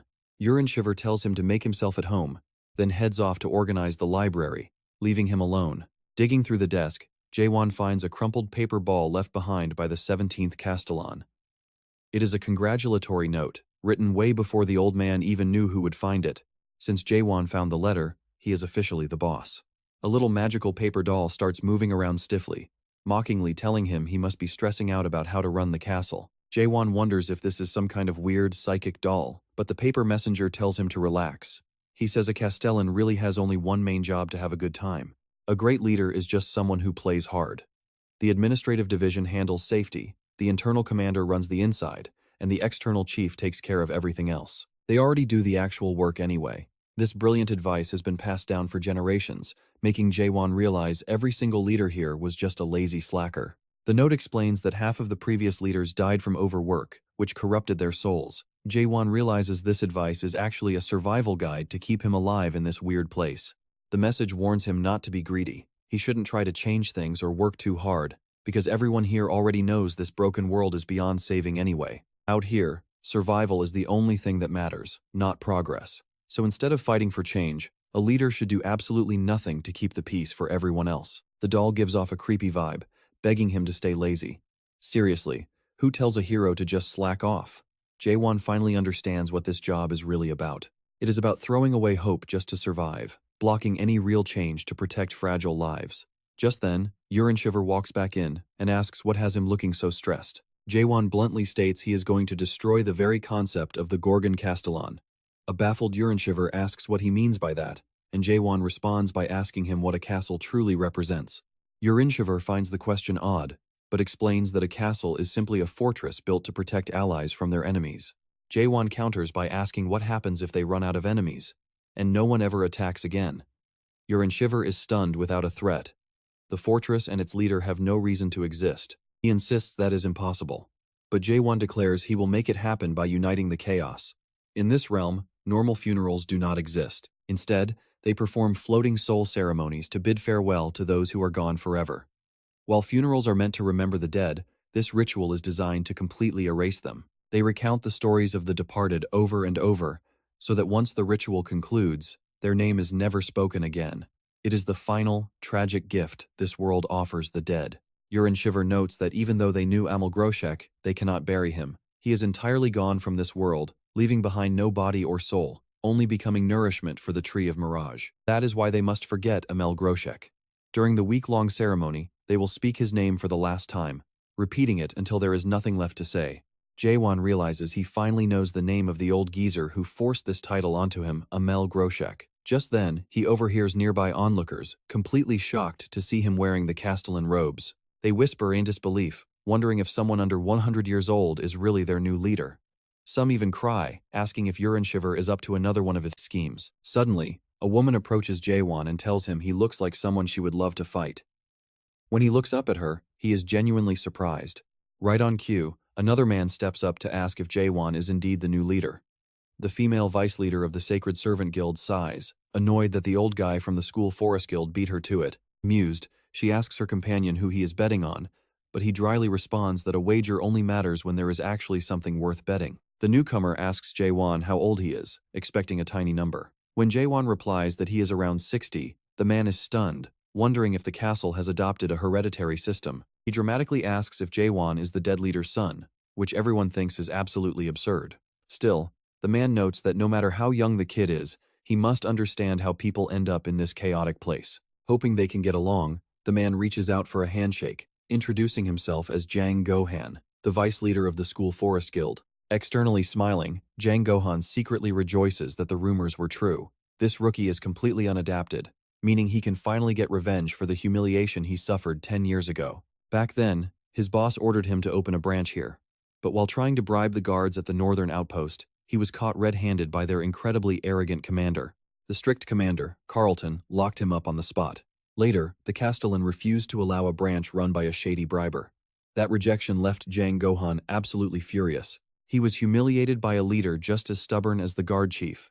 But today, the old man is dead, that annoying commander is hospitalized, and the new leader is a total rookie. To him, this is an absolute jackpot. Grinning with malice, Jang Gohan grips Jaehwan's hand and activates a high-tier battle formation, sending a wave of lethal energy directly at him. Jaehwan is surprised as the terrifying 8 gates of hell manifest around them. A massive dragon emerges from the gateway, opening its jaws to roast him with a blast of hellfire. Onlookers gasp, shocked that anyone would pull such a crazy stunt. Using the 8 gates of hell on the Castellan is wildly cruel, especially against a kid who looks barely 16. Jang Gohan sneers, asking Jaehwan what he thinks of his strongest attack. He is certain the kid is already trapped inside a terrifying illusion of eternal flame. But instead of screaming in pain, Jaehwan calmly remarks that this world has a very unique way of greeting newcomers. Jang Gohan starts trembling as Jaehwan suddenly squeezes his hand. Tightening his grip, Jaehwan tells him it is time to return. That bizarre eye of his locks onto Jang, who immediately screams like he's looking straight into hell itself. Everyone else just stands there completely frozen, unable to believe Jaehwan actually broke free from the 8 gates of hell. The new Castellan says that insulting his position deserves a savage public beating, but he will let him off with a simple warning. The doctor is incredibly disappointed, complaining that this turned out way too boring. He was totally expecting a brutal beatdown. Meanwhile, the woman nearby is left wondering who this mysterious kid actually is. With the drama settled, the ceremony finally moves on to the Castellan's opening speech. Jaehwan steps up to the podium, and even the doctor looks shocked that the kid is actually going through with this. But then a really bad feeling starts creeping over the entire crowd. He introduces himself as Jaehwan, the new Castellan of Gorgon. He frankly admits he has no idea who Amel Grosek was, what he did, or how he lived, and honestly, he does not care that everyone is already unhappy with him. He knows they all think some random young kid with weak spiritual pressure just lucked into the throne. And he admits that is partially true, since to be honest, he was not even in Gorgon until recently. Yet, Gorgon still accepted him as leader, so even if he says something completely unhinged like abandoning the title or uniting all of chaos, and even with that terrifying aura he radiates, some people decide to hear him out. The crowd is totally stunned. They cannot believe an outsider is now their ruler, with some whispering that he might be from the Palace of Reincarnation. What will happen to chaos now? Yuren Shiver speaks up, declaring that no matter how strange he is, Jaehwan is still his master. That sends the crowd into an absolute uproar, but Yuren firmly believes the new leader would never put Gorgon's future at risk. But before long, someone comes knocking on his door. Jaehir apologizes for disturbing him so early, but warns that things have already gotten way out of hand. Yuren quickly gets ready and rushes over. But the moment he throws the door open, a massive flood of paperwork bursts out and terrifies them both. Yuren stares in horror, wondering how this much work even piled up. The entire room is literally buried in documents, proving that no one could fake working this hard. But the person inside is not Jaehwan at all. It is Carlton Javier grinding away. Yuren asks what on earth he is doing there instead of recovering in the hospital. Carlton replies that his master ordered him to stay here. Naturally, Yuren Shiver asks where the master went. Meanwhile, our main character is far away smashing statues and every single one of them looks exactly like Carlton. The complains Nature. The complains loudly about all the different Carlton versions being destroyed, even whining about a cotton and agony piece, and how much insane money they could have made off them. Jaehwan shrugs it off, saying the only important thing is that he created a brand new technique, grabbing his sword to take a fighting stance. The old man notices his posture is smoother than usual. Judging by how the sword moves, he realizes it was inspired by his very own slash. He proudly suggests calling it the Shang Yue thrust, but our protagonist casually asks if he wants to get stabbed like that ridiculous name suggests. The old man gets instantly annoyed, snapping about how much effort he put into naming it. He grumbles that Jaehwan has only gotten more arrogant lately, but admits the new move is still worth testing out. The second our hero strikes, the old man quickly leaps aside. Even Curver is shocked by the speed. The old man yells out, "Were you seriously trying to hit me?" He complains that the kid has zero respect for his elders, but when he looks back, he realizes someone else was standing there and took the full hit. It is the leader of the Thunder Clan, and they are shocked to see him completely knocked out on the ground. It is Onyang, the leader of the Thunder Deus clan, and the old man wonders how he got here. Just a few minutes earlier, his men had asked Onyang if he was certain the Castellan would be at the training grounds. He had nodded, peeking through a tiny gap to spot Jaehwan before charging up his lightning power. Calling upon the strength of the Thunder Deus, he confidently declared that today, he would become the new Castellan. He did not care if people called it cowardly, believing assassination was still true combat. But then he noticed a deadly blast flying right at him, Jaehwan's accidental strike. Waking up completely wrecked, he leaps up in shock. The doctor is surprised he is already conscious, but Onyang starts shouting again, demanding to know what the doctor is doing here. He rants about how he always loved underhanded tactics and knew he would get caught eventually. Then he asks who the hell our hero is, and the doctor casually points out that is the Castellan of Gorgon. Onyang grumbles that he has never heard of anyone like that in all of Chaos or the Great Lands, and the doctor admits he has not either. Onyang snaps, that is exactly why he is asking how does this make sense. The doctor simply sighs, replying that it really does not. Honestly, absolutely nothing about Jaehwan makes sense, especially after his crazy stunts. Onyang realizes the medic is dead serious, but shrugs it off. He points his weapon at our hero, demanding another round and swearing he will win this time. He demands to know how the Castellan managed to attack him before he could even reveal himself. The doctor dryly points out how incredibly shameless that is, considering Onyang was the one sneaking around trying to assassinate him. Jaehwan simply nods and accepts the challenge. That only infuriates Onyang even more, and he charges forward, slickly dodging the first two sword strikes. Onyang admits the kid is faster than he looks, swinging his daggers down while mockingly asking why Jaehwan is not trying to dodge. He unleashes his strike, bursting forward like a deadly blur straight at our hero, but as he stops, he realizes he still could not land a single scratch. Frustrated, he growls that he did not want to resort to this so soon. He starts drawing massive amounts of Thunder Deus energy, forming a spinning vortex right above his head. He proudly boasts that his next move will end this battle in a single strike, using his ultimate Thunder Deus power. But right as he prepares to unleash it, Jaehwan instantly teleports right behind him. Our hero mutters that the technique simply takes way too long to charge, instantly landing another heavy thrust. Sometime later, a messenger opens the door, reporting that the Castellan barely managed to defeat the ThunderClan leader, before quickly heading back out. The doctor says he did well, but warns that many more powerful fighters will surely start challenging Jaehwan from now on. Onyang sighs, explaining it took him exactly 100 years to reach this level, because he originally came from the Yang family, one of the 5 great clans of the Great Lands. Back then, he was not a proud member, but a miserable slave beaten daily by his masters. The loyal companions who had cleared the tower alongside him were forced into the same family, hoping they could at least stay together. But one by one, they were either sold off to brutal battlefields or worked to death as slaves. He slaved away like this for nearly 100 years. While most of the others died, he somehow survived, slowly building trust until he was finally promoted to the official rank of a trusted servant. But on the very day of his promotion, he chose to rebel against his fate, realizing he simply could not keep living like a dog forever. Throwing away the 100 years of trust he had painfully built, he broke into the Yang family vault and stole their secret scrolls. Among them was their highest-ranked martial art, the legendary Thunder Deus technique. The moment he learned it, his broken body fully restored, allowing him to wield the power of the Thunder Deus. But stealing the Yang family's ultimate secret art meant spending 20 years being relentlessly hunted down before they finally beheaded him. But after waking up in chaos, he used that same Thunder Deus technique to seize the 9th seat of the 10 major sects in just 100 years. Yet now some kid, who has not even lived a century, is the Castellan here. And as Anyang recalls the doctor asking how someone like Jaehwan could possibly be the Castellan, he has to admit the medic was right. Absolutely nothing about this guy makes any sense. The doctor, who understood absolute despair better than anyone after the tragic fate of the Abyss Expedition Squad, is actually smiling right now. Seeing this, Anyang remains furious, but the doctor tells him he should feel lucky. He got to meet this guy before learning what true despair really looks like. The doctor adds that Anyang is probably wondering just how deep Jaehwan's hidden potential actually goes. He explains that just 1 week before he arrived, the fortress of Gorgon had almost been completely taken over by the infamous Golden Heaven sect. Anyang is stunned to hear this. The doctor notes that while he does not know how they brainwashed Gorgon's men, they had clearly planned this invasion for ages. Yet, the beast who saved the fortress from absolute ruin and single-handedly crushed the fallen king descending into the Castellan's vessel was none other than Jaehwan, their new leader.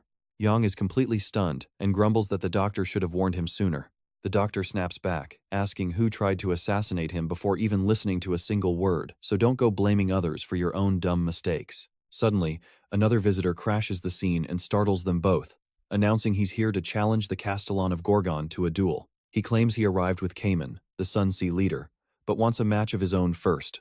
He is Kang Won, leader of the Flame King sect. But Jaehwan just shrugs and tells them that's not necessary.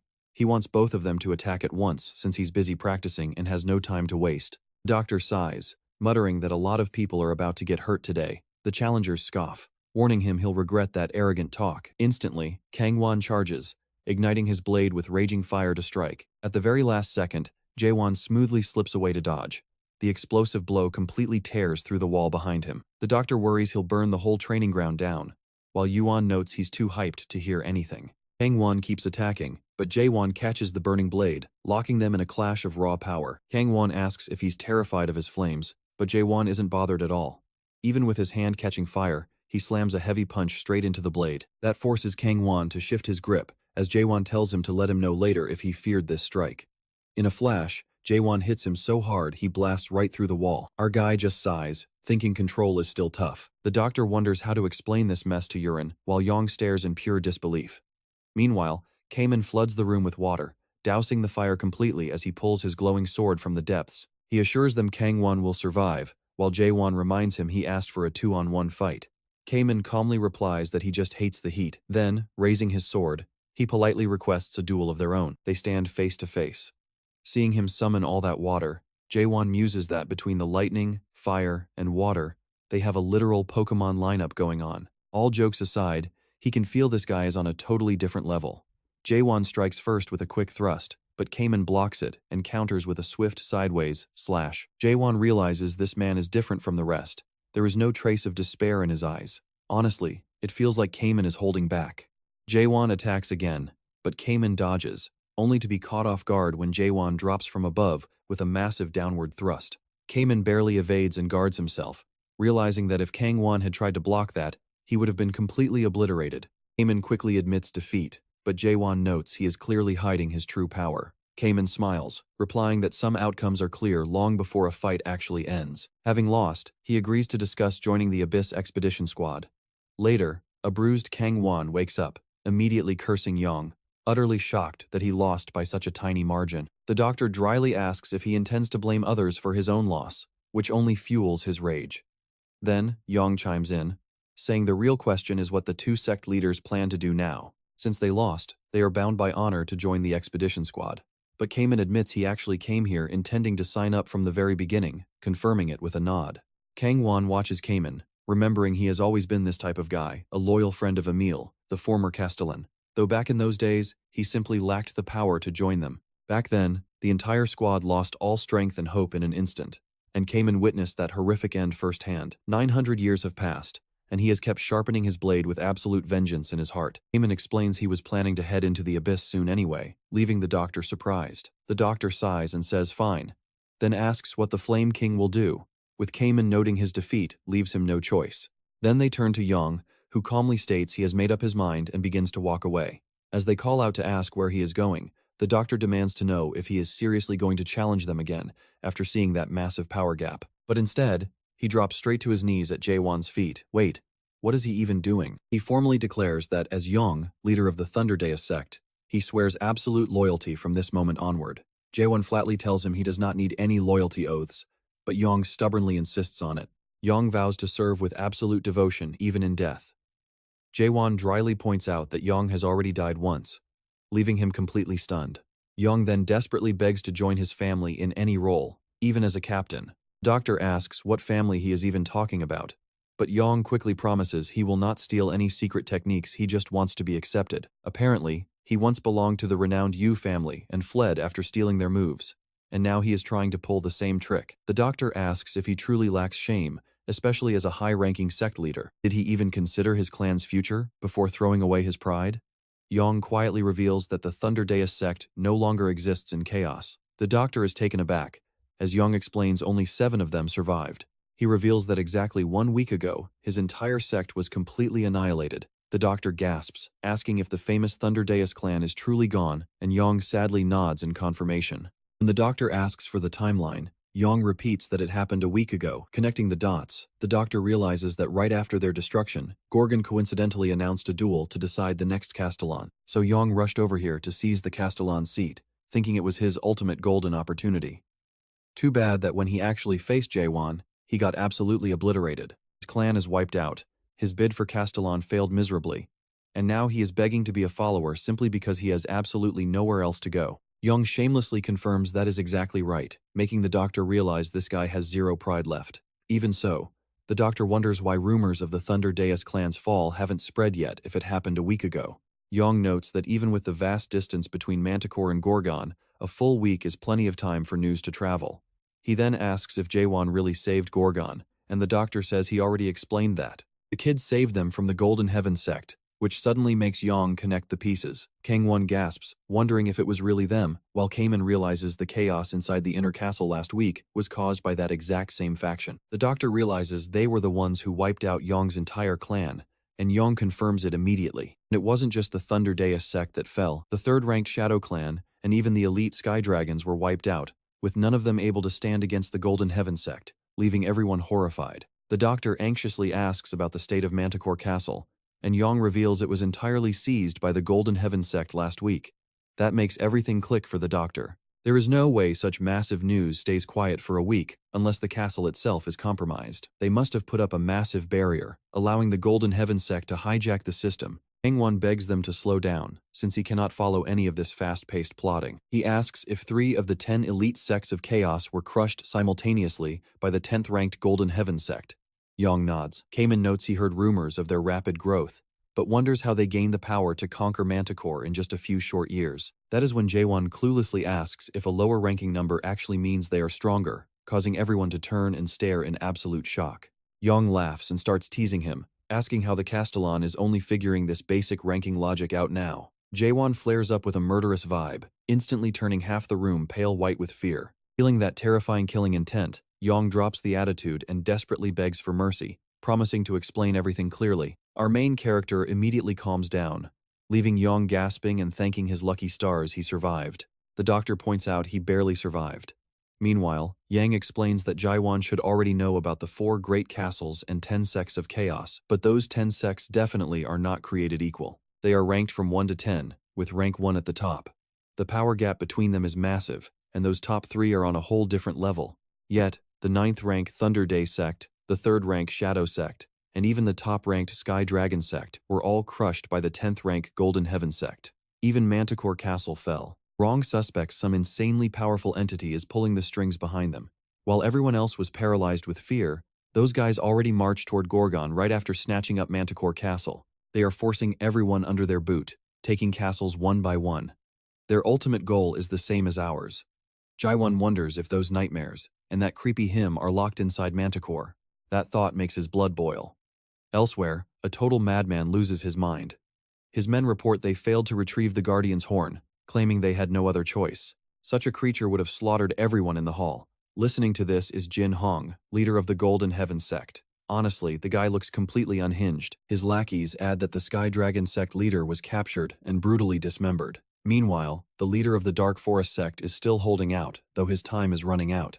Jin Hong grabs a kunai and chucks it at a nearby severed head. He calls it great news, then asks if they captured the Thunder God sect leader, but they admit they failed. For that answer, the messenger gets a kunai buried deep in his shoulder. He begs for mercy, but Jin Hong calmly tells him to forget it, asking where the coward fled. They say Gorgon. This news takes Jin Hong completely by surprise. He never expected those stubborn sect leaders to join forces the second Manticore fell. Now, his attention turns entirely to Gorgon. He heard some absolute idiot is risking his seat as Castle Lord to form an Abyss expedition squad. Jin Hong cannot believe anyone in Chaos still has those stupid dreams. Even with fewer troops, First Elder Mi-Han worked hard to gather the foundation stones. He is likely too ashamed to face the Dark Monarch now. Jin Hong orders them to open the screen. He stares at the name Jaehwan, the new Castle Lord. They confirm it is him. Looking closer, that name feels strangely familiar. Suddenly, an urgent message arrives. It is from the Dark Monarch. Jin Hong wonders if it is about tracking down the escaped subject, something they could not even control. He tells his men to reply, saying they received it. Growing impatient, he turns to the trembling subordinate. The more he thinks about this entire situation, the less sense any of it actually makes. Honestly, can you blame him? A random test subject killed a cultivator, destroyed the tower, and entered chaos. While his men tremble, Jin Hong just laughs. He suddenly drives a kunai straight into the man's forehead, killing him instantly. He asks if that crazy story makes any sense. The other survivor quickly agrees that it is completely insane. A feat like that should be impossible. When asked what to do about the Thunder God leader who fled to Gorgon, Jin Hong tells them to just leave him alone. He explains that the 10 sect leaders all headed to Gorgon once the Castle Lord seat was up for grabs. Those are the targets they must watch to unify all of Chaos. Besides, this plays right into their hands. Gorgon will soon be wiped out by the dead anyway. He recalls the massive, dark energy unleashed inside the fortress just a week ago. That was definitely Soul King catastrophe. The energy vanished quickly, but the scary part is that the dead summon more dead. They will soon realize why he is one of the 12 monarchs. But the doctor points out that is impossible since the monarchs agreed never to interfere in chaos.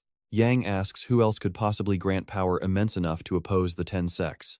Gang points out the Great Lands are currently at war, so someone is likely using that conflict to interfere here. Perhaps they should contact the Palace of Resurrection. Cayman is shocked they would even suggest that. That legendary place is where the monarchs and 5 great clans revive, and they control all the fruits of chaos. He adds that if one of the 12 monarchs is involved, the treaty is broken. The doctor completely agrees. In exchange for all the fruits, the monarchs and 5 great clans signed a treaty promising to stay out of chaos. Yet, Gang insists they still need to question them about this violation. Cayman argues that is just a guess, and he despises the idea of begging them for help. What if they are actually working together? Gang is left completely speechless. The doctor turns to Jaehwan, warning him that things have gone way too far. Manticore has fallen, and 3 of the 10 sects are already destroyed. What is the plan now? Continuing this path will trigger an all-out war. Jaehwan shrugs and says it does not matter. They had to fight them eventually. But the doctor remembers Yeren Shiver's warning. The Castle Lord wants to unify chaos, wipe out every single enemy, and step down. After all, who needs a lord if no castles remain? But it cannot be that simple. Unifying chaos is entirely different from just making the castles and 10 sects bow. The Palace of Resurrection is far stronger than all of them combined. At Jaehwan's current level, defeating them is absolutely impossible. No matter how strong he is, some things cannot be done alone. Just then, bright sunlight pours into the room. Jaehwan simply says, "That is exactly why the doctor is standing here with him." Talk about reckless, he is actually treating this old-timer like a trusted ally. The old man is completely stunned. He admits he lacks experience and has not lived a long life, but having the old man around is more than enough. The doctor grumpily asks when he ever agreed to join. Our hero asks if he really will not. The doctor feels awkward, wondering how a 60-year-old brat makes him feel so flustered. Jaehwan turns to the group, declaring he is not just recruiting for an expedition. He is going to unify chaos and utterly crush the Palace of Resurrection that stole the fruits 900 years ago. The expedition will depart only after that task is complete. He needs true allies to go the distance, and those who are not ready can walk away right now. Kamen asks what happens if nobody steps up. He answers that he will do it all alone. Kamen fires back, pointing out he literally just admitted that doing everything by himself was impossible. Jaehwan reminds him he has made it this far completely alone. That stuns them into silence before they burst out laughing. Kamen grins, agreeing to follow the castle lord to the abyss or the palace itself. Gang says he is in too since their bodies are already one, but Jaehwan dryly declines that kind of bond. He asks Gang, who admits he still has not decided. The mood drops. Gang points out they barely know him, so how could they accept such a crazy offer so easily? Honestly, he is not sure Jaehwan is qualified to lead the expedition. The enemies ahead are far too strong, and that is why he demands proof. 6 sect leaders are currently in Gorgon. If Jaehwan wins the recognition of the other 3, Gang will follow him. Jaehwan agrees instantly but adds that he has a special condition of his own. That throws everyone off. He explains that if he must earn their respect, they have to earn his as well.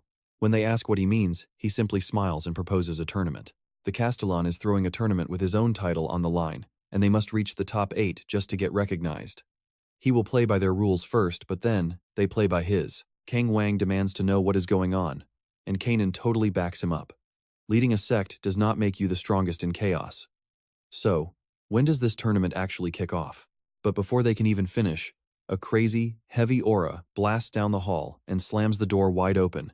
It is Yuha, frantically searching for Jaehwan. She hands him a flyer, and yeah, the madness has already started. According to the flyer, anyone eyeing the throne must fight. The very first Gorgon Grand Tournament is officially happening, and the qualifiers kick off tonight at 6 o'clock. A bit later, Yuha finally snaps and demands to know what his master plan is, and honestly, we are all wondering the same thing. He just sighs and asks what kind of miracle she is expecting. Legendary fighters from all over Chaos are flooding in alongside massive crowds of spectators. Gorgon's outer district is totally jammed, making security checks an absolute nightmare. Cawthorn points out that the internal commander is pretty furious about this whole tournament idea. The commander snaps back that this is about principles, not personal grudges. Cawthorn reminds him that during emergencies, if enough Horn captains agree, new laws can pass without any fancy conference, and the Castellan easily got the majority. He begrudgingly admits it is true. After all, out of the 5 Horn captains, the 3 who backed him were his own new appointees, and they all voted yes. It all goes back to that terrible Golden Sky sect disaster, leaving 4 captains dead and the last one completely crippled. Because their leadership was totally wiped out, the Castellan filled the empty seats with his own close allies, specifically Clearfoil for finance, Johare for defense, and Cawthorn for law. That is why every new law passes so easily. Honestly, how does he expect a simple tavern owner to run the treasury? Seeing his annoyed face, she realizes he hates these appointments. Still, she asks if he has any idea how much cash this event will generate, which he obviously does not. She smiles, that is the whole point, pure gold. She warns him not to look down on her, just because she runs a tavern. He tries to deny it, but she points out that his face says it all. Wealth naturally flows where crowds gather, and thanks to this tournament, Gorgon is packed like never before. She then asks if he even knows where the arena actually is, and he has to admit he is clueless. It turns out the arena is right on Vendor Street, just north of the outer district. He is completely stunned, remembering that the entire street was reduced to rubble during the Sky Sect battle just days ago. Now, all the local workers who lost their livelihoods are getting paid as event staff while they rebuild the area. He silently ponders the move. He knew the tournament was happening, but using disaster relief as a massive labor source is pretty genius. Clearfoil notes that the total structural damage from the Golden Sky Sect disaster cost around 12,878,000,000 horns. Then, she playfully dares him to guess how much net profit they cleared in just 2 days. Before he can even guess, she slams the table. The actual number is 13,280,000,000 horns in pure profit, and future projections look even more insane. As he stares at her in absolute shock, she laughs and asks why he is so surprised.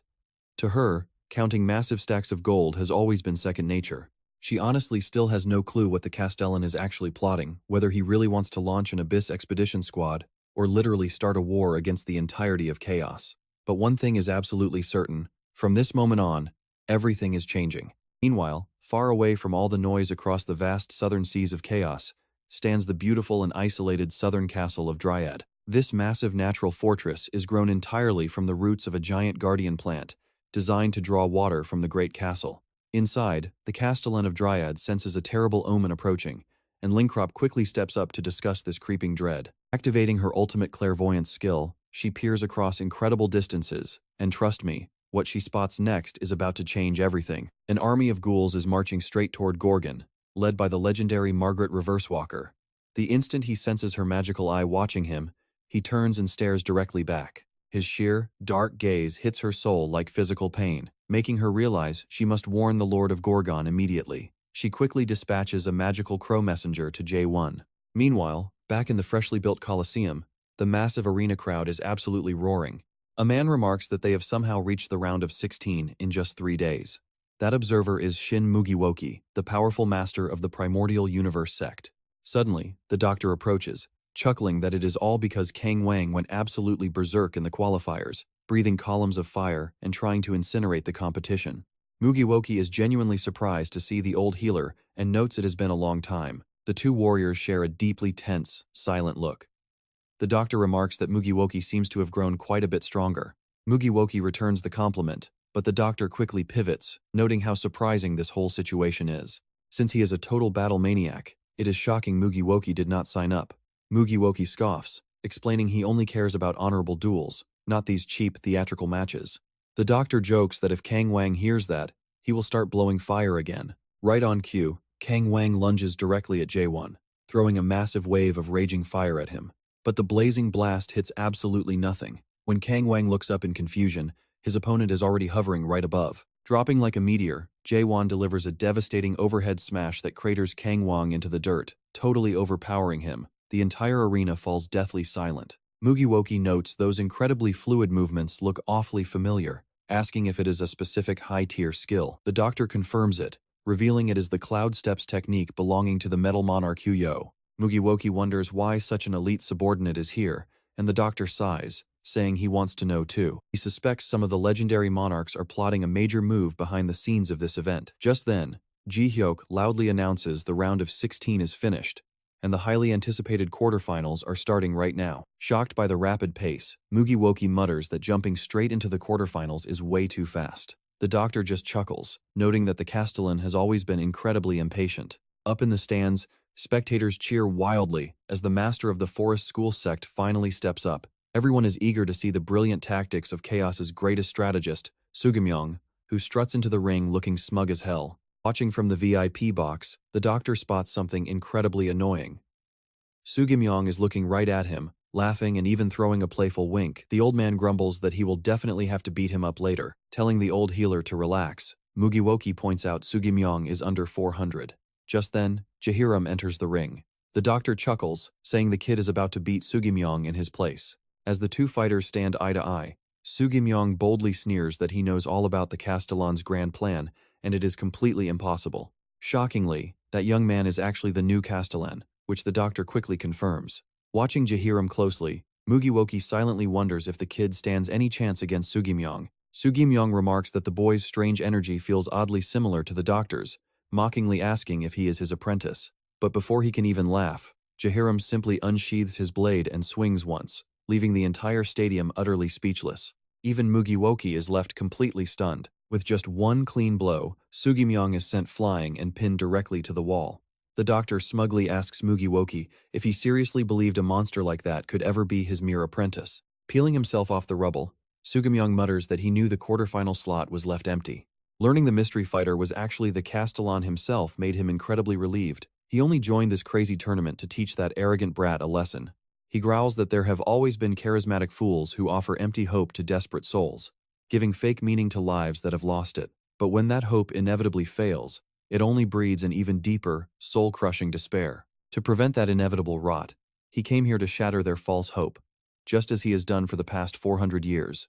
He refuses to lose here. Glaring at Jaehwan, he asks if the kid honestly thinks he has already won. If he admits defeat now, it would completely erase his entire 400-year journey. Honestly, listening to his dramatic rambling is pretty exhausting. Sugamyong points out that Jaehwan only specified a one-on-one duel without defining any tournament rules. Since Jaehwan promised his seat to anyone who could beat him, Zugming steps up and asks what the catch is. Zugming boldly replies that he wants a battle of wits instead. After all, isn't it only fair that he competes in what he's best at? The crowd boos, calling Zugming a shameless sore loser who should just give up. Chung-Hu sighs, having fully expected this pathetic excuse. Mugiwolki notes that measuring intelligence in battle is impossible, but Chung-Hu realizes Zugming is suggesting a classic strategy game. He tells the crowd to watch closely, and Jaehwan calmly agrees to the challenge. When the kid asks what a battle of wits actually looks like, Zugming happily takes that as an official yes. Suddenly, their entire reality warps and shrinks. The arena transforms into a tiny tabletop model, dragging both players straight into a simulation world of strategic military formations. Jaehwan asks what kind of place this is.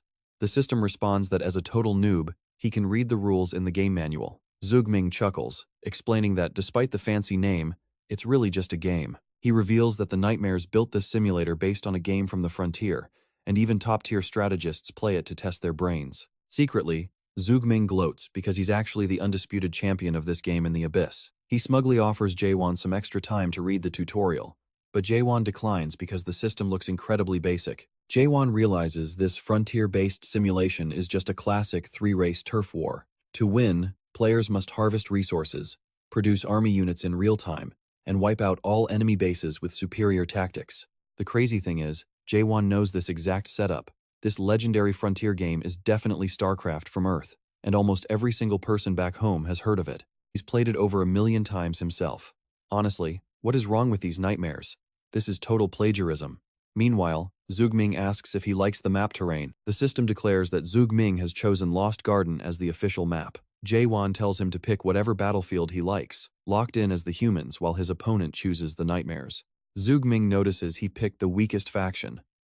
For all his annoying confidence, the kid is still just a clueless beginner. While nightmares scale hard late game, they can also secure fast early wins. Zugming plans to claim map control with cheap minions and drown Jaehwan in a massive swarm. However, Jaehwan calmly begins micromanaging his units to slice down the demons. Using simple human units, Jaehwan completely dominates the field, leaving Zugming staring at his screen in absolute shock. He screams out, "What are you doing? Why are you attacking already?" He is actually rushing with workers, yes, you saw that right. Zugming watches in horror as Jaehwan builds defensive towers inside his own base. A single archer snipes his forces, and Zugming realizes the kid is hiding behind towers to safely farm him. It makes zero sense. The high-health workers keep body-blocking his units whenever he tries to target the defense towers, leaving him completely trapped. Zugming's defenses are utterly useless, leaving him unable to gather resources or construct any tech. Frustrated, he screams out, "What kind of cheap strategy is this?" Jaehwan deadpans that it's just a standard tower rush from Korea, though pro players usually get mocked for using it. Outside, the spectators are absolutely loving this hilarious one-sided beatdown. Zugming can't believe a beginner would pull such a dirty trick, whining that he's playing completely wrong. He argues that it's basic gamer etiquette to not rush during the first 10 minutes, but Jaehwan just shrugs and asks what he's whining about. Zugming insists that players are supposed to peacefully build their bases first, but the kid points out that isn't written anywhere in the rules. Realizing he has no legal defense, Zugming listens as Jaehwan tells him that anything goes if there is no rule against it. The legendary strategist falls to his knees, wondering what kind of monster he just challenged. This kid has zero respect for the rules and completely shatters every standard gaming tactic. Because of that, Zugming can't even fathom how high his true level goes. Defeat is absolute, making him realize his 400 years of studying strategy were all leading up to this humiliation. He formally forfeits the match, and once they exit, Chung-Hu approaches arresting Jaehwan to ask where he learned that bizarre formation. Mugiwolki joins them while Chung-Hu admits he thought Jaehwan was only capable of thrusting, before quickly correcting his statement. Since the kid's new move was heavily inspired by Chung-Hu's own slash, Maybe he's finally expanding his repertoire. The old doctor calls the strike a spiral cut, but Jaehwan immediately questions that lame name. Chung-hoo insists on the name because he remembers trying to suggest it earlier, only for Jaehwan to reject it since he supposedly only does stabs. Kamen chimes in, suggesting that since slashes and stabs both exist to execute the enemy, they should combine them under the banner of execution. Jaehwan declares the skill will be called Spiral Execution, having already locked in the name, but Chung-hoo asks if he is seriously choosing that. The old doctor pushes for Spiral Cut, but Jaehwan prefers his version. Turning to Mugiwolki, he notes the warrior looks tough and directly asks for a fight, leaving Mugiwolki stunned by the incredibly aggressive greeting. Chung-hoo scolds him for picking fights with senior fighters instead of showing respect, but Jaehwan retorts that none of these veterans are frail old seniors. Since they are both old and exceptionally powerful, there is no point in holding back. Chung-hoo laughs, asking Mugiwolki if he heard how the kid always wins arguments. In his head, Mugiwolki realizes it has been 900 years since the Abyss expedition disbanded, and he has never seen Chung-hoo have this much fun. It reminds him of Moloch, their former leader who once filled the entire Abyss with hope and dreams. Yet, Moloch eventually became a symbol of total despair. Looking at Jaehwan, Mugiwolki wonders how the kid measures up and if he can truly fill those giant shoes. Jaehwan clearly possesses frightening strength, with raw talent that might actually exceed Moloch's peak.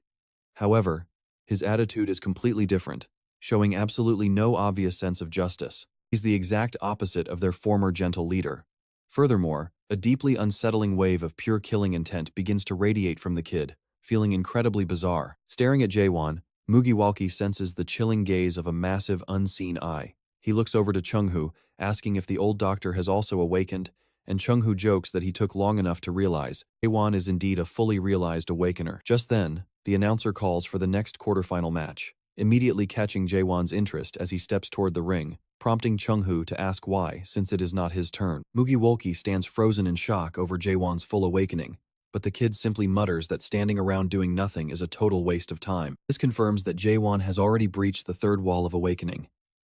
As the young lord casually marches back onto the stage, Chung-hoo sighs, wondering what kind of chaos the kid is about to unleash. Reaching the center, Jaehwan notes that aside from Kamen and Yongyong, the remaining fighters look pretty decent. His eyes lock onto the suspicious woman wielding a massive chain scythe. There is an unreadable mystery to her presence that he cannot decipher. Just as he wonders about her identity, the referee demands to know why he's interrupting, leaving the crowd shocked to see the castle lord crash the match. While spectators whisper in confusion, Jaehwan grabs the microphone and demands their attention. He bluntly states he has seen enough of their skills to gauge their level, and waiting on the sidelines has gotten incredibly boring. Because of that, he decides it is time to shake things up.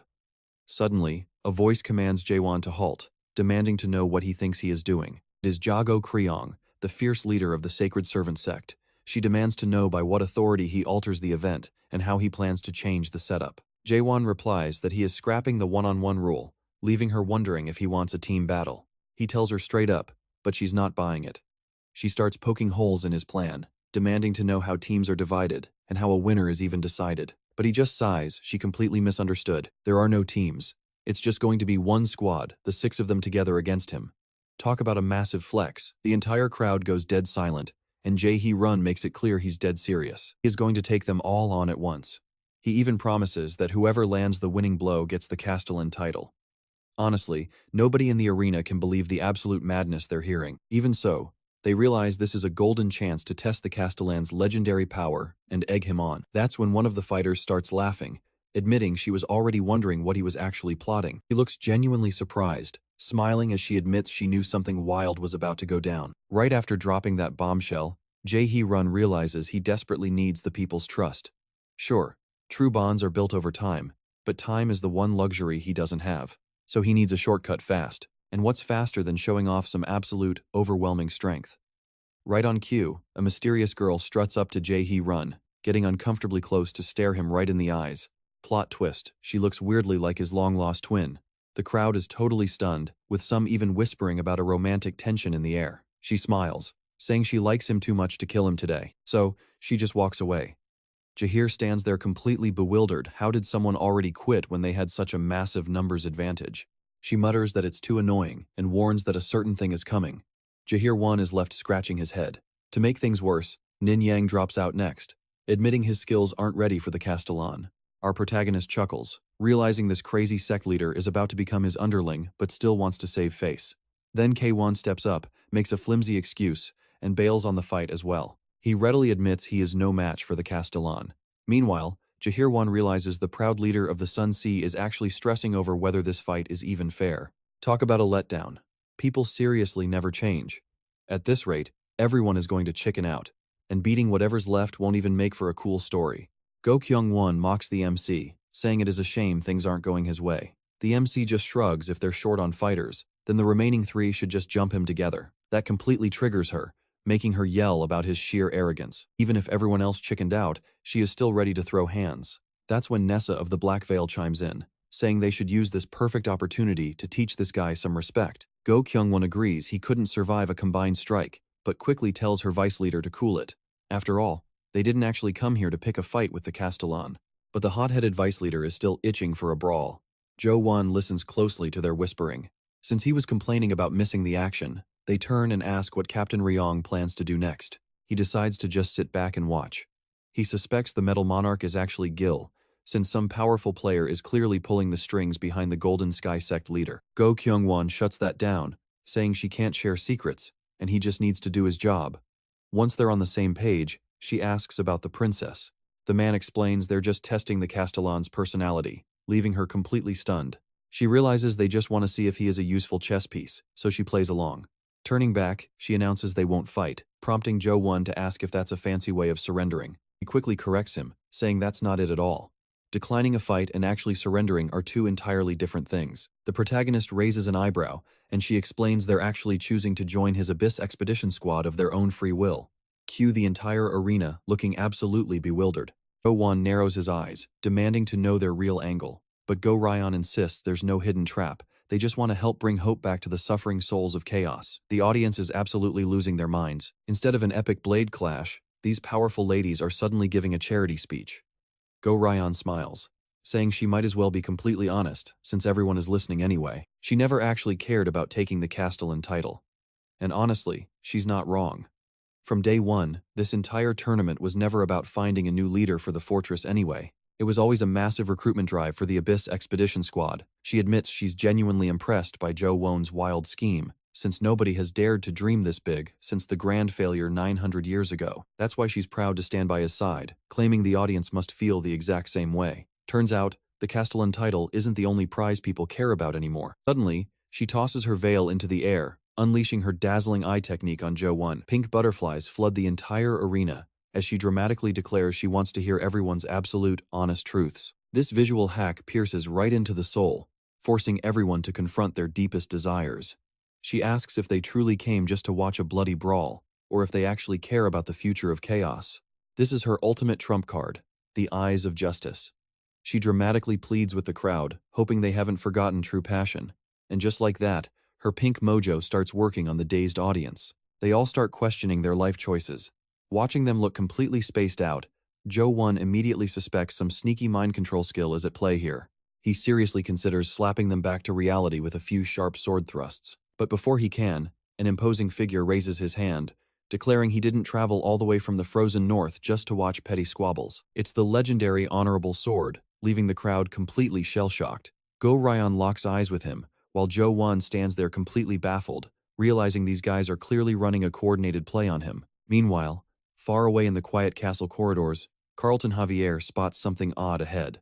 He opens the door and finds a messenger crow sent directly from Castellan Dryer. He is totally shocked. Left his desk too long, apparently. But as he reads the message, his face turns completely pale. An entire army of ghouls, including a massive mega ghoul, is marching straight for Gorgon Castle. He rushes to the window. Too late. They are already here.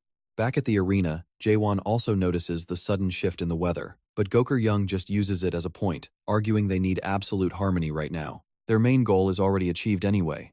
They've gathered countless brave souls ready to risk it all for the Abyss expedition. Sensing the spotlight is fully on her, she prepares to deliver her final, smooth pitch. She commands the crowd's attention, raising the ultimate question of who should actually lead this grand squad. The old doctor frowns as he realizes her play, while Mugawaki immediately sees right through her sneaky game. He grumbles that she's combining her top-tier speech buffs with her eyes of justice.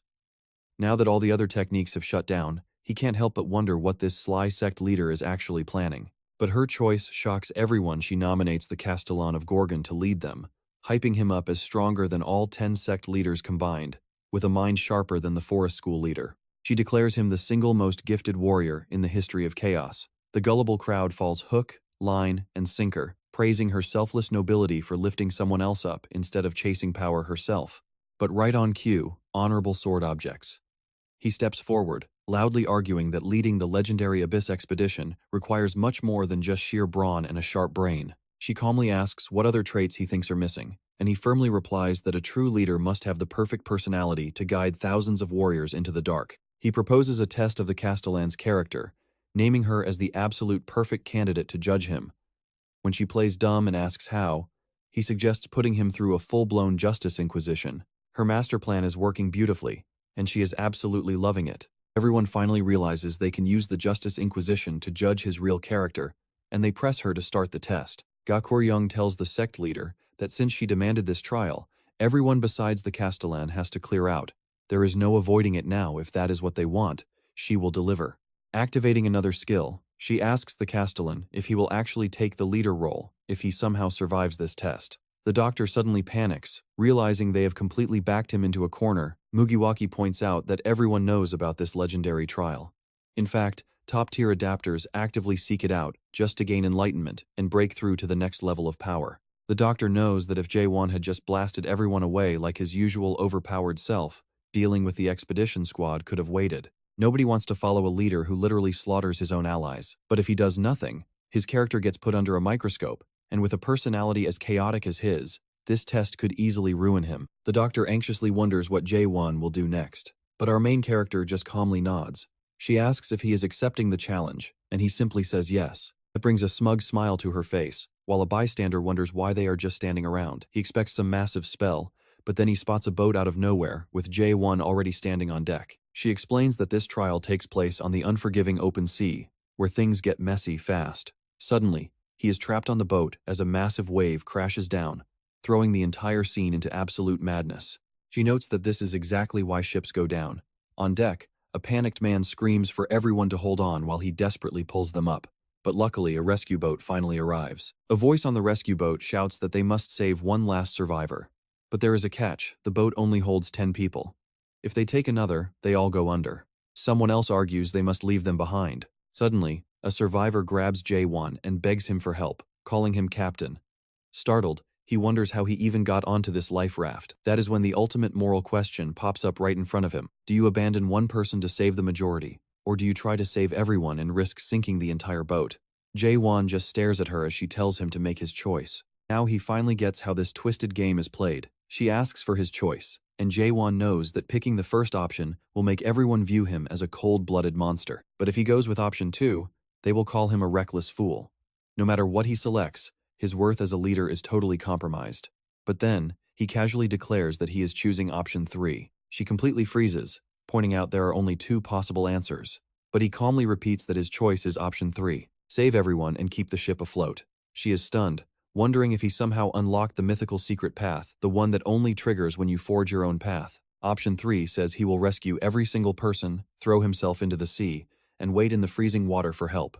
He claims it is the only way to prove his strength while keeping his humanity. She had a counter-strategy prepared for both of the standard options, but he just completely ruined her setup. Flustered, she demands to know what he actually hopes to achieve with this ridiculous third option. He explains that people only drown because the ocean is there. She hesitates, agreeing that it is true. So Jaehwan calmly tells her that he just has to destroy the ocean itself. At this point, she thinks he is absolutely delusional. She wonders if he has completely lost his mind, but Jaehwan actually gears up for an attack, aiming straight at the sea. She screams at him to stop. The doctor recognizes his stance and screams for everyone to run. Although they have no idea what is going on, they scatter instantly as our protagonist releases a strike so mind-blowing that it defies logic. Even the examiner herself is left speechless by this display. The entire crowd is paralyzed with shock. Suddenly, the system glitches violently under the sheer pressure as he shatters the illusion, making the sea vanish. Back on dry land, the crowd starts cheering about a miracle and mobs Jaehwan. He hilariously tells the digital characters to get off him, but as they fade away, they thank him, which actually catches him off guard. Talk about an insanely high immersion level. With that, the trial wraps up with Jaehwan as the clear winner. Gakryong immediately storms over, completely furious, demanding to know what kind of madness he just pulled. He tells her he is skipping the compliments because he is thoroughly annoyed with her, which instantly makes her break a sweat. Right on cue, a massive red alert blares across the entire territory, declaring a Gorgon Level 1 emergency. As the sirens echo through the air, she panics while Jaehwan instantly dashes toward the scene. A blaring announcement commands all citizens to flee toward North Street as the castle gates are sealed shut. Amidst the chaos, a terrified kid asks what is happening while a man screams at him to keep moving. The ghouls have arrived. The panicked crowd follows Jaehwan to the defensive wall, where Young asks in disbelief if those approaching shadows are really monsters. He thought his entire sect perished back in Manticore, but facing this massive horde in Gorgon makes him realize he might actually die today. Gang mockingly asks if he really wanted to join the expedition squad while being this terrified, but Yang points out that even the mighty Flame King is visibly trembling, telling him to put a lid on it. Watching this play out, the Doctor notes that the battlefield is now ruled by a new generation: the primordial universe, the South Sea, the school forest, the sacred servant, the Flame King, and the Thunder Dais. He spots them all. This means 6 of the 10 Chaos sects have gathered right here. He never imagined witnessing such a legendary sight again in his lifetime. He asks Mogoru if this brings back memories of 900 years ago. Mogoru asks if he means their assault on the Ghoul Palace, and the Doctor nods. The vibe is definitely the same, though he still has no clue why that nightmare of a creature has returned. The ghouls keep summoning more of their kind, with swarms of lesser beasts trailing behind every mid-tier monster. Whenever a massive ghoul emerges, medium-sized ones flank it. And now, the absolute king of ghouls, the Soul King Catastrophe, has finally arrived in Gorgon. The ultimate reason behind building these massive fortress walls is drawing near. The legendary monster that terrorized the entire abyss is charging straight for them, the giant reverse walker, Magritte, screaming as it advances. Within seconds, the monsters begin slaughtering and devouring the helpless defenders. Panicked voices cry out for salvation, but the ghouls show absolutely zero mercy, shredding anyone in their path. A young girl despairs that this is the absolute end as the massive horde floods the area. But just when all hope seems lost, the legendary Honorable Sword is the very first to charge into the danger. He gasps in relief, crying out for his aid, but he sprints straight past her. He quickly apologizes, yelling that a beast of that scale is far beyond his league, leaving her completely stunned and defenseless. Even as he tries to flee, he gets struck down himself. Gakryong watches in despair, realizing this is a cruel world where no choices actually matter. She wonders what justice could possibly survive in such a place. As defenders continue to fall one after another, she accepts that hope is entirely dead here. But right in the middle of this absolute disaster, a massive ghoul is suddenly ripped to pieces before her eyes. The savior is none other than Young, who slices through the beast and tells the sacred servant leader to snap out of it. Suddenly, Kaimin and Gang join the fray, taking down monsters and slowly turning the tide. She cannot fathom why they are fighting when victory is mathematically impossible. She wonders if Yong is simply a reckless idiot. But looking closer, she notices his hands are trembling from sheer terror. What kind of hope could possibly drive him to stand his ground like this? He admits that holding the line is incredibly tough, but his allies tell him to stop complaining since even stronger foes await. Finally, Jaehwan steps up to face the colossal threat. The crowd gasps as the only man capable of soloing this monster arrives. As the beasts lunge, he grabs one and rips its head clean off with his bare hands. Everyone else jumps into the fight, but Jaehwan just watches those giant boulders flying his way, complaining that they shouldn't be wrecking property like this. Those massive rocks try to crush him, but Jaehwan easily slips away. Landing right behind the giant ghoul, he prepares to strike as the beast charges again, dodging just in time while thinking how annoying this power is. Monster keeps pressing the assault, making Jaehwan realize it triggers telekinesis the moment he gets too close. But if he backs away, it shoots a deadly purple beam, forcing him to dodge before it connects. The blast completely obliterates everything behind him, as the monster instantly charges another. Jaehwan is getting seriously irritated now, deciding to face the next attack head-on. Down below, the old man keeps cutting through monsters, but his energy is rapidly fading. He remembers the past back when humans had absolutely no answer to despair. Against something this massive, they are powerless. But then, a sudden flash of light jogs his memory of the old Castellan who said, "These people desperately need an overwhelming kind of hope." And that hope finally arrives as Jaehwan plunges his sword deep into the mega ghoul. The old words echo a hope that refuses to lose. With a single thrust, Jaehwan pins the monster flat. The resulting shockwave is so massive it nearly blows everyone away.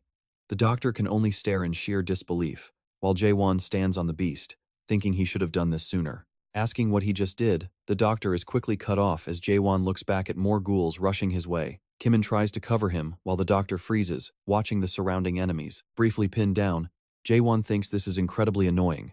But seriously, watching him casually break free and charge up another thrust, you just know these poor ghouls are about to be completely vaporized. The doctor is utterly speechless. Jaehwan said he would just keep thrusting, and he does exactly that, completely obliterating the castle wall along with every single ghoul in front of him. He literally wipes the entire area clean. As things finally begin to settle, everyone is left in shock, especially Mogul, who calls it reckless. But the doctor notes Jaehwan is always like this, and has decided to protect that recklessness. Now understanding the plan, they agree to stick by him. Cayman immediately charges after the remaining smaller ghouls, while Yang refuses to stay behind and rushes right into another fight. Even starts teasing the Flame King, who instantly snaps back, telling him to get lost and stop bothering him since he's actually busy. Yang admits he is a bit embarrassed, but he just has to say it out loud. While the king keeps slicing up ghouls, Yang blurts out what we are all thinking: doesn't he look insanely cool right now? Nobody answers, leaving him begging for someone to say literally anything. Meanwhile, the monsters keep coming, and Gang admits his exhausted body is starting to feel incredibly heavy. At this rate, they are going to be completely finished. But out of nowhere, a flying rock hits a monster thrown by a little girl. As the furious beast lunges at her, she screams for someone to attack. Carlton Javier answers the call, launching his heavy chains right into the beast and announcing their arrival. Gang smiles, saying this is more like it as they slowly start to turn the tide. Even Mogul joins the fray. Watching the battlefield, Jaehwan sees things are finally looking up, so he plants his sword firmly in the ground, unleashing a massive thrust that sweeps the entire city. 10 days later, inside Gorgon Castle. It has been over a week since Magritte, one of the 3 legendary ghouls, was destroyed. With the entire Chaos world buzzing, a reporter asks a local blacksmith about the single best change since that crazy incident. The man pauses to think, saying the city has simply become a better place to live. Intrigued, the reporter asks him to explain. He explains that 6 of the 10 major sects have relocated to Gorgon, bringing a massive influx of supplies like beast horns. Because of this, the city is experiencing an absolutely unprecedented economic boom. But hearing him call it a great place to live, the reporter finds it weird, because literally everything is in ruins. The destruction is massive, yet somehow the vibe here feels incredibly bright. Blacksmith chuckles, saying that is normal for a journalist who missed the waiver route. That was the day a tide of darkness was literally split in half by a single blade of light. Everyone who witnessed it felt a strange pull, charging down that glowing path to fight the ghouls. Many died, and people still wonder what exactly they saw that day. The blacksmith says that all a simple guy like him can really say is that Gorgon is just better now. The reporter writes it down verbatim. Suddenly, the ground begins to violently tremble. The blacksmith tells him to relax since it happens all the time, but the reporter quickly realizes a blast that intense can only come from high-level adapters. Now that he thinks about it, those 6 powerful sects are all currently based right here. He wonders if they have started an all-out war, and the blacksmith says that is pretty much it. As more explosions rock the area, several fighters are blasted right out of the Colosseum. They are actually the sect leaders themselves, 5 of them today, leaving the reporter completely stunned. Yuan was the one who sent them flying, standing furiously inside the arena, and complaining they still have a long way to go. Meanwhile, when Jin Hong Lim hears the news from Gorgon, he cannot believe his ears. He literally hurls his cup at his subordinate, demanding he repeat that insane report. The messenger repeats that the mega ghoul Magritte is dead. Jin Hong Lim finds it impossible since a mega ghoul is as strong as a 9th stage adapter. To even stand a chance, you need the power of a top-tier general. Since there are only 3 mega ghouls in all of Chaos, he demands to know how this happened, ordering an immediate full investigation. He simply refused to accept it, convinced there must be some mistake. But 4 days later, shocking news spreads about the complete destruction of the Golden Heaven sect's northern branch. Back in Gorgon, Yuan is absolutely crushing those same sect leaders, calling them pathetic. He asks what they have been doing for the last few centuries while they all kneel and take the scolding. Yuan tries to defend himself, asking how he was supposed to beat a monster like that. But Jaehwan calls him out, saying his only real skill is fast footwork, leaving Yuan speechless. Then Jaehwan turns to Ken Huan, calling his power solid but way too slow. As for James, Jaehwan points out that he wastes far too much time overthinking before actually moving. Moving on to Janya, he notes she has great speed and sharp wits, but her endurance is absolute trash. Finally, he points to Cayman, calling him the best of the bunch. Cayman has rock-solid basics and no major weaknesses, but that also means he does not really stand out. Jaehwan concludes, they all share the exact same problem, They got too strong without ever having to truly struggle. The doctor chuckles, admitting Jaehwan really knows how to hit where it hurts. But Jaehwan quickly adds that the old man is weak too, especially for living 1,000 years. Our old man gets highly annoyed, but deep down he knows Jaehwan is absolutely right. 900 years ago, the sect leaders were all high-level adapters, with their strongest reaching the legendary 9th stage. Yet even with monster fighters like that, the expedition was a total bloodbath, proving just how terrifying the abyss is. Jaehwan reminds them that during the recent clash at the Golden Heaven branch, half of them nearly died, and that was not even their main headquarters, Manticore. If they almost wiped out fighting one simple branch, how will they survive the actual abyss? That is why they are starting an intense 1-week training camp right now. Everyone is shocked, though Gang secretly wonders if he's about to get totally shredded. He speaks up, reminding Jaehwan that everyone here is already an adapter. Let's face it, climbing the 15 adaptation stages isn't some weekend project. Normal people spend 10 whole years just hitting stage 1, 20 more for stage 2, 40 for stage 3, and a massive 80 years just to reach stage 4. Actually, most folks literally die of old age before getting there. That's why surviving past stage 4 makes you a high-stage adapter.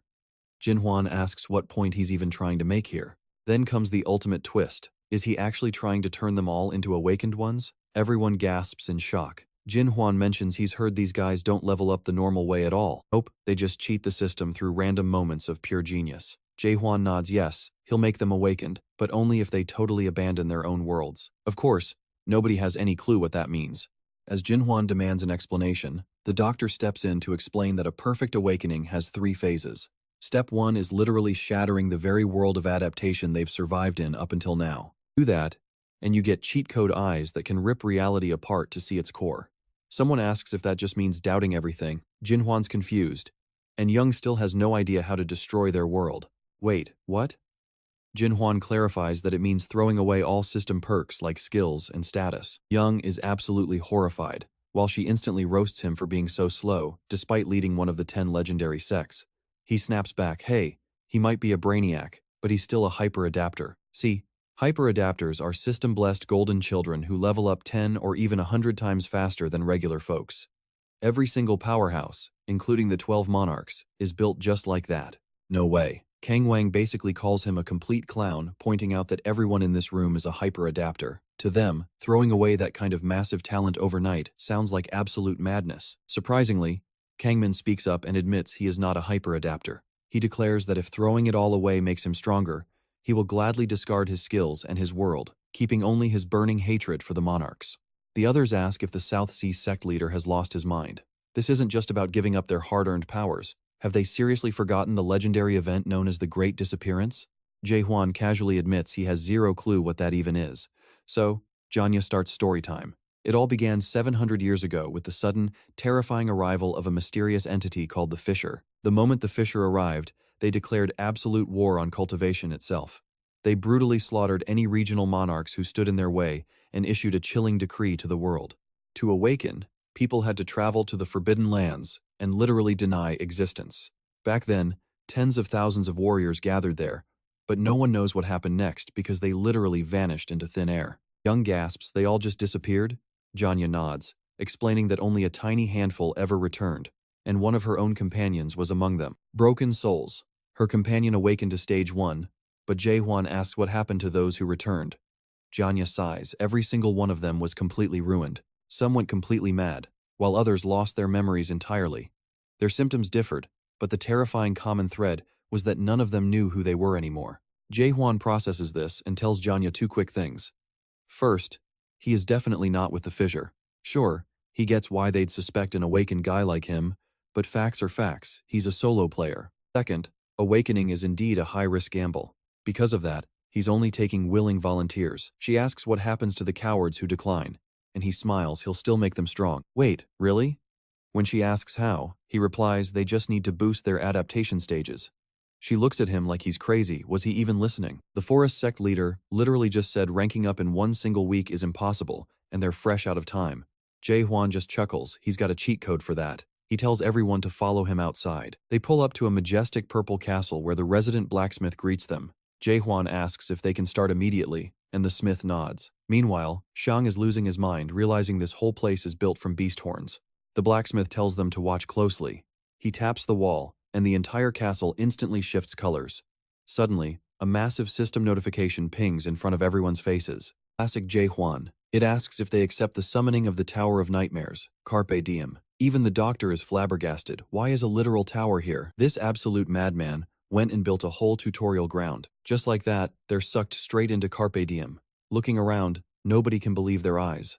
The doctor mutters in awe, humanity actually built their very own Tower of Nightmares. Kamen remarks that even with only 2 floors, this is a masterpiece. Shang gets hyped. He's ready to tear down cultivation this time, instead of being farmed by it. Young agrees that this is exactly what he wanted, too. Jaehwan announces that their training starts now. Inside this tower, time flows 100 times slower, meaning 1 day outside is 100 days in here. That turns 1 single week into 700 days, basically 2 whole years of hyperbolic time chamber grinding. The catch? Spiritual corruption speeds up, and their souls will get incredibly heavy from the sheer density of compressed time. Simple as that. Don't worry though, the tower has an auto-kick feature that boots them out once their corruption hits 80%. Plus, there's a pile of beast horns outside to cure them. Young admits he thought this Castellan guy was a total sociopath, but he's actually kind of a sweetheart. Jaehwan rolls his eyes at the sudden bromance, but Young proudly declares he's following him forever. Jaehwan then divides the group based on whether they actually want to awaken or not. Choose wisely. If you want to awaken, go to the right. If you just want to level up your adaptation stage, head to the left. Soon, training is in full swing. Jaehwan is throwing hands and screaming about his sacred serpent skills. Young laughs it off, saying speed can't compete with thunder magic until a massive fireball suddenly flies at his face. He barely dodges as the flames singe his hair. Kangwon steps in, bragging that speed is trash compared to raw destructive power, and the Flame King reigns supreme in that category. Then Jaehwan walks by, calling them all pathetic losers who will never improve. Naturally, everyone stops what they're doing to jump this arrogant loudmouth. Watching from afar, Emil reflects on what Jaehwan told him earlier, realizing that Kamen is the only brave soul who actually chose the path of awakening. Anya confronts Jaehwan about his actual game plan to raise their adaptation levels. For elites like them, scaling up requires either deep spiritual enlightenment or a legendary skill book to boost their mastery. Jaehwan says that part is an easy fix, but she scoffs.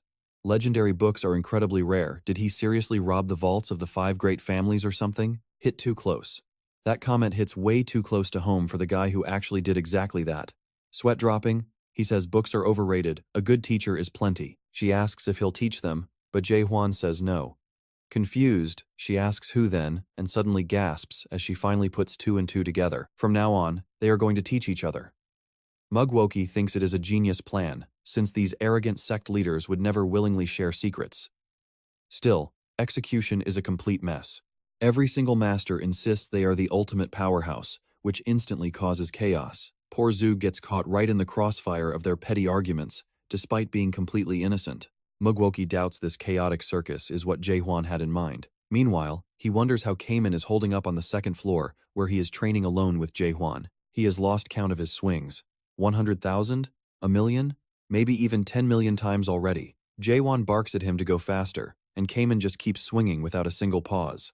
Kamen is starting to doubt if this intense couple's workout is actually making him any stronger, but Jaehwan shut down his whining, telling him he should already feel the sweet burn of their training. Even with the sass, Kamen keeps pushing forward. Jaehwan asks if he's still stressing about losing to those other adapted guys, and Kamen honestly admits he knows he has 0 natural talent. But hey, pure effort and simple discipline are what got him here. Unlike those other blessed sect leaders born hyper-adapted, Kamen had to grind and sweat for every single ounce of strength. Doubting himself but never quitting is exactly how you unlock awakening. It's about willpower, not just genetics. Kamen looks deep into Jaehwan's eyes and asks if he truly believes in him. Naturally, our main character says yes. That is why Kamen needs to trust himself. Hearing those sweet words, Kamen lets go of his anxiety, his doubts finally crumbling away as he starts striking with some serious, newfound power. Later on, the same sassy girl who fought Jaehwan earlier is chilling on a tower with a drink, totally enjoying her life. That's when she spots the creepiest nightmare tower built by Manus Carpe Diem, looming right ahead. She laughs at these old folks who have lived for hundreds of years thinking they can actually change the world. What absolute fools. She turns to the guy next to her, who happens to be the doctor. She calls him master, but he just glares and asks what she is scheming. She acts totally heartbroken, saying that's a cold welcome after their long reunion, and begs him to come home since everyone is waiting. But he stands his ground, repeating that he won't return to monsters who threw away their humanity. She argues back, claiming they are the only ones left who are actually fighting for mankind. Under the Fisher banner, of course. But he calls her out. They are just using humans, and the Fisher died out after the Great Disappearance. They lost their way, and now it is just a hollow name. The girl bursts out laughing and mockingly apologizes. Honestly, who wouldn't laugh at his hypocrisy? Lest we forget, he was one of the masterminds who planned that cursed Great Disappearance in the first place. He denies it, but she snaps back. Sure, maybe the outcome wasn't what he wanted. Still, he didn't lift a single finger to stop the Great Disappearance from happening. All he did was sit back and watch. Even so, she is grateful because she wouldn't even exist today without her beloved master. She asks if he knows that the Fisher children are trying to awaken using his old methods. These kids have zero talent or connections, just swinging their swords at each other thousands of painful times. They fight to the death over and over, until only a tiny fraction survive to reach the abyss. By then, they've lost their humanity and start seeing the world in a totally twisted way. That's when they unlock the first stage of awakening deconstruction. The doctor draws his blade, calling that keyword a huge mistake. She sighs, asking how he can lecture her when he never fully awakened himself. As he recalls his own blank, white world, she points out that his unique world hasn't changed a bit. It is still as empty as ever. Too scared to risk his precious humanity, he couldn't paint anything in the world he built. But her? She is built different. Now the leader of the Fisher, second squad, she pulls her weapon and attacks her master. Her massive weapon fills the room, reshaping the entire world around them. The doctor is completely stunned. He heard she became a squad leader, but asks if she somehow reached the legendary third stage of awakening. She smirks and asks if he really thought she'd stop there. Then, she summons a sea of blood filled with floating corpses, totally shifting the vibe. Does he recognize this scenic view? It's the exact site of the Great Disappearance. The doctor is horrified as she asks how it feels to see his own bloody masterpiece of corpses and gore. She tells him the living shouldn't copy the dead. He should know better than anyone that nothing ever changes in this chaotic mess of a world. That is why they must return to the Fisher. But the doctor disagrees. In a dramatic declaration of hope, he says he can change, and this time, even chaos itself will change. Seeing his determined face, she asks if some special person changed him. When he stays silent, she sneers that he'll fail just like he did 900 years ago in chaos, and 700 years ago when he ran away and abandoned them. She tells him to go ahead and try, because the Fisher is watching. Meanwhile, back with our favorite duo, Cayman has successfully unlocked the first stage of awakening, doubting the world. The second stage is understanding that doubted world. The third is forgetting the identity the world forced onto you. Cayman sinks deep into this hardcore Zen mode, but Jaehwan ruins the moment, telling him to snap out of it. He launches a surprise attack that sends Cayman flying. No mercy here, Jaehwan tells him to stop being so pathetic. He charges in again, screaming at Cayman to fight for his life. This time, the attack is dead serious. Cayman takes a brutal hit, losing part of his face. He admits he can't even imagine winning this. Jaehwan keeps tearing him apart, and Cayman realizes he can't even begin to comprehend the terrifying gap in their power. He wonders if he is even getting stronger. In pure despair, he closes his eyes, questioning all his life choices. But Jaehwan orders him to smash his limits and attacks again. Talk about tough love. Cayman snaps his eyes open with fresh resolve, unlocking that third stage. A massive wave forms beside him, and he blasts it right at Jaehwan. Now that is what I call progress. Cayman remembers the third stage means forgetting who the world said you are. Jaehwan counters with total oblivion, and after they clash, Cayman drops to his knees. Jaehwan actually offers a rare compliment, officially reached the third stage. When Cayman asks if he got stronger, Jaehwan admits he improved a ton. Still, Cayman realizes Jaehwan is also using the exact same third stage. Seeing him tank that strike, Cayman accepts the harsh truth. No matter how many limits he breaks, he can never reach his level. Later, inside Gorgon Castle, some old guy complains that the expedition system is way too unstable. Another elder asks if he is just refusing to recognize Jaehwan as their leader. He argues that Gorgon's unilateral decision violates the Treaty of the Four Castles, but someone else claps back, reminding him that the treaty died ages ago, so stop crying about it. This grand meeting of the three castles is getting spicy. Nessian asks why Zug is whining now, especially since he kept his mouth shut during the whole squad formation. Zug snaps, telling the Dais of Thunder to shut his mouth. Urin tries to play referee, reminding them they gathered for the Golden Sky incident, so they need to stay focused. But one guy refuses to behave, demanding they settle the leader issue first. He wants a fair election for the leader slot. Meet the Lord of Garuda, Galhoiden, an 8th stage powerhouse. Then the elegant lady of Dryad, Asya, admits the request isn't entirely crazy. She looks around and asks where Jaehwan is, since he definitely should have been invited. Urin confirms a notice was indeed sent, They cleverly scheduled this meeting right after Jaehwan left so he couldn't reject it, and the messenger confirmed the Garuda envoy received it. All the adapted members are already back, but the supreme leader of the awakened squad is still missing. That is why Gorgon is looking so disorganized right now. Their shot caller is missing in action. Galhoidon scoffs that it is absolutely ridiculous to trust some rookie who hasn't even hit 50 years of age. He complains about handing the reins to a kid, calling it a sketchy plot to cause chaos using some random nobody. That is when Urin steps forward, clearly done with his talk. He presses a dagger right against Galhoidon's throat and dares him to repeat that. Galhoidon freezes, asking what he is doing and if he really thinks he can threaten him with violence. His bodyguards are ready to rumble, and Gang is totally down to join the party. But Yaum steps in, basically telling them they are not taking the squad leader position without a fight because they are only loyal to him. Talk about a plot twist. Nobody expected that intense loyalty. Back in the arena, Guy asks if Yaum is done sticking his nose in, but Yaum just laughs and asks who is actually shaking in their boots. He mocks Guy, asking if he has no faith in his own muscles. Guy acts generous and offers Yaum the first hit, which is exactly what he wanted. Yaum teleports behind him to strike, but Guy slips away easily. Yaum is left hanging.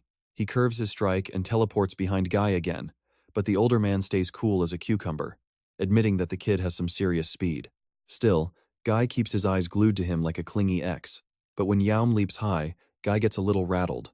He gets pushed hard enough to finally draw his blade out of sheer panic. Guy admits this Thunder God act is pretty impressive. He can't believe a newbie who just reached the early 7th stage has come this far, confessing that Yaum actually grew into a decent threat. But hard work can't beat a massive level gap. No matter how much anime main character energy he has, the stage difference is just too huge. Golden rings gather in the sky as Guy warns him that a 7th stage nobody cannot touch an 8th stage boss. He drops his golden meteor wheel right on Yaum, bashing the poor guy into the dirt over and over. Gang starts sweating bullets watching Yaum get absolutely demolished. Guy yells that the kid put up a cute fight, but his defeat is obvious. Since he won, he claims the squad leader title for himself. Wait, why so eager to wrap things up? Yaum stands right back up, leaving Gang completely speechless. Yaum offers to show him a real trick, since Guy seems so bored of his own bragging. Yaum takes his fighting stance, making Gang sigh about his stubbornness. He is just too predictable, and speed is literally the only thing he brings to the table. He charges in, but suddenly switches elements to use the 18 blades of the Flame King technique. The beautiful golden energy starts melting away under his burning hot style. Guy is shook seeing that legendary flame technique. Before he can recover, Yaum chains it right into the 8 stealth formations to keep him guessing. Guy is flabbergasted that he even knows the forest sect moves. How are these famous leaders just handing out their super secret techniques like free candy? Did they completely lose their dignity? Yaum basically tells him that pride does not pay the bills. He dashes forward, slipping right past Gang, leaving only a tiny graze. Guy chuckles, realizing the kid wants to play hard to get. As Yaum turns away, Guy decides the kid gloves are coming off. Showing off the letter X on his chest, he summons his golden rings, forming a giant death wheel right above his head. The crowd starts screaming at everyone to run for their lives. As they scramble to escape, Guy hurls his ultimate golden wheel of 10,000 seeds straight at our boy Yaum. It obliterates the entire arena, and even Aisha looks terrified. Guy trash talks him, asking where that god of thunder energy went, and tells him to try and survive this ultimate blast. But plot twist, Yaum slices right through that giant wheel like butter and charges. He tells the Castellan he fought well, before initiating his devastating heavenly blade technique to end it. The blow zooms in, and with just a gentle boop to Guy's forehead, he is totally down for the count. But before Yaum can finish him off, Magokus steps in to block. He tells them that is quite enough, declaring that the Castellan has officially lost the duel. Magokis hopes Guy was not planning to pull out that ancient Garuda horn, because that is cheating. He knew Guy had to go all out just to survive the legendary Thunder God. Guy takes the loss gracefully, praising Yaum's skills before they both back off. Magokis announces that Guy lost, asking the crowd who wants a piece of this monster next. He even teases Aisha, asking if she wants to step up and fight. Any brave soul can step right up. But then, Gaokira walks over to Guy's side. Magokis asks what on earth she is doing, and she happily admits she is swapping sides. Magokus asks what game she is playing, and even Gang wants answers. She just thinks this side has a better chance of winning. Suddenly, a mysterious new challenger appears to face Magokus. The newcomer says it has been a long time. It is the Monarch of Grace, Bang, a powerful 9th stage master.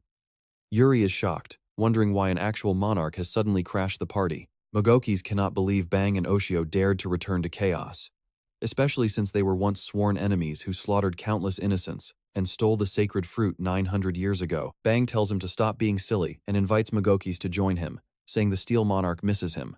Mogokis is disgusted to hear Bang is working for him now. Bang claims his boss treats fighters incredibly well. The 5th region is basically a mini Muram now. Hoyu is nearly finished, and they would never welcome an old geezer like Mogokis. He asks if Mogokis is still holding a petty grudge. Hoyu let it go easily, but maybe Mogokis is just stubborn. He tells him to stop acting so chilly toward an old friend after everything. That comment triggers Mogokis big time. He screams at Bang for betraying Muram, but as he swings his sword, Bang casually blocks the furious strike with just one single hand. Bang sighs that he is being too harsh. This is their first reunion in 900 years, which only drives Mogokis completely insane with rage. Mogokis yells that even Adria and her clan were just dancing in the palm of Bang's hand.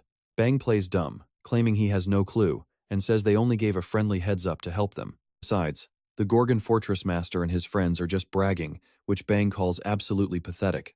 Mogokis snaps at him to shut up, continuing his onslaught while Adria watches silently. Nearby, someone warns Adria not to fall for his mind games, reassuring her that she did the right thing. Yet, she still looks completely unsure. She flashes back to her secret chat with the Steel Monarch's envoy, Hae Young. He warned her that the Gorgon Master is a dangerous threat, using the expedition to forcefully unite everyone. The Monarch flags him as a dangerous omen. In this world, omens are troublemakers trying to change things, bringing a brief glimmer of hope that always ends in pure despair. Hae points out that since she has lived for 970 years, she must remember the terrible tragedy from 900 years ago. Adria knows she cannot let that nightmare repeat. He asked her to cooperate, mentioning a major fortress summit in 1 week. Back in the present, she wonders if she made the right call. Bang asks Mogokis why he is still trying. He cannot win this fight, so why not just give up? But Mogokis keeps swinging like a man possessed. He unleashes his ultimate heavenly sword, and Bang actually looks slightly surprised. The explosion is massive, but Bang casually blocks it with the mere back of his hand. The gap between stages is big, but the gap between 8th and 9th is an absolute abyss. Defeating him is impossible. Bang grabs his wrist, telling Mogokis to reach the 9th stage before trying this again. With a simple tap to Mogokis' chest, he blasts him away, laughing that nobody below a monarch can touch him. That single blow totally destroys his hope. Rakryong is frozen in shock at this insane power. Mogokis was taken out in 1 hit, and the ruler of the 12th region, the Golden Jade Mask Monarch, is not even a top dog. Under a great monarch are several high-ranking generals, and he is just the lowest-tier brigadier. She can't believe they expected to survive an expedition against freaks of nature like this. Bang orders them to drop that hopeless dream. They cannot win. He asks if their high status in chaos is not enough, and warns them to stop chasing what they can never reach. Just then, Mogok falls to his knees right at Bang's feet, but his eyes do not look defeated, not even close. Even on his knees, Mogok refuses to give up. Bang warns them to stop if they do not want to be deleted from existence. But before he can even finish, Mogok lunges again. His blade cleanly slices Bang's hair. Shocked, Bang yells out, asking what he just did. He cannot believe Mogok still wants to fight in that broken state. Mogok reminds him of the past. 900 years ago, they were crushed by the place of resurrection. Their precious fruits were stolen, and they lost beloved comrades. He says he never forgot the absolute agony of that day. Now, things are different. This surprises Bang, though he just calls him incredibly annoying. As Mogok lifts his blade once more, Bang asks if he has finally chosen death. But before Bang can strike, Mogok unleashes the enigma of the heavenly sword. It catches him completely off guard. Bang freezes. Then Mogok fires off his heaven-destroying form with every ounce of his power. Even so, Bang casually reaches out a hand. Pathetic, he sneers, using his bottomless well to instantly crush the strike. Left completely speechless, Mogok can only watch. Bang reminds him he could not reach the sky 900 years ago, and still can not now. Then, Bang grabs his face, telling him he cannot change a thing. Everyone tries to rush in and save Mogok, but Bang tells him to blame the master of Gorgon Tower for feeding him this wild dream. But before he can finish him, Cayman arrives alongside Rain. A stunned Bang watches as Cayman apologizes to Mogok for showing up late. Cayman explains that the Tower Master is currently busy, so he will be taking care of this monarch instead. Urin finds it bizarre, wondering what on earth could keep the Castellan from this fight. He worries their grand expedition will end before starting, but Cayman tells him to take a deep breath and relax. With Cayman on the scene, things will be just fine. He asks if Mogok is doing okay, leaving a shocked Mogok telling him to run. He warns Cayman that Bang is on a completely different level, but Cayman calmly tells him not to worry. He orders them to take the citizens and retreat as far away as possible. Hearing this, Suji is left confused, asking what he is talking about. If even Mogok stood no chance against Bang, fighting as a team will not guarantee a victory. Still, Kamen insists on handling this solo. That leaves everyone stunned. Kamen remarks it has been a long time since he faced this monarch. Bang squints, wondering if they actually know each other. His face looks familiar. He asks if he was that weak rookie who failed to make the expedition squad cut due to a lack of talent. Kamen proudly admits he was. Bang laughs, saying he must have gotten pretty strong to think he can halt a monarch. So, Kamen asks if he would like to test that theory. Bang eagerly agrees to see how much the kid has grown and strikes. Kamen swiftly dodges the incoming palm. Instantly countering with his blade, Kamen sends a shocked Bang sliding back. Bang admits that was decent, wondering what skill he just used. Kamen explains it is a bit weaker than a strong thrust, but far more powerful than a basic one. That is the superior thrust. He tells Bang to get serious, or prepare to die today. Bang is highly insulted. He asks if Kamen honestly believes he can end him, summoning massive golden hands behind his back. He sneers, asking how a weak little runt dares to think he can defeat him. Kamen charges forward at maximum power. He gets shoved back initially, but quickly regains his footing to smash one of the giant hands. As it shatters into pieces, Kamen promises that Bang is going to die right here. Bang actually laughs at his boldness. He says that even at death's door, Kamen still never learned his place. But as the next strike rushes toward him, Kamen remembers when the Prota congratulated him on finally unlocking the third stage. Kamen had thanked him, but wondered if 2 years was really enough to get this strong. The Prota explains that time flows much differently on the second floor compared to where the other leaders train. He asks if Kamen honestly thought he could throw 10 billion thrusts in just 10 years. Then Kamen unleashes his unique world, vast ocean, submerging the entire battlefield in water. Bang is completely stunned by this awakened Saido. He expected the Castellan to have this power, but not another warrior. Kamen launches his assault, and though Bang claims it is completely useless, the warrior rushes ahead with a strong thrust anyway. The massive blow surges toward Bang, leaving him unable to react. After a moment, Kamen plants his sword firmly in the dirt. His devastating blow has left Bang barely clinging to life. He is shaking so violently that he can no longer even stand up. As Kamen prepares to finish him off, Kokurion suddenly leaps in front of him to attack instead. Kamen is caught completely off guard by her sudden interference. He dodges her wild strike, and she mentions the Castellan warned her it was time to extract it. She tells the South Sea sect leader to step back, arguing that 2 years of training is not enough to face a monarch. She asks if he has even considered the consequences, but Kamen scoffs, asking why she thinks he only trained for 10 years. He has been thrusting for 200 years. Now, he unleashes Spiral Execution. The massive attack completely obliterates everything in its path, leaving the onlookers terrified by its sheer raw power. As a giant crater forms ahead, Mogok wonders if he actually won. He realizes the Castellan foresaw all of this, and purposely sent Kamen. He knew Chaos had to learn to stand on its own feet instead of relying on him. Soon, the news spreads like wildfire. Later on, Kamen meets with Aishi, noting she was the only envoy who ended up changing her mind. Surprised by his presence, she admits she only stayed behind because his words managed to convince her. Since they both know exactly how terrifying the monarchs can be, she asks if he truly intends to fight them. Kamen firmly says he does, but she warns that the Golden Sky sect is a joke compared to the palace he wants to challenge. Even if he beat the Monarch of Graces, that was only a lieutenant general, the lowest among the three. This means he will face much stronger monarchs down the road. Kamen admits he knows this, but since they fled 900 years ago, they cannot keep running forever. This shocks her, because he always suffered from a massive inferiority complex for not being hyper-adapted. Back when he panicked in front of a monarch, he could never overcome it on his own. But he has grown so much that she wonders if this is even the same Kamen she once knew. She promises to believe in him if he truly feels this way, but a sudden explosion rocks the area. Looking out, she is shocked to see the massive Tower of Nightmares. Kamen explains that the Castellan and the Artisan of Dawn built it together. Stunned, she asks if he has been cultivating in there. Kamen clarifies that while it looks like cultivation, it is actually different. Nobody is turned into a product inside the tower, simply because a cultivator does not exist in that space. She cannot believe a tower without a cultivator is even possible, and there is no way Kamen got this powerful from that alone. Kamen tells Aishi to go see it herself, proving Chaos can now defend itself. She watches as even the fearful citizens eagerly queue up to enter the tower. Why would they want this? She realizes it is because they have always wanted the freedom to choose for themselves. The liberty they lost 900 years ago means nothing unless they reclaim their own power. She smiles, realizing they have finally decided to put faith in themselves once again. She asks where the Castellan of Gorgon is currently hiding. Meanwhile, the Proto is hanging out with the doctor.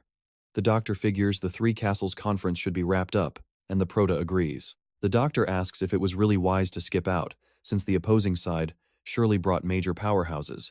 But the Proto casually explains that Cayman should have wrapped everything up by now. He thinks Cayman might even be stronger than him by now. The doctor scoffs at this, claiming it will take Cayman another 100 years to surpass his level. But the Proto reminds him he reset his progress too, which the doctor begrudgingly admits. But a massive question remains. Jaehwan knows his third awakening is right in front of him, so why can't he reach it? The doctor points out that his approach is wrong. Direction is everything. Start with the wrong keyword, and you end up on a completely different path. When asked if he knew, Jaehwan admits they saw things differently. This really gets the old man thinking. He reflects that every awakened soul from the fissure started with the exact same keyword. First comes deconstruction, then understanding. Finally, forgetting. But the old man's awakening was never that profound. He fought endless battles without ever questioning deconstruction. He reached his power without overthinking. Jaehwan is different. For him, doubting meant questioning his very existence, and understanding meant finding his actual purpose in this world. He never stopped questioning. Even after gaining his own unique world, his path was a brutal, thorny road of constant self-doubt. The doctor suddenly asks how old he is now, and Jaehwan sighs at the age question again. The tower's third floor was completed recently. Time flows 100 times faster there, and he was gone for 2 chaos days. That means he spent that entire time training. When asked how many years it was, Jaehwan calmly answers 2,000 years. The doctor is utterly speechless. He asks if Jaehwan has lost his mind, refusing to buy the story. He jokes about showing some respect, but insists it has to be a joke. When Jaehwan asks back, the doctor admits his own stay was far shorter. Still, he scoffs even after 2,000 years. Jaehwan is just a kid to him. Jaehwan notes the doctor never changes, even after living over 200 years. The old man asks if he is truly heading to the Palace of Resurrection now, and Jaehwan confirms it. The doctor warns him that the Palace of Resurrection is dangerous. He suggests waiting until they recruit more awakened fighters from Gorgon. Jaehwan argues he does not want to fight everyone. He is just taking out their key assets. The doctor realizes Jaehwan is targeting the fruit and the treasure of nightmares. He also mentions the narrow door, which lets the living enter chaos alive. Stealing the fruit and destroying the door cuts off the monarch's route. They could still die to get in, but who would willingly do that? First, they must pass Manticora Castle. The doctor warns him that the Golden Heaven sect currently controls the fortress, and they won't let them slide. When asked for his plan, Jaehwan simply unsheathes his sword. He intends to handle this the same simple way as always, thrust forward and crush them head-on. The doctor asks if he realizes he is trying to solo an entire fortress. Is stealth completely out of the question? Jaehwan shrugs it off. Still, the doctor urges him to conserve his energy, reminding him that Manticora is merely a gateway to their final destination. Jaehwan prepares his stance. With a single, devastating thrust, he obliterates the guards. Watching from inside, Jaehwan realizes the terrifying rumors about this guy are absolutely true. From destroying the northern branch to harvesting the wave root, this monster accomplished everything entirely on his own. This is the exact target the Monarch of Darkness ordered him to find. If only he knew sooner. Suddenly, a sweet voice notes that Jaehwan seems highly distracted. Just watching him gets her incredibly thrilled. She remarks that it is no wonder the Monarch of Darkness targeted that girl. Jaehwan tells Seiran to save her trashy clothes for home. She immediately snaps back, telling him to look at his own rags before judging her style. Watching the battle, she gasps. What kind of technique blows everyone away in a single hit? She is genuinely amazed. Jaehwan asks if she came just to annoy him, but she smiles. She brought interesting news. The Monarch of Grace has officially appeared in chaos. Jaehwan says he already heard. She explains that every force sent to Garoda was wiped out by that monarch, who claimed both castles as payment. The treaty stated the Supreme Monarchs would never interfere here, but that agreement is clearly worthless garbage now. With both the Darkness and Steel Monarchs meddling, chaos is now a proxy war zone. He smiles, dropping a bomb. The Monarch of Grace was just beaten to death. Jaehwan is stunned, demanding to know who could possibly do that. She asks if he remembers that member from the Gorgon Castle expedition. It was actually one of them. It was the leader of the South Sea sect who killed him. Jaehwan thinks that is impossible. Even if he was hiding his strength, this makes absolutely no sense. The Monarch of Grace is a sub-monarch under the Steel Monarch, one of the 12 rulers of the Great Lands. An entity of that level is a major player. The South Sea sect leader must know the suicidal consequences of making such an enemy. Saran abruptly changes the subject. She asks what he plans to do about his target. Since Jaehwan failed to capture him, the Monarch of Darkness will be absolutely furious. Jaehwan counters that this is actually better. His target delivered himself right to him. Plus, they still have those dead demon warriors she engineered. He figures they will be just fine. Outside, Jaehwan finishes off the guards, but the doctor suddenly senses something is incredibly off. The Golden Heaven sect could never take over chaos with just mediocre troops. Jaehwan hints that might not be the case, and new figures suddenly emerge. The doctor shivers from a terrifying, death-like energy. One stranger steps forward, asking Jaehwan if he is the famous trailblazer from the rumors. The stranger calls it an honor to meet him, landing right in front of Jaehwan. He then notices the divine doctor is also standing there. The doctor demands to know his identity. The man chuckles, asking if he already forgot the helper who gathered horns and carried clinic patients. The old man gasps as he finally recognizes Heinz, the righteous warrior. Heinz is relieved, but the doctor demands to know why a Gorgon guard is siding with the enemy. He claims the sect is beneath him, wondering why he even associates with such trash. Heinz snaps back, asking if the doctor can honestly say that after witnessing his suffering in Gorgon. That catches the doctor completely off guard, dragging his memory back 100 years. Gorgon was locked in a brutal war with the now-forgotten Crimson Martial sect back then. During that war, Heinz reported a devastating ambush, while the main forces were away. 50 guards, including the southern outpost captain, were completely wiped out. Heinz was the sole survivor of the slaughter. Desperate, he begged the divine doctor to help him gain power. Since the doctor originated from Morum, Heinz assumed the old man possessed the secrets to make him stronger, but the doctor just slapped his hand away. He said he understood the despair of the weak, but in his 1,000 years of chaos, he had seen far too many miserable people just like him. He could not grant every wish and apologized. Heinz still remembers being told to just work harder if he wanted strength. But now, he asks if the doctor actually knows anything at all. Working hard is a luxury only the lucky get, he says, ripping off his eye patch. The doctor gasps. Most souls trapped in this chaos never even get the chance to struggle. He spent his life fighting for justice, then fought even harder to destroy that belief, unveiling his horribly scarred face. Terrified, the doctor demands to know what happened to him. Heinz sneers that his old weak self died 100 years ago. Now, he is the powerhouse vice leader of the Golden Heaven sect. He turns to Jaehwan, mocking his legendary one-trick thrust style. He invites him to dance, unleashing the devastating 8 volcanic technique. This supreme art ruptures arteries, sending a disgusting swarm of mouths tearing forward alongside his weapon. Jaehwan charges right in. His single thrust pierces straight through the center, his blade colliding with Heinz's weapon. Heinz staggers back from the insane force, utterly bewildered. Another warrior yells that they must gang up on him. The entire mob rushes Jaehwan at once, but he merely stands there, watching them cold and unmoved. Meanwhile, Jinhong stares in disbelief, wondering what kind of monster he is. He is shredding those demonic ghouls like wet paper. Surely, if their newly crowned monarch joins the assault, they can win. Yet, a direct clash means losing their entire army, ruining the plan. He desperately calls for Serwyn Armelt, but she instantly snaps back, telling him to shut up and stop annoying her. He complains that she already delivered the spectral crystal research, the black cloud, and the ghouls. He stands there completely speechless as she lists her contributions. She grabs him roughly, suggesting they strike a new bargain instead. Meanwhile, the legend of Gorgon echoes in Heinz's mind, recalling the infamous challenger of the impossible. Jaehwan claimed those grand titles in just 1 month, and Heinz absolutely despises him for it. He took over as Castellan faster than anyone else in 200 years. Unable to stomach this reality, he screams at Jaehwan, preparing to strike. Vile, disgusting threats spill from his lips as he gears up. He lunges directly at Jaehwan, shouting that he will witness the ultimate fruit of his lifelong struggle, thrusting his spear forward. Jaehwan easily slips past the debris, but Heinz repositions his spear instantly. He boasts that this is the absolute power gained from discarding his pathetic morals, the ultimate reward of pure struggle. Honestly, guys, Jaehwan is incredibly bored of this monologue. Telling him to shut up, Jaehwan counters with a single, devastating thrust.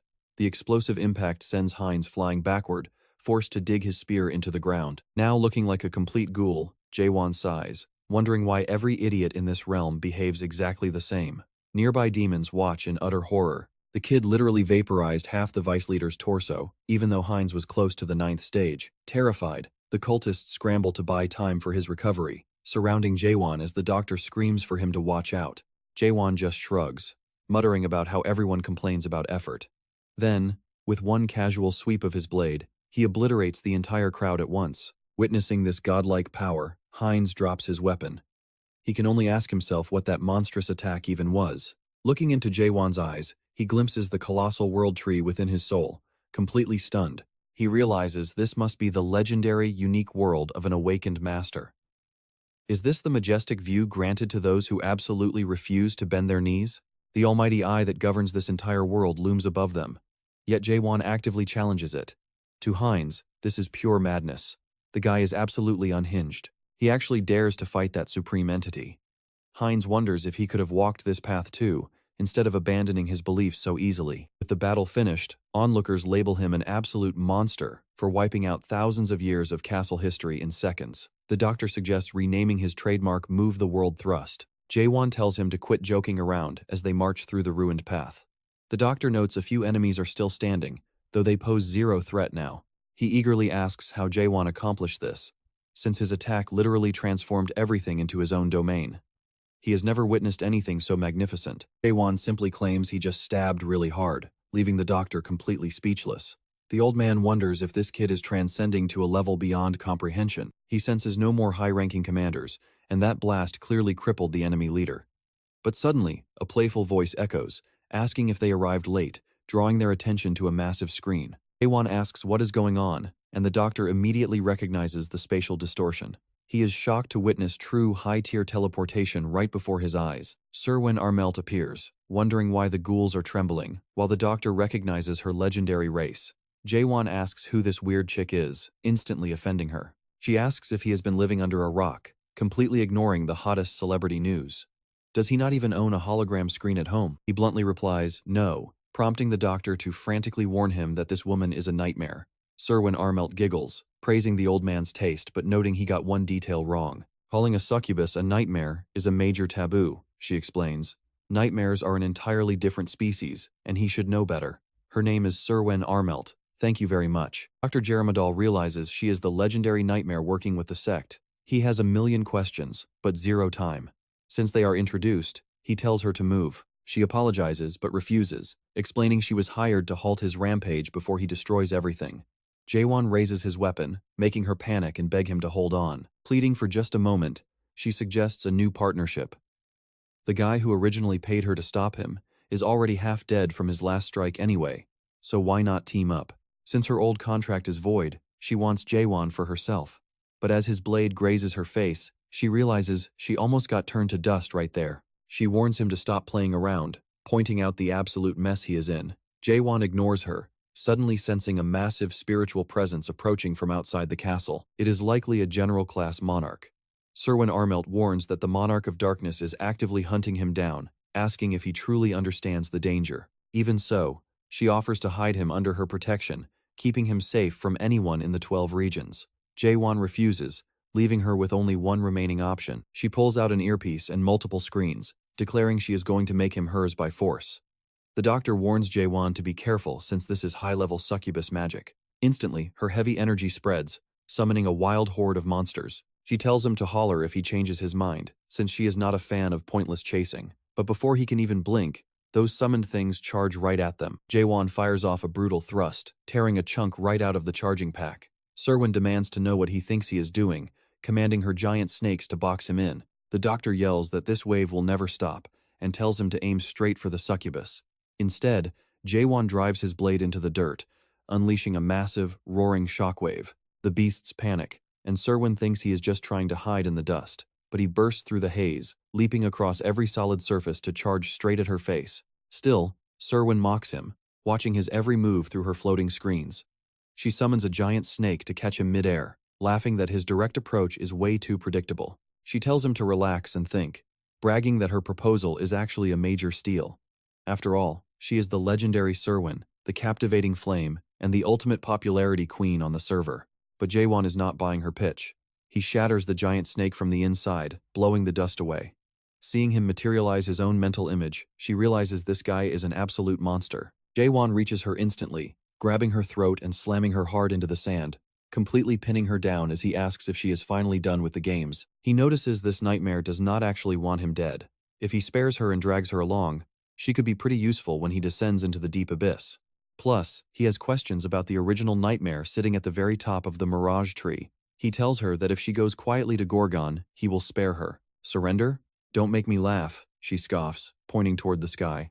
Jaehwan looks up, realizing she still holds the keys to this game as massive walls of sand swirl around them. Screaming that she would never surrender in her wildest dreams, she unleashes her magic to force him off. He crashes onto another massive screen while she mocks him, asking if he feels stupid for letting her slip away. Jaehwan is stunned by her quick escape, but she instantly appears right behind him, teasing him for being surprised. He does not even get a split second to react before his mind is dragged into her most terrifying mental illusion, the 8 gates of hell. Pulled through a massive, looming gate, his face remains completely blank. Surprised by his calm, she asks if he already knows about the 8 gates, and he admits he has faced this skill before. She laughs, warning him that the fake memory versions are nothing like this. The real 8 gates of hell were originally engineered by the succubus race itself, and they do not play around. Suddenly, violent winds tear at Jaehwan. The first gate unleashes a chaotic storm of massive hurricanes right at him. Then, the 4th gate opens, sending heavy chains of tangled darkness rushing to bind him. He watches the chaos for a single beat before shattering them with a swift thrust, cutting down everything in his path. The 6th gate opens a freezing hell, but he slays the ice dragon like a minor nuisance. This totally shatters Serwin's confidence. Is this guy even human? Jaehwan just shrugs, asking if that pathetic show is all she has got. She admits he is strong, but warns him the next gate is different. A massive portal covered in grasping arms slowly opens, pouring out a massive flood of toxic purple liquid that drowns the entire field. Seeing the toxic flood, Jaehwan completely freezes up. The water carries countless rotting corpses, and the sight leaves him paralyzed. Serwan smiles, telling him no amount of skill can save him from this. She boasts that in all of history, nobody has ever survived the 7th gate. Suddenly, dozens of clones of Jaehwan rise from the water, asking who he really is. The sight thoroughly rattles him. Welcome to the 7th gate, the hell of identity, and honestly, this is where things get incredibly trippy. As his own clones start questioning him, Jaehwan is completely lost. They are from different timelines, but every single one of them is him. Spooked by this mind game, he readies his sword, but the clones copy his stance perfectly, all preparing to thrust. It is not just a visual trick, their techniques and muscle memory are identical. Even worse, they share his cautious mind. Instead of blindly rushing him, they hang back to gauge his strength first. Realizing he cannot play defense, Jaehwan decides he has to strike first with pure skill. He lunges forward, and the clones retaliate in perfect sync. Obviously, they all rely on thrusts, since that is his signature move. Having to fight his own annoying style is really starting to bug him. He keeps hacking away, but suddenly notices he is the one taking damage. Before he can recover, a strange, thick smoke begins to fill the air. This is definitely not some ordinary fog. Sensing a presence behind him, he spins and slices. Another clone falls, cleaved in half right at his feet, staring up with dead eyes. Suddenly, a familiar voice begs him to stop. As the mist thickens, Jaehwan stands frozen. Through the haze, a voice calls him Corporal Him, followed by a quiet apology. Instantly, he is dragged back to his painful military days. The crushing weight of that old trauma hits him as the soldier keeps apologizing. He realizes these are his real, raw memories from his life before entering the tower. The man tells him he worked incredibly hard and that he should know that. He says that if Jaehwan were in his shoes, he would understand. After whispering a final thank you, the broken soldier slowly raises his weapon and presses the blade against his own throat. Jaehwan screams for him to stop, but it is already too late. He remembers this man was his loyal subordinate who finally snapped under the military's madness, slaughtering every single officer in their unit one night. Jaehwan was the only survivor in the entire platoon. Every single commanding officer was replaced after the bloodbath. He was only cleared of suspicion because the dead soldier's diary proved his innocence. Even so, he spent 15 days locked in a military cell, wondering if he could have saved his friend. He figures that was the exact moment he started to despise the system. Long before he ever saw a status screen or a fantasy skill, he was already trapped in a cruel system, a massive, faceless structure designed to crush anyone beneath it. The memory fuels a burning rage inside him. With every clone he slaughters, more painful memories flood back. The tragic purges of Balganga City and every horror he survived flash before his eyes, sending his anger through the roof. Then, the final clone asks who he is. Jaehwan looks down to see his own childhood self and has to strike him down anyway. The sheer horror of it sickens him, but he has to push forward. He cuts down the young boy, and Serwin's voice mocks him from the darkness, asking how he likes the true agony of the 8 gates of hell. She explains that the process of forgetting is how the awakened shed their past to become something new. But anyone who does that is incredibly vulnerable here. Even succubi, who control their massive egos, go suicidal trying to tear themselves apart. But Jaehwan is just human. In the real world, he lies unconscious in her lap while the doctor desperately tries to wake him. Serwin just whispers, wondering who could possibly survive having all their lost egos returned at once. Deep in the nightmare, Jaehwan realizes these are the memories he discarded. He is stuck in a twisted space where he literally has to kill his own past self to move forward. As another haunting voice calls out to him from beyond the gate, Jaehwan reaches his absolute limit. He forces himself to remember who he is. This truly is the hell of identity. His limbs feel like lead, and darkness clouds his vision. Suddenly, he remembers Cayman asking what awakening really means. The doctor had answered that it is about learning to face reality, giving you the power to see the absolute truth. Jaehwan remembers teaching Cayman. The doctor had explained that those who awaken can see the very code that makes up the world's truth, parsing the particles that build reality itself.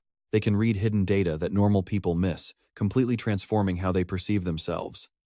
This is what people call the stage of forgetting and awakening. But being an awakened means dealing with a harsh truth. Those who see too much are destined to lose their sight faster. Now Jaehwan finally understands the lonely isolation the old man warned him about. If you see too much, you go blind. If you hear too much, your senses fade away. But does any of that actually matter? He worked his absolute hardest, and not a single soul has ever made it this far. Deep down, though, he just wanted to admit how exhausted he was. Suddenly, a spectacular rain of stars begins to fall, and watching them brings back every single memory of his past, making him question his own identity. His body glows with brilliant light as he whispers that even if he does not know who he is, he still exists. The thread connecting all the forgotten memories from his 2,000 years of fighting, that is his true self. This realization brings him to a whole new level of enlightenment. But his thoughts are cut short. Why is the massive gate suddenly shifting like this? Suddenly, Serwin coughs up blood, shocked by the intense backlash. As Jaehwan opens his eyes, she realizes that in her over 2,000 years of living, she has never witnessed anything so terrifying. In an instant, the entire domain of the 8 gates of hell shatters into pieces. Jaehwan opens his eyes, fully aware that despite regaining his memories, his next keyword remains a complete mystery. Either way, he has to conquer the 8th gate standing right in front of him to escape. He steps forward and presses his palm against the surface. Instantly, it flashes with a blinding light and begins to open. What lies inside is an absolute masterpiece of a view. Jaehwan scans the empty space, wondering why there is nothing here. But then the starlight starts to shift, forming glowing letters right in the sky. The glowing message declares that a legendary legacy is being handed down to the conqueror of hell. Jaehwan realizes this must be a message recorded by the original creator of these 8 gates. A voice echoes, speaking of the day the Abyss Expedition Squad was first created, leaving Jaehwan stunned. The speaker then introduces himself as Moloch Serwen Armelt, sharing the tragic tale of his ultimate failure. Back outside, the doctor drags the main character and the demon girl inside to safety. He quickly lays them down, begging Jaehwan to wake up. He cannot understand why the main character is still unconscious. They even captured the succubus who cast the spell, which should have shattered the illusion immediately. Yet Jaehwan shows zero signs of waking up. To make matters worse, forces from the Palace of Resurrection are surrounding them from all sides, led by a terrifying general-class combatant. He demands to know if they found the targets, ordering a thorough search when his men shake their heads. He insists they must be close by. This monster is Garam, the 11th stage adapted monarch of Black Fragrance, and just seeing him sends a wave of pure terror through the doctor. He never imagined such a high-ranking powerhouse from the 9th region to show up in this chaos. Suddenly, Garam senses something, prompting his subordinates to ask what is wrong. Garam glares directly at the doctor's hiding spot, mocking the rat who managed to hide for this long. Summoning a hand of crackling flames, he calls him a disgusting pest. With a single snap of his fingers, the fiery blast shoots forward, but Serwen Armelt uses her magic to teleport them away just in time. As the dust settles, a frustrated Garam realizes they got away. He barks orders to secure the Manticore and locate the leader of the Golden Sky sect. Far away, Serwen Armelt groans, complaining about how many times she has almost died today. She turns to the old man, asking if he has any gratitude for her saving his life. But he is sprawled on the dirt, arguing that he was the one who protected her while she was knocked out. She rolls her eyes, muttering that at least things are quiet now. But he presses her on what she plans to do next, and she answers that she is going to. Back at Gorgon Castle, Serwin refuses to give up on our sleeping beauty. She has got unfinished business with him. He is still totally out cold, and the doctor is baffled. A carrier pigeon was sent ages ago, yet this guy just refuses to wake up. By now, reinforcements and those newly awakened troops should have already deployed. But then Cayman reveals some shocking news. They just got a direct message from the Castellan. He absolutely wrecked Manticore Castle. Now, Gorgon's own Carpe Diem Liberation Army is launching a massive expedition. They are marching right through Manticore to strike the Palace of Resurrection itself. Cayman orders the march because nothing can stop them now, not even the Palace of Resurrection. They charge straight in, absolutely slicing and dicing through Sam Yungaram's forces. Enemies are dropping like flies, leaving Zug completely stunned. Having 300 awakened warriors is no joke, and for a second, he thinks they might actually win. But Sam Yungaram just watches, totally unimpressed. In his eyes, these weaklings should just accept reality and obey. He stands up, lets his terrifying power explode, and launches a massive boulder directly at them. One effortless strike is all it takes to wipe out dozens of soldiers. He calls them greedy fools, leaving Zug utterly terrified. What kind of monster is this? Before Zug can even blink, a massive rock crushes him, leaving nothing but his fan behind. Yoam is completely horrified, and Sam Yungaram casually tells his own men to back off. He stomps his foot, shaking the entire battlefield. Absolute panic sets in, but Yoam desperately orders a preemptive strike anyway. As they charge, the monarch raises a single hand and invokes the power of Tholi. Energy swirls around him before he unleashes a devastating blast, practically vaporizing the entire army. A single, casual hand blast inflicts devastating damage. Yoam looks down in sheer horror, his arm is completely gone. Just like that, the proud Gorgon Carpe Diem Liberation Army is stopped dead in its tracks. Right when they were pushing toward the Palace of Resurrection, Yoam screams for a full retreat, telling everyone to run. The mere presence of the Black Fragrance monarch, Sam Yungaram, completely turns the tide of this war. The next day, inside Gorgon Castle's war room, Urin Chevert delivers a grim report. From Captain Carlton Javier's first squad all the way down to the 7th, led by the Mugyo-Ki sect leader, a powerful 9-fast stage adapter, half of the Carpe Diem forces, along with other key squads, were completely annihilated in just 10 days. Even worse, 5 of their elite 3-2 stage awakened fighters were wiped out. Aisha points out they are barely hanging on, and now the Palace of Resurrection's army is right outside Gorgon's gates. She suggests ending the nightmare by just giving the enemy what they want. But Kang gets angry, asking if she really wants to throw their Castellan under the bus just to save their own skins. Cayman agrees with Kang. They absolutely cannot betray the Castellan. Even if her special vision lets her see things, it does not reveal the actual future. Cayman warns her not to let her ability blind her, reminding everyone that the Castellan told them to carve out their own path. Aisha insists they have zero chance of winning and begs him to face reality. Instead, she suggests swallowing their pride and begging the other monarchs for help. Urin asks if she means the Steel Monarch, and Aisha nods. But Urin points out that every monarch sent by the Palace of Resurrection is loyal to Brill of the 9th region, and everyone knows Steel and Brill have a massive, ancient grudge. She asks if he forgot they already killed the Monarch of Grace sent by Hechu, but Urin clarifies that technically, that monarch is not actually dead. Anyone entering chaos through the narrow gate just returns to their real body upon death. Even so, Cayman insists they must not rely on other monarchs for help. She demands to know why, and he firmly replies that chaos can only be freed by chaos itself. Meanwhile, Serwin and the old man watch the Castellan, who is still fast asleep. The old man cracks a joke that the kid must be made of actual iron. As he snoozes away, the frustrated doctor snaps at Serwin, demanding she wake him up since she is the one who knocked him out in the first place. He cannot believe a simple illusion has kept the guy out for 10 whole days. Serwin snaps back that his whining is getting annoying. If he is such a great doctor, why does he not just cure him himself? The doctor grumbles that he would have done it already if he could. He questions why she is still hanging around, suggesting she has ties to the Monarch of Darkness. But Serwin says that silly contract does not matter. What actually matters is that a mere human managed to conquer the 8 gates of hell. The doctor is completely shocked, asking if she truly subjected him to that legendary trial. He thought even weaklings from the Forest School sect could use that basic trick, so how could our boy get wrecked by it? That snide remark completely triggers her, and she snaps that the 8 gates of hell is a legendary skill. It was never intended for human minds, and only a succubus can unleash its true power. She only passed it down to the Forest School sect because she was dying to see if anyone could actually survive it. To her knowledge, absolutely nobody had ever cleared the 8 gates of hell. Sure, she had seen similar attempts, but usually, a human trying to bypass those gates would just have their own brain completely liquefied. But this guy is built different. He did not just protect his own mind, he completely shattered the illusion itself. He smashed through the legendary 7th gate and successfully reached the 8th and final level. She explains that the 8th gate is a realm of ultimate rewards for anyone who conquers the 7th level. Suddenly, a wild rumor flashes through the doctor's mind. If someone actually conquers all 8 gates, they are deemed worthy of becoming the king of chaos. Kazuki Mengele mentioned that legend once, but the doctor had brushed it off as absolute nonsense. Now, he is not so sure, and asks what is waiting there.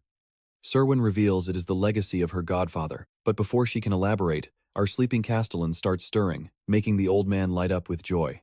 The moment he sits up, the old man is practically giggling with excitement. Our castellan asks what is going on, and after getting a quick recap, he gets himself together and stands up. When the old man asks where he is going, he says he is heading straight to the war room. The old man warns him that he cannot go out there. Under intense pressure, some of their allies are currently plotting to sell him out to the Palace of Resurrection. He declares that if the castellan wants to leave, he will have to step over his dead body. So, our boy does exactly that. Effortlessly walking right over the tiny old man, the dwarf is left absolutely furious, screaming if he really just used him as a doormat. He casually strolls into the main hall, and the moment he appears, everyone gasps in absolute shock to see their legendary castellan awake. Yuria and Aisha look away in deep shame, but the castellan does not waste any time. He casually announces he is heading to the Palace of Resurrection. Everyone freezes in absolute shock, and Cayman begs him to stop this madness. The others plead with him to reconsider this crazy idea. Even Yom, standing there missing a whole arm, is trembling with emotion. The castellan gently tells them not to worry, but Yom snaps back with tears in his eyes. Yom reminds him that countless comrades died while he was sleeping. If they had never learned about silly concepts like freedom and hope, they would still be alive. They did not even get a proper soul flow ceremony. Our castellan can only quietly apologize. Yom confesses that he actually hates him for teaching them how to hope, because now they are completely lost without him. He begs him not to surrender to the palace. Please stay, Yom says, because dying together in battle is better than losing him. The old man is stunned by their loyalty, and the castellan silently realizes he truly gave these people something worth fighting for. Now, they are ready to die protecting it. He smiles and tells them they have the wrong idea. He is not visiting the Palace of Resurrection to wave a white flag. Yom gasps, and even the old man can't believe his ears. The castellan casually declares he is going there to completely obliterate the palace. The room goes dead silent. Yurin knows this is pure madness, and the old man thinks this kid has completely lost his marbles. Yom even asks if he is insane. Our boy casually denies it, but Cayman asks if he truly intends to destroy that massive fortress, and exactly when he plans to start. The castellan's reply is simple right now. Serwin watches him, thinking this human is utterly bizarre. This guy clearly has no idea how harsh reality actually is. It is a force that makes everyone crawl. No one should follow him. But somehow, people are actually loving his crazy plan. Since stopping him is a completely lost cause, they just beg to tag along. Cayman, Kang, and Carlton Javier all volunteer to go, leaving Sari wondering if they have all lost their minds. They used to be perfectly fine living as miserable spirits, so why are they suddenly screaming about freedom and living a real life? She wonders if this one man changed everything. Jaehwan thanks them for the love but says he only needs 4 people total for this raid, including himself. It will be him, the old man, Cayman, Carlton Javier, and that woman standing in the back. She is absolutely stunned that she got drafted. She never volunteered for this suicide mission, so she asks if he is seriously dragging her along. He stares right at her and says, "Yep, you are coming." Kang thinks this is totally ridiculous. There is no way a tiny 4-man team can pull this off, so Kang begs to join. But Jaehwan insists 4 is plenty, ignoring her protests. He tells the rest not to feel bad about being left behind. She keeps screaming in the background that she is absolutely not going. Meanwhile, Carlton Javier asks a serious question if they destroy the Palace of Resurrection. Will this nightmare finally end? What happens when chaos is finally united? Aisha warns that the people here will never accept them as their new rulers. Other divided factions will rise up, meaning those left behind must get stronger to defend themselves. Ioni doubts if they can actually handle the aftermath once the palace is gone. Nearby, Sari and the old man are bickering. He explains that once the narrow gate of the palace is destroyed, the monarchs will lose their ability to move through chaos. That means the enemy will run out of monarchs. But Jaehwan questions if the war really ends when this gate is smashed, especially since the narrow gate was never the original entrance to chaos. Ioni cannot believe people would literally kill themselves just to get here. To him, it is insane. But Jaehwan says they are just preparing for the obvious threats ahead. Sari keeps refusing, but Jaehwan plays his trump card.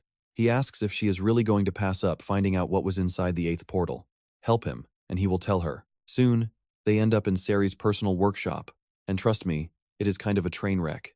Turns out, once craftsmen get famous, their egos blow up completely. She frantically warns them not to touch a single thing, admitting she did not even build that one herself. Her godfather made it. She is highly regretting letting these weirdos into her private space. Honestly, if they did not need her long-distance portal to reach the Resurrection Palace, she would have kicked them out immediately. The old man points out a draft to Jaehwan, mocking her for designing a tower titled "The One Who Regressed 10 billion times." The summary says that after regressing 10 billion times, the hero must conquer the Great Land with the blessing of the legendary Serwyn Armelt. This was literally her cringy, self-insert fanfiction. Sari panics and screams at them to stop reading, claiming she made it when she was only 1,200 years old. Kamen is completely unimpressed by that excuse. She snaps, asking why they are looking at her like she is a joke. Then Jaehwan picks up another design called "A Cultivator Who Does Not Cultivate." The plot for this one is absolutely trash, and his face shows it. Sari yells at him to shut up, claiming she would rather run naked than let them read more. The old man sighs, noting that because this garbage does not even trigger him, he must be getting old. Kamen agrees, but says the vibe is still pretty awful. But then Sari remembers a dark truth. All of these men used to be products, trapped inside the brutal worlds those towers created. She remembers how those systems crushed their spirits. No wonder they despise a workshop dedicated to building those cages. But then, Jaehwan points to a specific design and asks what its name is. She looks over, and wow, this one is actually beautiful.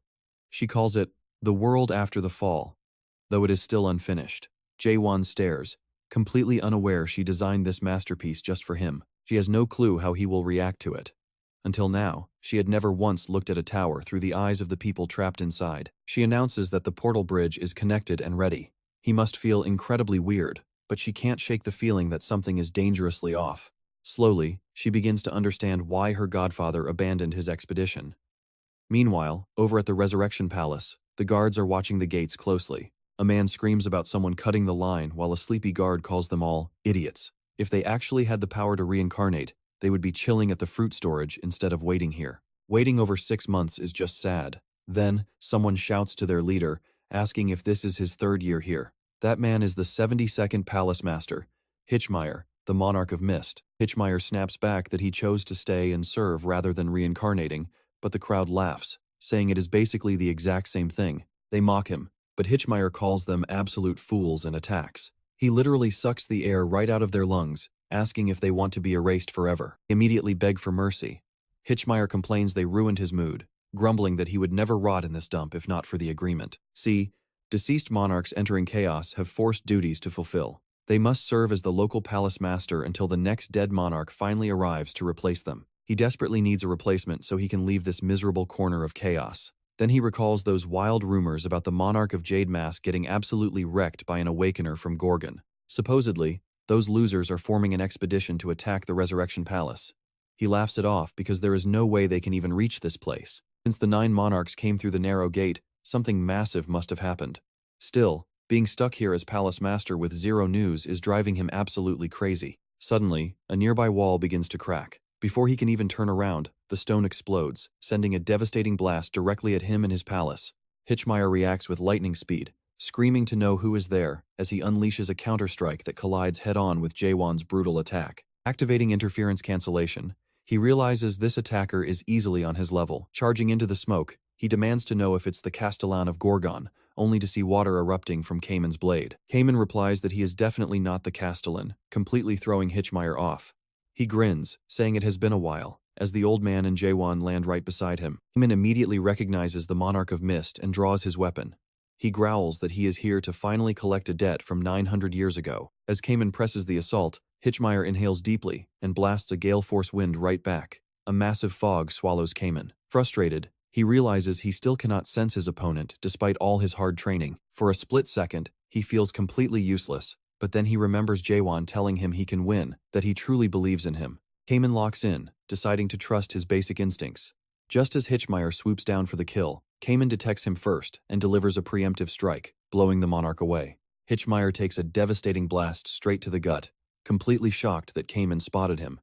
That surprise immediately turns into pure, blinding rage. While Kamen prepares to strike again, Hitchmeyer throws a tantrum, screaming insults at him. Meanwhile, Jaehwan tells the doctor he is taking Saran straight to the Palace of Pleasure, leaving Cayman to wrap things up here. Over in the back, the girl is annoyed that she cannot even see the fight.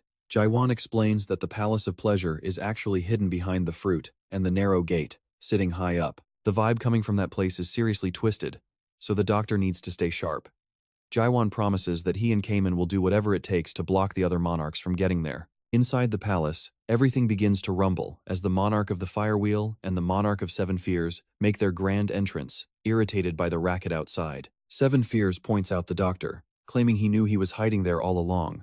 But the doctor is not here to chat. He draws his blade and immediately unleashes a massive slash. Leaping backward, Seven Fears evades while Firewheel ducks in absolute panic. It is shocking to see the doctor return with just a single woman. Weren't they supposed to fetch the powerful Castellan instead of this random old-timer? Firewheel screams, demanding to know how he dares raid the Resurrection Palace. Does the old man have a death wish? The doctor is stunned that they avoided his strike so effortlessly, realizing these guys are no joke. Seven Fears smugly tells him to turn back and bring Gorgon's Castellan instead. Even if he survives this room, he will never bypass the powerful brigade generals guarding the fruit outside. Frustrated, the doctor tells them to shut up and just fight, summoning a massive, spectral dragon right behind him. Meanwhile, inside the Palace of Pleasure, the atmosphere is pure chaos of a different kind.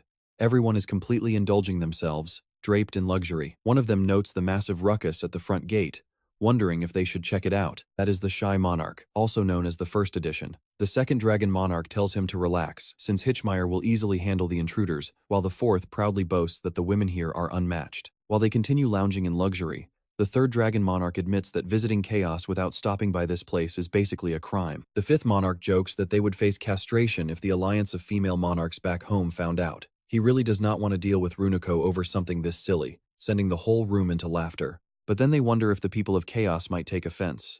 Honestly, who wouldn't? Still, one of them brags that their home is incredible under the first Dragon Monarch, completely ignoring the weird vibe creeping in. He suggests someone should go inspect the commotion outside.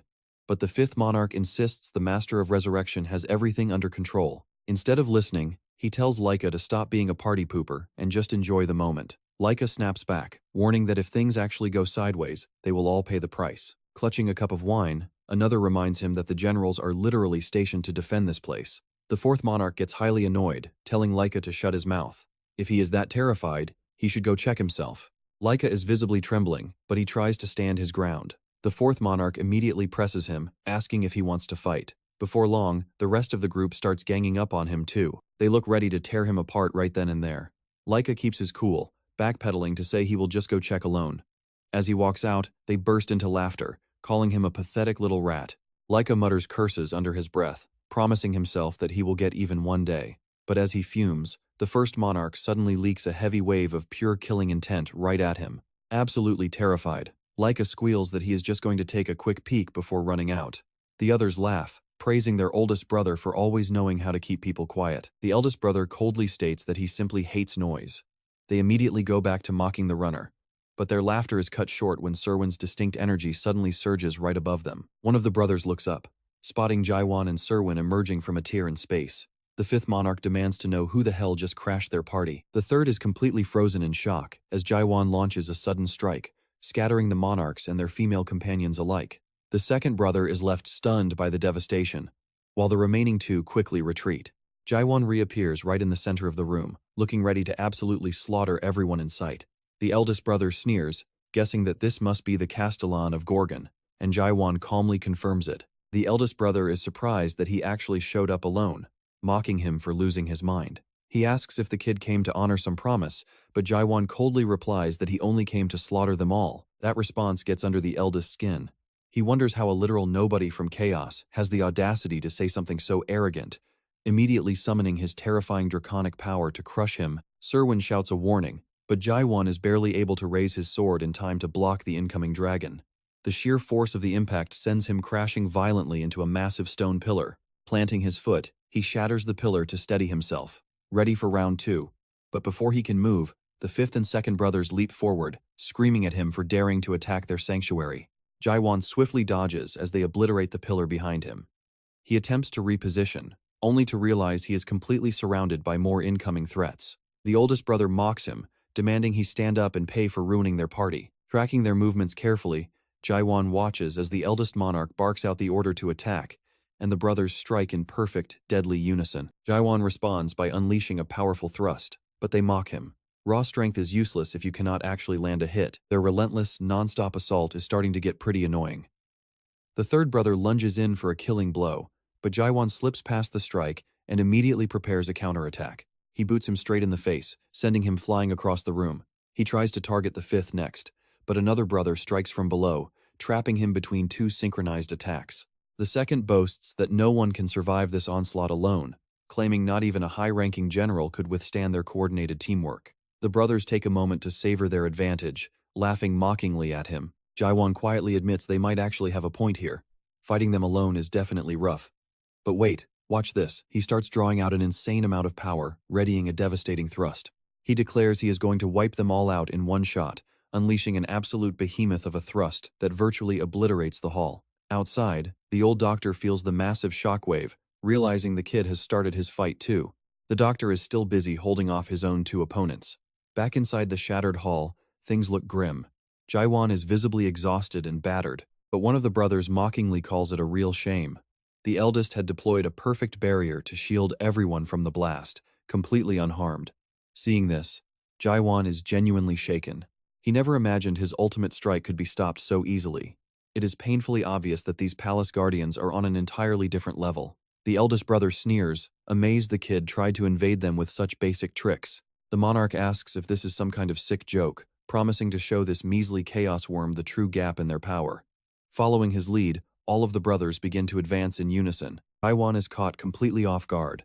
The eldest tells him to consider it an absolute honor to witness a true dragon, stating the kid should be grateful they are even using this form on him. A monstrous, five-eyed dragon materializes right before him, looking as though all five monarchs have fused into a single beast. The creature bellows that he had better fight with everything he has left. Jaehwan watches the giant beast charge directly at him with its massive jaws wide open, barely leaping aside to avoid being swallowed whole. As the dragon turns to pursue him, he thrusts his sword forward to push it back. That stubborn barrier blocks Jaehwan's strike yet again. The bad guys laugh, asking if he honestly expects to scratch them with that weak energy, before blasting him away like a fly. Mid-air, he stabs his sword into the dirt to halt his slide. Suddenly, a massive energy nuke comes flying from the dragon. Jaehwan decides to just charge straight into it, leaving the giant lizard absolutely stunned. But the blast is too strong and sends our boy crashing back.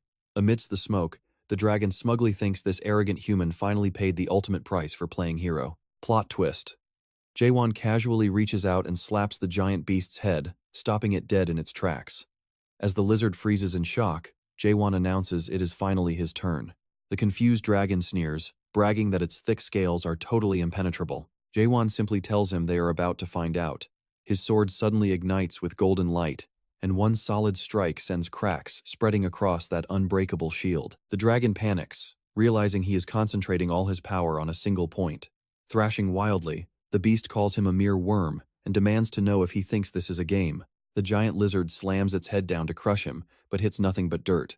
Jaehwan is already floating high above, calmly pointing out that the oversized gecko talks way too much. Before the beast can look up, Jaehwan drops down with a brutal thrust. The resulting shockwave obliterates the area. Far away, Cayman spots the explosion and realizes the Castellan actually succeeded. Meanwhile, Cayman has completely wrecked Hitmeyer, leaving him bleeding on the floor. The old doctor hears the sudden silence and smiles, knowing their young monster just won. Keeping up with that kid is absolutely exhausting, especially after taking down two monarchs. Back inside, the entire palace is in ruins. The dragon is defeated, and Jaehwan is still standing. A nearby siren admits she thought he was insane when he claimed only 4 people would raid the entire Palace of Resurrection. Yet, here he is, actually making the impossible look easy. Suddenly, the first brother drags himself up, half destroyed and bleeding. He starts screaming curses at Jaehwan, swearing vengeance for this ultimate humiliation. Around him, the other brothers are literally scattered in pieces, including his own severed arm. He screams that this is far from over. He promises to return and tear Jaehwan apart, claiming they are completely invincible. He brags that they pass through the narrow gate, but freezes when Jaehwan calmly agrees. Realizing the boy knows way too much, the villain panics. He boasts that they can never die while their brains link their souls. At worst, they will simply wake up inside their real bodies in the omnipotent land. He warns that regrets are useless now. but Jaehwan just attacks, slicing the connection clean off. The brother loses his mind, screaming in absolute horror over his severed link. He writhes on the floor, unable to comprehend how this is happening. Jaehwan coolly asks him how it feels to taste real death, as the monarch screams while his body disintegrates. Terrified of actual death, the desperate monarch begs for his life. Slicing the brain connection should be impossible. He frantically offers Jaehwan anything he wants, including top-tier skills, status, or even gifts from the great monarch. While another brother desperately calls out to him, the leader keeps begging Jaehwan, promising to even negotiate with the monarch of darkness. He swears they will accept any deal if Jaehwan just spares him, promising never to mess with the souls of chaos again. Jaehwan answers with a silent, brutal stab that explodes the monarch's head. Only a single, shock-frozen eyeball remains as death claims him. Watching from the shadows, Heike can barely process what just happened. An elite monarch and a giant dragon, both slaughtered in minutes. He only crept back to investigate the massive noise. Now, he is completely terrified that Jaehwan severed the brain link, wondering who this monster is. He needs to warn the generals immediately. But before he can take a step, the doctor teleports behind him, asking why a little rat is sneaking around, making Heike scream in terror. The doctor casually cuts him off, asking what important news he was going to share. Just then, Cayman arrives and calls out to Jaehwan. Cayman reports that his mission is complete, while the doctor dramatically complains about manual labor ruining his old back. Jaehwan simply nods, telling Cayman and the old man they did a solid job. The doctor grumbles that they barely survived capturing these targets alive, tossing the prisoners onto the floor. Jaehwan asks who the rat-faced guy is, and the doctor explains he was caught creeping outside. Serwant Armelt suddenly recognizes him as a weak monarch who somehow gained general-level energy, though everyone despises him for his totally useless skills. He is easily the biggest joke among the generals. The doctor nods, understanding his weakness, but wonders why Jaehwan wanted them captured alive. Jaehwan replies he must ensure they stay dead. He prepares his blade to slash their threads, slicing them clean in two. Instantly, the monarchs lose their divinity, turning back into normal mortals as they watch their worst nightmare unfold. Ever since the legendary Palace of Resurrection was built, the monarchs enjoyed absolute immortality, while normal humans helplessly counted down their final days. Humans struggled with fleeting lives, but monarchs had the magical fruit to grant them endless youth. For 900 years, this cheat code made them completely forget what death even felt like. Now, staring down Jaehwan's blade, a primal terror grips him. To his eyes, this human looks like a literal demon. He desperately begs for mercy, crying that he never even wanted to fight. Jaehwan hesitates, prompting Serwant Armelt to ask why he is sparing the shivering coward. But Jaehwan decides to let him live, stating they need a witness to spread the news. When asked about the sacred fruits, the terrified coward instantly spills the beans. Begging for his life, he points straight up and explains they are safely locked inside a massive high-security vault. Known as Reverse, this vault was built by a legendary craftsman. It constantly generates random passwords, making it impossible to crack without the now-deceased master of the Palace of Resurrection. He sighs that they would need an absolute god-tier master craftsman to have any hope of bypass. Serwant Armelt excitedly points at herself, but Jaehwan and the old doctor completely ignore the crazy lady. Jaehwan shrugs, deciding he will just punch a hole straight through it with his sword. The doctor warns him to control his crazy power carefully, while Cayman wishes they had a master craftsman on hand. All the while, Serwant Armelt keeps angrily screaming that she is standing right there. Sick of being ignored, she uses her unique power to effortlessly pop the lock. Jaehwan mutters that the vault was surprisingly weak, highly offending the self-proclaimed genius girl. When the doors swing open, a blinding golden light floods the room. Staring in awe, Cayman remembers the tragic Abyss expedition that sacrificed everything to find these legendary treasures. That journey ended in absolute ruin. But looking at the fruits now, and remembering his trials with the Castellan, he realizes they have finally achieved the impossible. He can almost feel the weight of every soul lost to reach this moment. Catching a falling fruit, he feels a strange unease. Jaehwan frowns, noting there are far fewer than expected. As they each take one, the doctor explains that after 900 years, the hoard is nearly depleted. This tiny amount is not nearly enough for Gorgon, let alone all of Chaos. Noticing Cayman looking down, Jaehwan tells him to keep it. He assures the warrior that he is more than worthy to reclaim his life, leaving the choice entirely up to him. As Jaehwan speaks, Cayman reflects on their endless, agonizing war. So much suffering, and so many brave souls traded away just for a handful of these glowing treasures. All that brutal suffering for this juicy reward, and our boy Jaehwan just pulverizes it. Everyone is losing their minds. Serwin screams, asking what the hell he is doing, while Laika frantically tries to scoop up the crumbling remains. Jaehwan demands to know why he just destroyed their prize. Cayman explains that with only 10 fruits left, the moment he held one, he knew they would become the bloody seeds of the next massive war. Humanity would slaughter each other, hoping at least 10 could reclaim their lives. If that happens, chaos will never find true salvation. Jaehwan respects that answer, knowing it was a painfully difficult choice. He asks the Castellan if he can do the same to the rest, thinking this kind of sacrifice is not something just anyone can pull off. Can you believe they just smashed their only ticket out of here? But Cayman obliterates the remaining fruits anyway, proving why Jaehwan chose him. The doctor just sighs, utterly speechless. Jaehwan knew Cayman would choose to shoulder this heavy despair for the sake of true salvation. When asked if he will regret throwing away his own future, Cayman just laughs and says never. Suddenly, a portal rips open overhead. Jaehwan screams a warning as a massive torrent of raw power crashes down. Everyone watches in sheer horror as Cayman is violently torn to shreds in an instant. A haughty voice rings out, calling them filthy insects for daring to touch the sacred fruits. Out steps the general monarch of the Storm Canal, who has fully adapted to the 10th stage. The doctor desperately tries to heal Cayman, but he is instantly blasted away by the general monarch of silence, Magto, who is also adapted to the terrifying 10th stage. That single blow leaves the doctor spitting blood. Jaehwan rushes over, but more monsters arrive, declaring they have crossed the line. Samyong-Garen steps forward, warning that this mess cannot be settled with just a single life anymore. Jaehwan is absolutely fuming, while Laika trembles, recognizing the threat. Out of all the legendary generals of the 9th region, the absolute worst has to be Samyong-Garen. The realization that one of the 5 strongest generals in the Great Land is standing right here paralyzes Laika with fear. He needs to hide immediately, because now that the fruits are destroyed, he is a dead man. Samyong-Garen gives the signal, and both Canal and Magto rush forward with lethal intent. Canal claims the insect's head for himself, while Magto snaps at him to stay out of his way. Jaehwan barks at Serwin to get Cayman and the old man out of here, but Magto sneers, telling him he has no time to worry about others. Dark shadows erupt, wrapping around Jaehwan's legs like cold, restraining hands. Canal lunges in for the kill, but Jaehwan ducks, tearing free from the shadow bindings. He leaps back to gain distance, but Magto intercepts him instantly, refusing to let him escape. Jaehwan barely parries the blow, shocked by his opponent's blinding speed.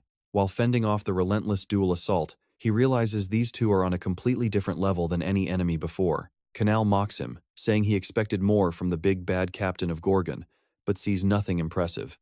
With a massive swing of his wing, he blasts Jaehwan clean across the room. Jaehwan crashes hard into a wall, only to be instantly pinned by Magto's shadows. Canal asks if he exhausted himself fighting the 5 dragons, while Magto sneers that he is still just a pathetic bug. Even Samyong-Garen is bored by the display and orders them to wrap this up. Magto grunts, replying that he was already planning on ending this anyway. The 2 killers charge the trapped hero. Jaehwan glares at them in pure fury, cursing them all. Suddenly, he remembers the doctor calling him a complete monster after he effortlessly split apart the 1,000-year history of Manticora in a single blink. The old doctor had even joked that it was not just some powerful attack, but rather a literal world-breaking thrust, but he also warned Jaehwan to limit those strikes. While the awakened can freely wield spiritual power, the real cost of that power is their own mental sanity. Spamming a move that powerful would only cause his mind to collapse first. But Jaehwan is completely fed up. These arrogant fools are exactly like the small fry he crushed when he first arrived in Chaos, and he needs to wipe them out while they are still foolishly underestimating him. Get ready, guys, because he is about to unleash absolute devastation as they close in. Our hero braces himself and slowly draws his blade. The steel glows and burns a deep crimson as he taps into the power of his inner world. That eerie, giant eye manifests before them, and Jaehwan unleashes 5 consecutive world stabs in a split second. The devastating strike tears right through them. Canal and Magto are sliced perfectly in half and killed instantly. Serwin watches in absolute disbelief as she is blown back by the shockwave. Seeing his generals instantly pulverized, Samyong-Garen is stunned that Jaehwan can generate such absurd power using pure physical strength. He laughs, calling it incredible and admitting it has been ages since he met a real challenger. Now, he is genuinely excited. Fighting Jaehwan might actually be entertaining. The sensation triggers a memory of an ancient nightmare that once searched for the 12 monarchs of the 12 regions. That very nightmare had visited Samyong-Garen. Every single monarch had rejected its desperate plea, yet it never surrendered. When it finally reached him, it begged to meet the monarch of darkness, making the 9th region its final stop. The nightmare pleaded for his assistance to climb the Tree of Illusion, claiming existence in this realm was horribly twisted. It begged him to remember the pain of his own weakness, insisting they could still change the world. By destroying the first nightmare at the absolute peak of the tree, everything would be restored. But Samyong-Garen merely scoffed, telling the creature its imagination was running wild. He understood exactly why the Monarch of Darkness refused the meeting. The Great Lands belong solely to the powerful, and if the nightmare wanted reform, it had to prove its raw strength first. They clashed for 3 days and 3 nights, and by the final dawn, he finally admitted that the creature was strong. Even while pinned against a rock, the nightmare laughed, unable to believe a monarch was merely an adapted Sindo. Back then, Samyong-Garen realized that if someone could achieve such power without a shred of magic, they truly earned the right to speak of climbing the Tree of Illusion. Following that duel, the nightmare crossed chaos and descended into the abyss to reshape reality. Yet, the monarch stole the fruits, vanished, and absolutely nothing changed. Back in the present, Jaehwan launches a fierce strike at Samyong-Garen. Samyong-Garen admits the strikes are heavy, but still lacks the force to break him. With a casual wave, he raises a towering wall of flame to intercept the blow, mocking Jaehwan for having the right cards but zero class. Jaehwan cannot believe his attack was stopped so easily. Samyong-Garen simply laughs, telling him that at this level, he is just a child playing with a sword. He asks if Jaehwan agrees, appearing right beside him in a flash, to deliver a brutal blow directly to his face. The punch connects cleanly, sending Jaehwan flying back as blood splatters against the wall. Samyong-Garen goads him to stand, asking if this is really the limit of his power. Coughing up fresh blood, Jaehwan slowly gets to his feet. Samyong-Garen addresses him as Castellan and morphs into a monstrous demonic form, demanding he prove his strength. Jaehwan instantly realizes Samyong-Garen is stronger than the other two combined, yet he is not even relying on special skills. Even after analyzing his opponent with high-tier skills, the only conclusion is pure, overwhelming battle experience. He is insanely powerful, leaving Jaehwan desperately wondering how a mortal can reach this level of strength. He lunges forward once more as Samyong-Garen casually steps back. Jaehwan pours absolutely everything into his onslaught, while his opponent mockingly hopes this is not the last cheap trick our hero has left. Slipping behind his opponent with lightning speed, he catches him off guard with a sudden world stab to the back. Samyong-Garen calls it a cheap parlor trick, instantly turning to counter and blast him backward. Jaehwan is horrified to realize Samyong-Garen is executing a world stab with his bare fists. Giving our hero zero room to breathe, he relentlessly pursues and drives him straight into the dirt with a crushing punch. As Jaehwan lies cratered in the ground, Samyong-Garen calmly explains that attacks fueled by mere spiritual energy are useless against him, since his own power transcends what the system itself can ever provide. These clueless awakeners are out here trying to wreck the system, not realizing this whole place is actually someone's personal world. Then, Samyong-Garen just grabs Jaehwan by the head like a sack of trash. He starts wondering if that is actually true, because Samyong-Garen's vibe feels way too natural. It is not normal spiritual energy, his power is rooted in the world itself, like he is the system. So Jaehwan turns on his Eye of the Moon to analyze this beast, still clinging to some basic tricks. But hey, a world without real creation? That is just cheap magic. Samyong-Garen slams Jaehwan down, punches his chest, and kicks him straight into a solid boulder. Our main character is taking a massive beating here, and his attacker is openly disappointed. The Awakeners he used to fight actually put up a struggle. He charges a fireball in one hand and tosses it, forcing a shocked Jaehwan to desperately block with his sword. But the fire catches Jaehwan's fingers, melting his hand as he struggles to hold it back.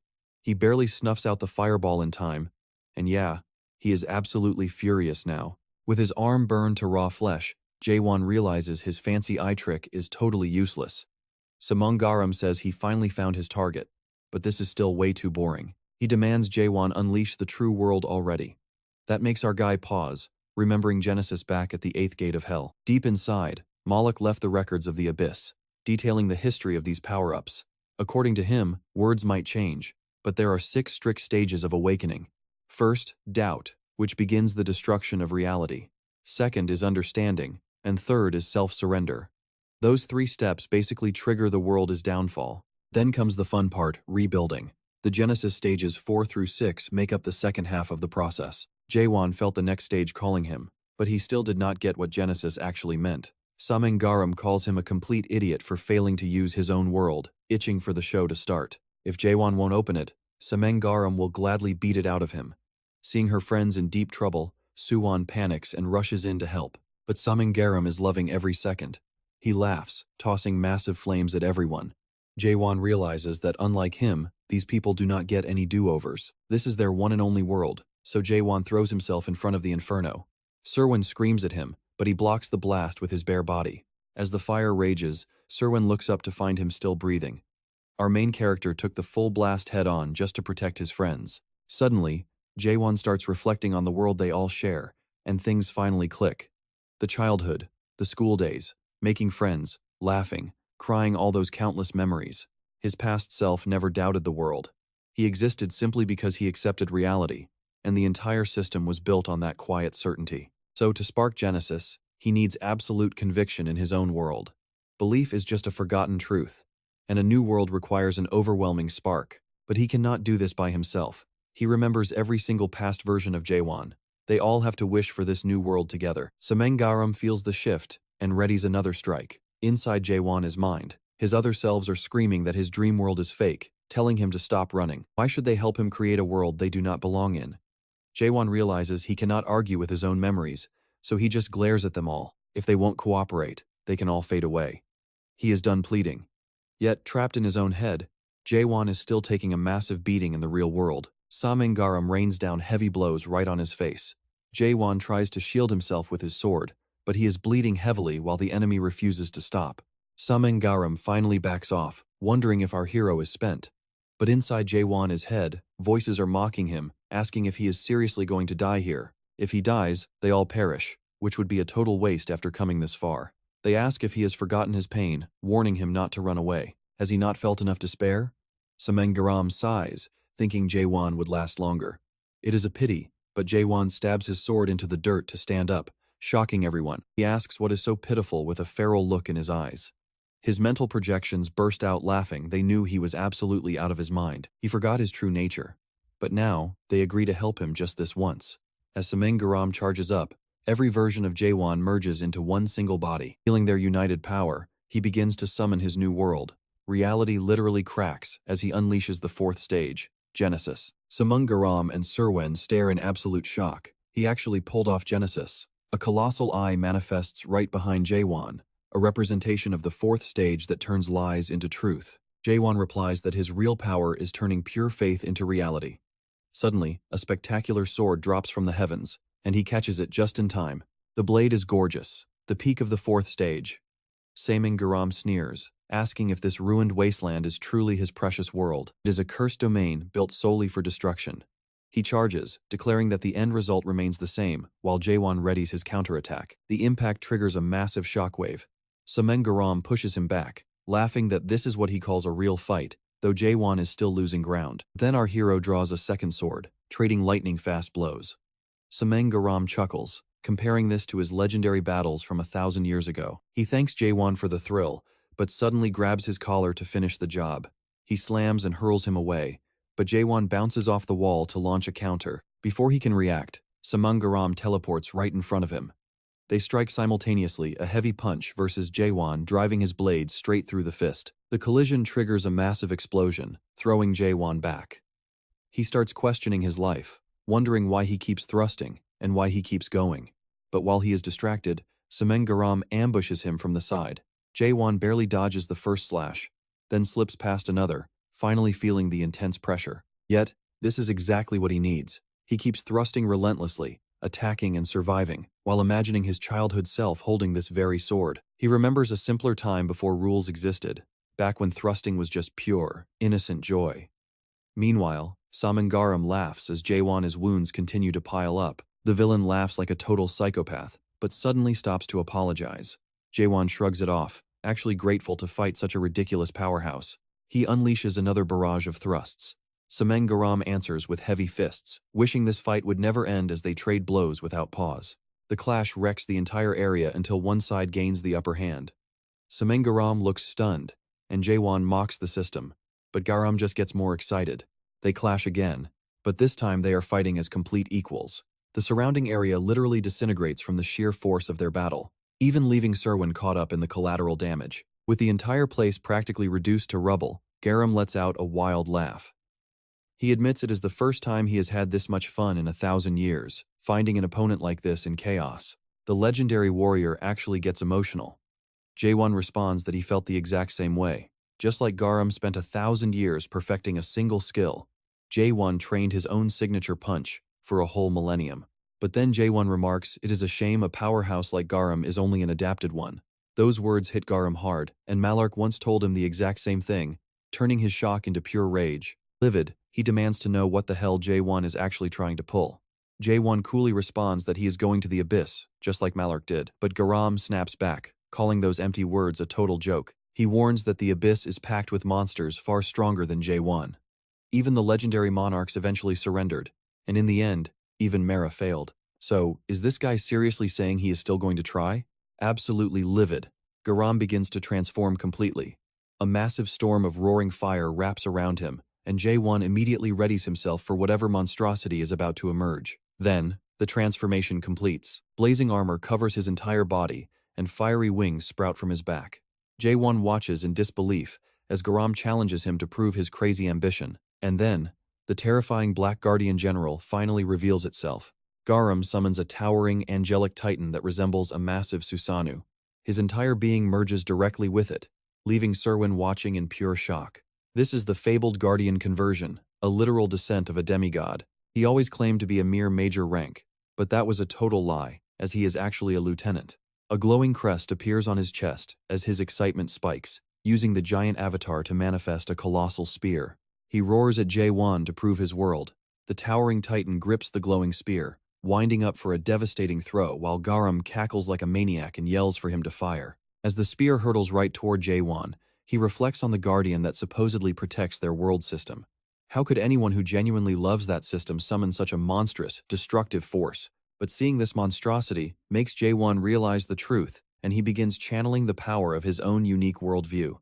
Drawing both swords, he declares he only lived to destroy this system. Garam practically drools with excitement as Jaehwan's twin blades suddenly grow and fuse into one massive sword. Vowing to pour every ounce of his soul into this single strike, Jaehwan charges straight ahead. He faces Garam head-on, throwing a powerful thrust that collides directly with the sharp tip of that giant guardian spear. The shockwave tears the space to shreds, leaving absolute devastation.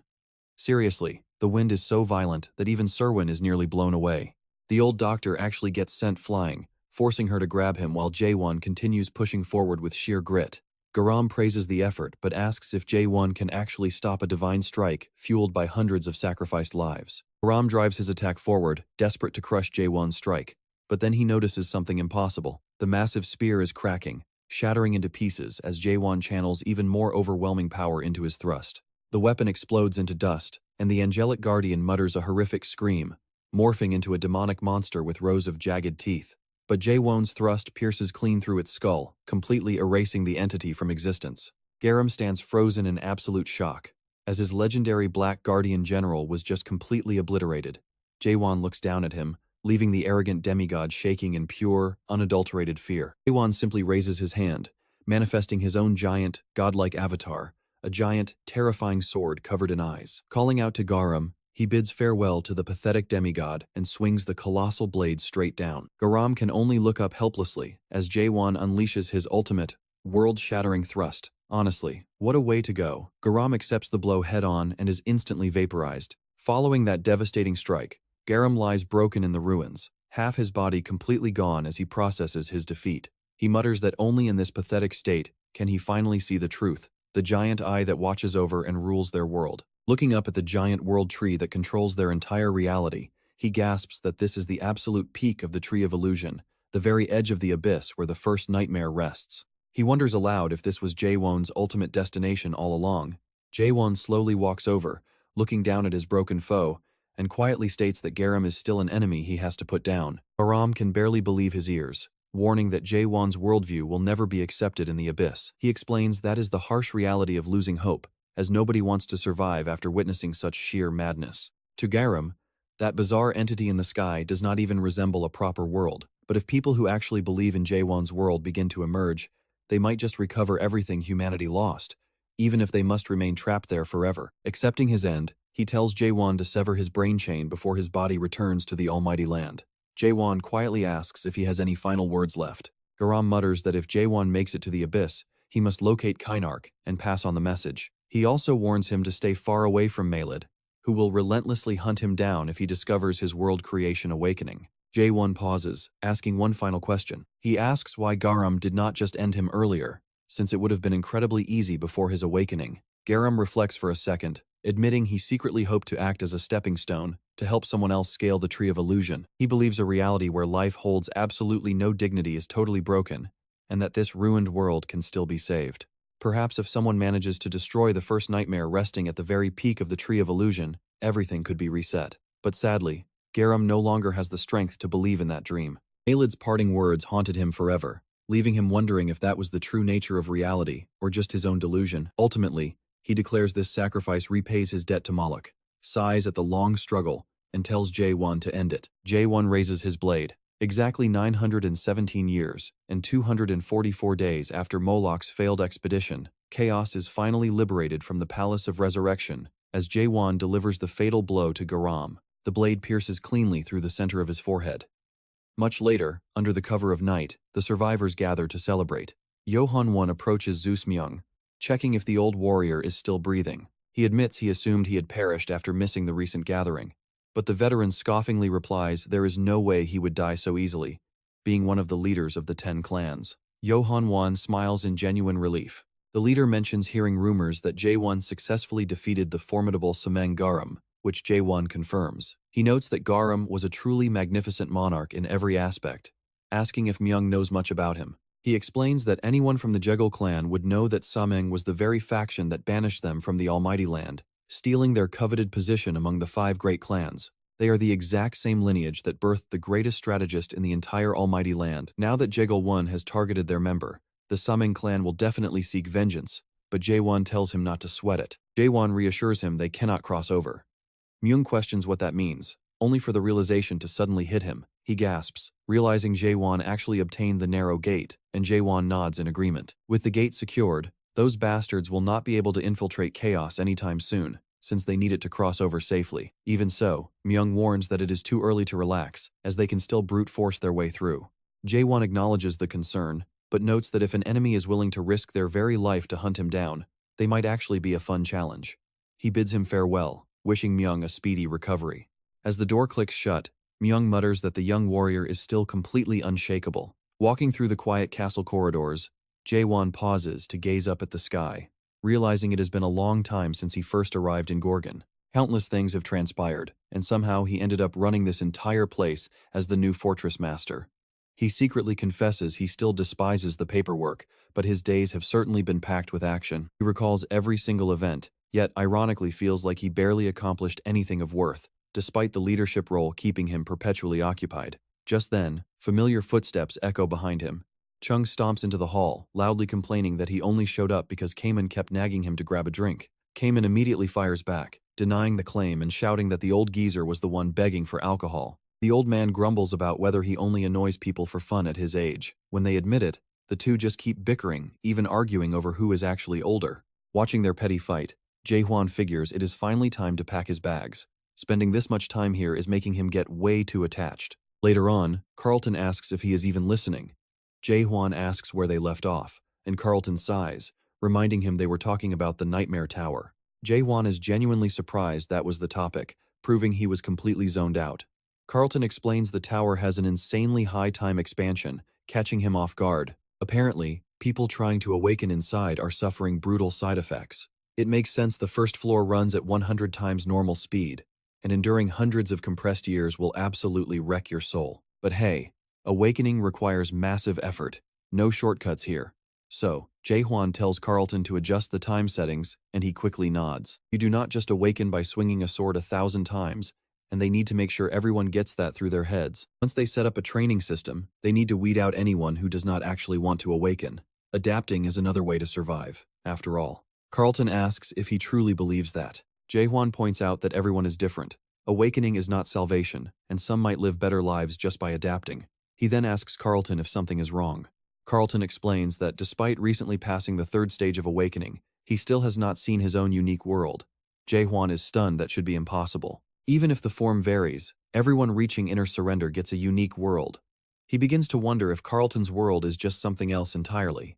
He recalls Garam warning him that even his spiritual power is just a resource allowed by the system, which means rebels trying to destroy the system might not realize this entire world is actually someone else's unique world. He tells Carlton not to worry, maybe his unique world is the system itself. Carlton asks if that is even possible. Maybe. Honestly, even Jaehwan does not fully understand awakening yet. Carlton realizes that if his world is the system, he might have to fight Jaehwan one day. Jaehwan just shrugs. If you want to protect this world, sure. Carlton freezes, asking if he really plans to end everything. Then he begs Jaehwan to let him tag along on the expedition. Please. Jaehwan just lets out a heavy, tired sigh. Seriously, even Carlton is begging now when everyone else already did? Carlton points to Gorgon's special law, Article 3, Section 14, states all port captains must protect the fortress during emergencies, except Jaehwan is no longer the northern port captain. On top of that, he will not even be fortress master anymore. In 1 week, he is leaving for good. Carlton asks if he is truly stepping down. Without Jaehwan here, Gorgon is going to fall, and not just this place but all of chaos. Jaehwan tells him not to sweat it. He has planned this all out anyway. Now, he needs Carlton to leave because he has one final duty to perform as master. Standing out in a literal downpour because dramatic exits require rain. Obviously, Jaehwan gathers the crowd. Yurin warns him he is going to get soaked, but he brushes it off. Stepping up to the stage, he thanks the crowd for showing up. They all did their best to protect Gorgon, and every single soul fought bravely. To honor those who gave their lives to protect Gorgon, they will hold a 3-day farewell ritual. He begins calling out the names of the fallen Isif Kendall, Rachel Velder, and Cashin Rio. As tears fall, someone in the crowd suddenly points to a massive object looming in the back. Jaehwan speaks up. They fought well, but they all know this is far from over. The real war is only beginning. Time to show them. He pulls back the cover to reveal the narrow gate, leaving everyone screaming. Terrified citizens beg him to destroy it immediately. But Jaehwan tells them to hold their breath. There is more. He reveals his ultimate prize, a captured monarch from the Great Land. The crowd gasps. And honestly, can you blame them? Standing there is the timid monarch, looking totally defeated. Jaehwan draws his blade, stepping forward with a crushing aura. The monarch sneers, asking if Jaehwan is going to kill him now. Go on, do it fast. But he warns that the monarch of total darkness will never forgive this insult. Jaehwan slaps him, telling him to shut his mouth. Then, with absolute brutality, he rips both of the monarch's hands clean off, leaving him screaming in pure agony. Jaehwan tells him he is letting him live. He wants him to crawl back to the Great Land and deliver a message if his master wants war. Come find him at the top of the Tree of Illusion. Walking through the courtyard later, Jaehwan is totally relaxed, but Serwin is absolutely fuming. She yells that for someone stepping down tomorrow, making a move like this is completely insane. Is he seriously trying to pick a fight with the monarch of total darkness? If he wanted to destroy the narrow gate, he should have done it quietly. What did he even gain by sending that pathetic monarch back? Retaliation is coming now, but Jaehwan just tells her to stop stressing over it. Jaehwan notes they will only send a lieutenant general at most, since the supreme monarchs are busy. Serwin groans. She knew he was crazy, but this is next level stupid. Does he really think they will only send one general after he killed the monarch of silence? 2 or 3 will show up, and if the 5 great clans join, it is over. He smirks. That is exactly what he wants. Real change only happens after crushing them all. She shivers slightly, and he asks if that was her only question. Is she suddenly caring about the state of chaos? No, she is here for his promise. She demands to know what he discovered inside the 8 gates of hell, and when he explains, she looks completely stunned. She asks if Moloch really left that behind. Jaehwan nods, confirming the memory belonged to her godfather. Still skeptical, she demands to know why she should believe him. Sighing, he mentions the harsh winter. She looks confused, so he clarifies he is talking about the egg she found at the base of the Tree of Illusion, in the 6th region. Deep in that freezing, brutal ice storm, a glowing egg was waiting. He confesses how nervous he was holding an egg for the first time in his life is a memory he could never forget. It was the birth of a creature destined to feed on endless dreams. A literal nightmare. When that tiny life cracked the shell, revealing a waking baby face, he realized his godmother was right. Newborns are adorable. Serwin stares at him, her face turning bright red as she stammers, demanding to know what he is talking about. That should be proof enough. But she snaps back, telling him to stop talking about someone else's memories like they are his own. He adds that according to those memories, every mare is born from an egg. The winter at the Tree of Illusion is just the northern base where all mares are born from the tree's dreams, initially found as simple eggs. But she cuts him off, asking if Moloch left behind a message, literally anything at all for her. Serwin insists there must be something. Jaehwan just shrugs. He honestly doesn't know. Maybe there was, maybe not. She demands an explanation, so he explains that Moloch's memories didn't exactly read like a book. They were just a messy pile of fragments. No start, no end. Maybe Moloch never wanted his life turned into a neat little story. So even if Jaehwan wants to help, There's nothing exact he can tell her. That only makes her angrier. She calls him a total fake. Jaehwan sighs, asking why she's even hunting for Moloch in the first place. Is it really just because the man was her godfather? Why do you care? She snaps. Jaehwan suggests that if Moloch's memories are really that precious to her, she might as well tag along and travel with him from now on. She gets highly suspicious, but Jaehwan reminds her that Moloch vanished in the final abyss, making his offer pretty solid. He tells her to think it over. Naturally, she just calls him an idiot. Then it hits her. This was his plan all along. She demands to know how he dares make a fool of her. But as thoughts of those memories creep back in, she suddenly tells him to wait. She points out that the records her godfather left behind were pure memories. Jaehwan nods in agreement. Smiling, she says she has an amazing idea. Right after, the two of them head straight back to Serwin's private workshop. He slyly reminds her she swore she'd never let him back in. She tells him to shut up. That was then. This is now. Jaehwan points out she once accused him of invading her privacy. She just waves it off. Again, that was way back then.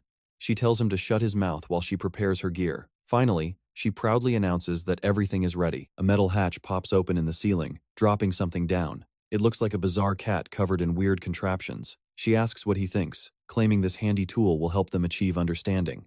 Jaehwan instantly senses this is going to end badly. We all see where this is going. She explains that it forcefully compresses the target's memories. Normally, understanding is something the Maras who lost their spiritual senses rely on.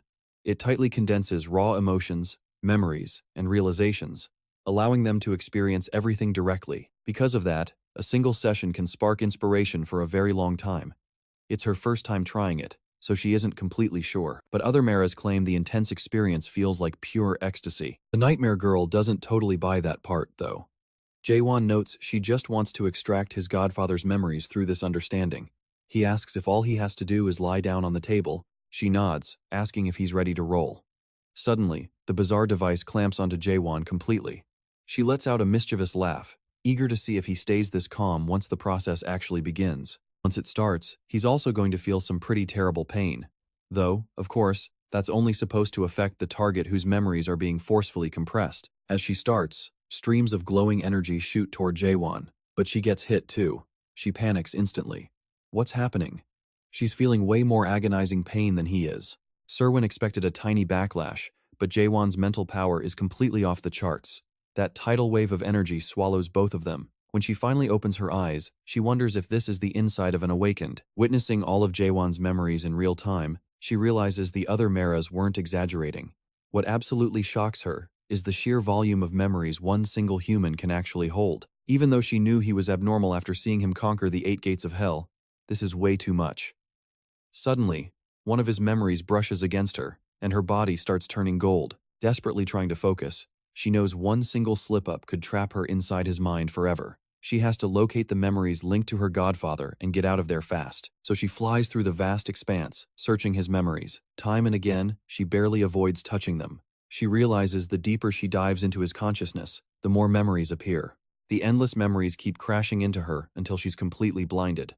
At this point, she realizes there is absolutely no other choice. Rather than staying trapped, she gathers her remaining strength to blast right through. She forces her way straight forward until she finally reaches her target, a massive, glowing golden memory of the moment Jaehwan saw her godfather. One look is all it takes to know she found it.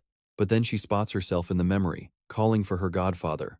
He actually answers, calling her by name Serwin and acknowledging her presence. He spots her, calling her directly into the memory. The moment she touches it, tears stream down as she cries out that it took her way too long to find him. She gasps that she's been searching for 900 years, swearing she will find him again no matter what. She begs him to hear her promise. Suddenly, she wakes up in the real world, utterly bewildered. After losing herself in his vast consciousness, she has no idea what happened next.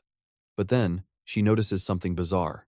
She is definitely back in the real world. She figures altering her look was a pretty smart move while trying to process if this is reality. But yes, this is genuinely Earth.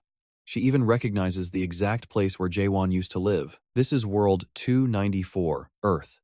It is a place the Maras occasionally visit through the roots of the illusion tree. She has traveled here often, even drawing most of her modern fashion inspiration from it. Thanks to the efforts of the awakened Maras, Earth remained hidden from the rulers for a very long time.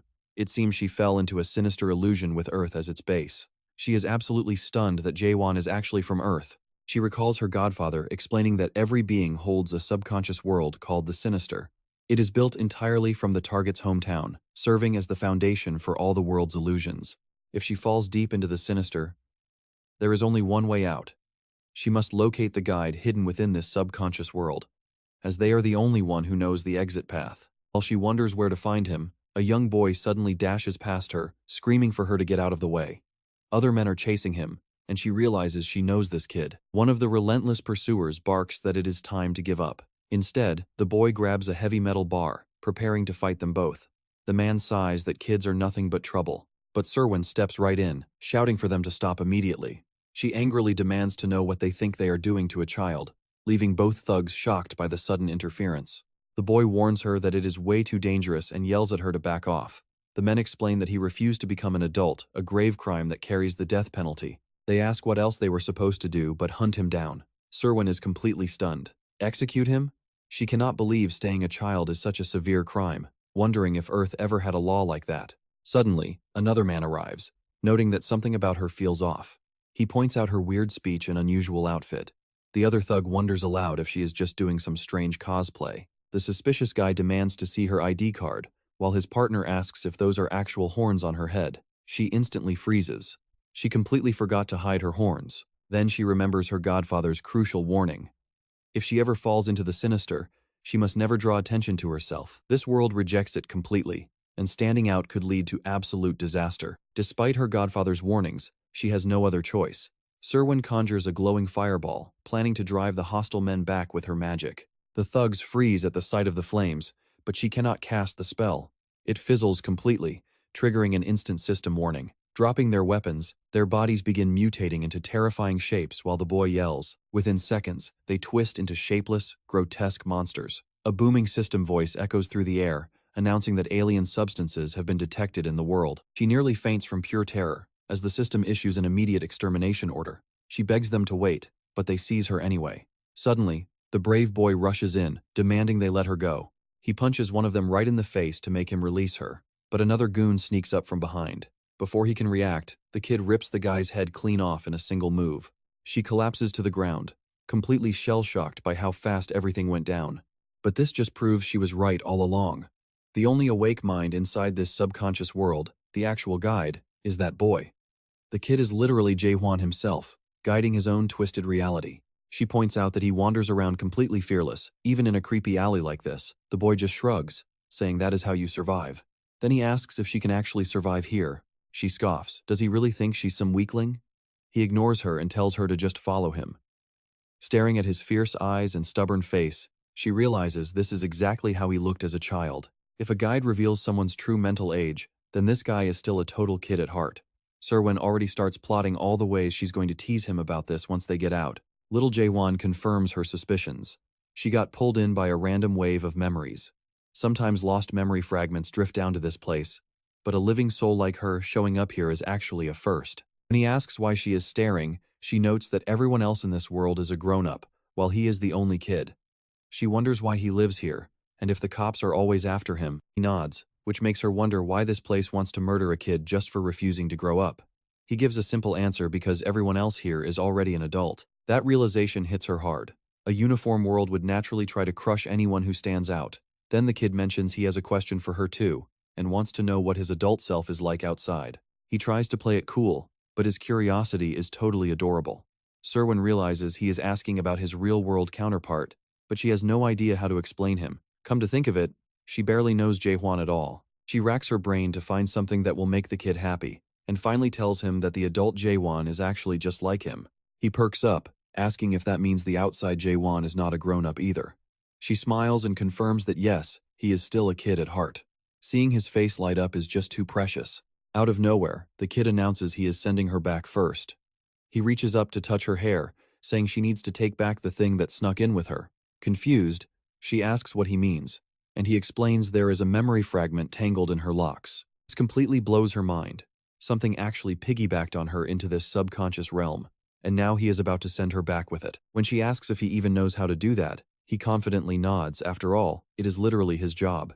He gently takes the fragment, explaining that returning lost memories is his duty. Honestly, she cannot handle how adorable he is. That is when it finally clicks why they are called guides. They deliver forgotten memories back home. The boy adds that since this particular fragment is glowing bright red, it represents a massive emergency. She asks if they are ranked by color, and he explains they go from white, green, and blue, all the way to red. If a red one is not returned immediately, the owner's life could be in serious danger. Serwin immediately realizes this must be a critical memory, especially with the monarchs of the 12 regions lurking as a constant threat. Her mind starts racing as she wonders what secret it holds. She asks if he can send her back right this second, but the boy shakes his head. It is impossible. He can only open the way when the passage naturally appears, and he has absolutely no clue when that will be. Panic starts to set in. He calmly tells her it is getting late, so they will camp in the underground passage and head out tomorrow. When she asks if he lives down there all alone, he simply nods, leaving her wondering how he even tracks the passage. He explains that whenever a passage opens, the local Wi-Fi signal gets completely scrambled. That is why he carries a communication device to monitor the signal spikes. She sighs, so they just have to sit tight and wait? He nods, adding that they need to wake up early tomorrow to hit the local convenience store. She looks at him, totally baffled, but he says that is where he grabs his daily supplies. Let's be real though, it does not sound like he is planning on actually paying for anything. Instead, he just starts rambling about how delicious the triangle kimbap and burgers are. She quickly realizes this is his daily routine for finding food. She asks if they will just wait around after breakfast, and he confirms they will. But then, looking at him, she gently asks if he is truly okay living like this. She wants to push for more answers, but stops herself. Maybe he is trapped here because of the catastrophe. Maybe this entire world became like this due to the Tower of Nightmares. Every ounce of pain, every single scar Jaehwan earned, and his absolute refusal to bow down to anyone left him broken like this. It is the exact reason he created this lonely world. After a long, quiet silence, the boy mentions there has not been a single signal for a whole week. Whenever his device catches a signal, he goes out to retrieve the memory. But she asks what happens if those cops corner him again. He says that only happens when he is super unlucky, which is rare. She assumes his entire life is just returning memories to their owners, but he reveals he actually peeks at some of them too. She looks confused, so he explains that not all memories actually need to go back. When she questions if keeping them is even allowed, he shrugs and says it is fine because this one is just a white memory. Serwin admits she has no idea what that classification means. He tells her to pay close attention and taps the stone, letting the memory play out. Suddenly, the forgotten past unfolds right before her eyes like a movie. Everything becomes incredibly clear. He is watching old memories from when he was just an innocent kid. Serwin sees little Jaehwan sitting with his mother as she promises to read him a book today. He realizes she actually knows the book. It is The Little Prince, a famous story that is considered mandatory reading across the Tower Worlds. In the memory, the boy asks his mom if the prince actually visited Earth, and she softly nods. She explains that the little prince believed what truly matters in life is invisible to the eyes. Serwin realizes the book is about a prince who dared to see the world differently. It is a direct jab at adults who spend all day counting numbers and calling it important, forgetting what actually matters. It is a beautiful tale of a prince who valued imagination and kept his innocence intact. But that beautiful story tragically ends with his death. Deep down, she thinks that ending was inevitable. Perhaps he had to die so the story could remain perfect, since only things that end can stay pure. Suddenly, the boy looks up and asks what happens to the world the prince left behind. She tells him the world still has the prince. Baffled, the kid asks how that is possible if he died. She smiles, saying the truth is he never died because he chose to keep living on Earth. Serwin knows her words are just a sweet lie meant to comfort a child. But in reality, the prince who refused to give up on his world is right here in front of her. The fairy tale might not be real, but it is the exact force keeping him alive. The unique world he forged to fight the system might lack logic, a solid foundation, or proper structure. But it has one defining feature: it refuses to bow down to anyone. This world was born after the end of everything, and the mechanics of his soul finally start making sense to her. She understands now, but still wonders why this memory is labeled as unimportant. White memories are supposed to be completely trivial. She cannot help but wonder what painful things he had to actively forget just to keep living. Suddenly, a massive warning flares on the boy's device. She asks where he is running and if he caught a signal. He yells that it is starting and they must move immediately. Confused, she asks what is starting, but then she looks up and gasps. He warns her that the passage is about to tear wide open. Seeing the massive, swirling crater in the sky, she completely freezes. The heavens split apart as she stares in absolute awe. As they sprint toward the rift, every creature nearby spots them and starts giving chase. Serwin watches in horror as the monsters react to the opening, snapping at their heels before they can even escape. She realizes they are completely outnumbered, even as the boy moves to shield her from the claws. He grunts, explaining that the exit corridor is foreign to this world, driving the monsters to destroy it. That portal is not staying open forever. They need to hustle to the roof.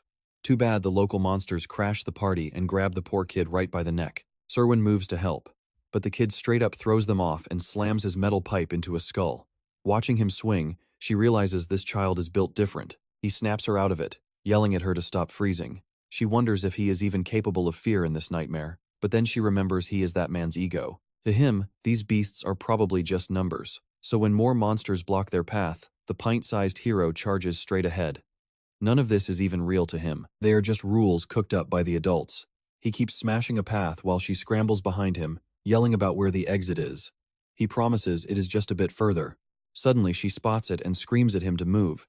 He reaches the top, barely dodging a monster claw, and slips inside. She slams the door shut while he holds them back. He orders her to jump into the corridor now. She hesitates, asking what he will do. He tells her not to worry and just go, because the passage is already starting to close. But Serwin Armalt refuses to go alone. They are leaving together. He just stares at her, totally confused by her sudden logic. She argues that leaving alone means leaving him behind in the dark, so he has to come along. He never even thought about that, but he still refuses. When she asks why, he says this world is where he belongs. He tells her to save herself, admitting he is at his absolute limit. It makes her so frustrated, but there is no time left. She stops arguing, spins around, and bolts for the exit. Right before she leaps through the portal, the kid calls out with one final question. Does the real Will have friends out there? Fighting back tears, she spins around and says he has plenty. The kid smiles, relieved to hear that. He lets go of the handle, letting the swarm flood in, and tells her to get inside fast while he holds the line for her. Watching his sacrifice, Sir Wennermelt promises herself that when she returns, she will tell him all about this brave boy. And when he feels completely alone and wants to give up, she will make sure he knows his faith in the little prince was not a lie. The little prince she met never gave up on his world. And just like that, she flashes right back into the memory channel. She decides she has to let go of her godfather's memories. She still has no idea how time flows in this creepy void, and getting lost again is a luxury she cannot afford. Still, she did not leave empty-handed.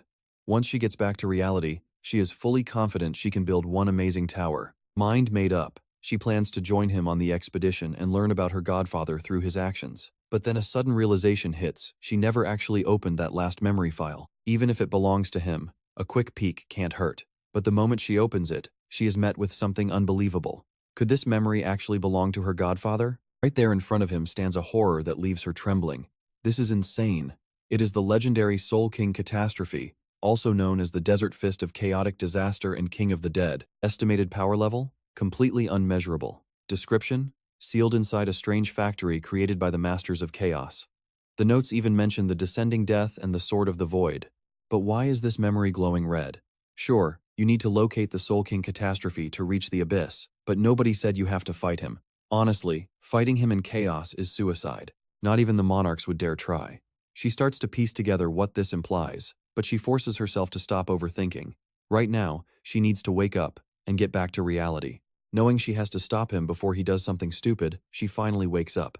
Meanwhile, an old man stands in a seriously creepy place, muttering that 900 years have already flown by. Amin gets hyped as they finally arrive, lugging the mermaid along. Meanwhile, our main character confirms this is indeed the final entrance to the abyss found in Mulak's records, the Strange Factory. Lorne asks if they are heading inside immediately, calling him Castellan.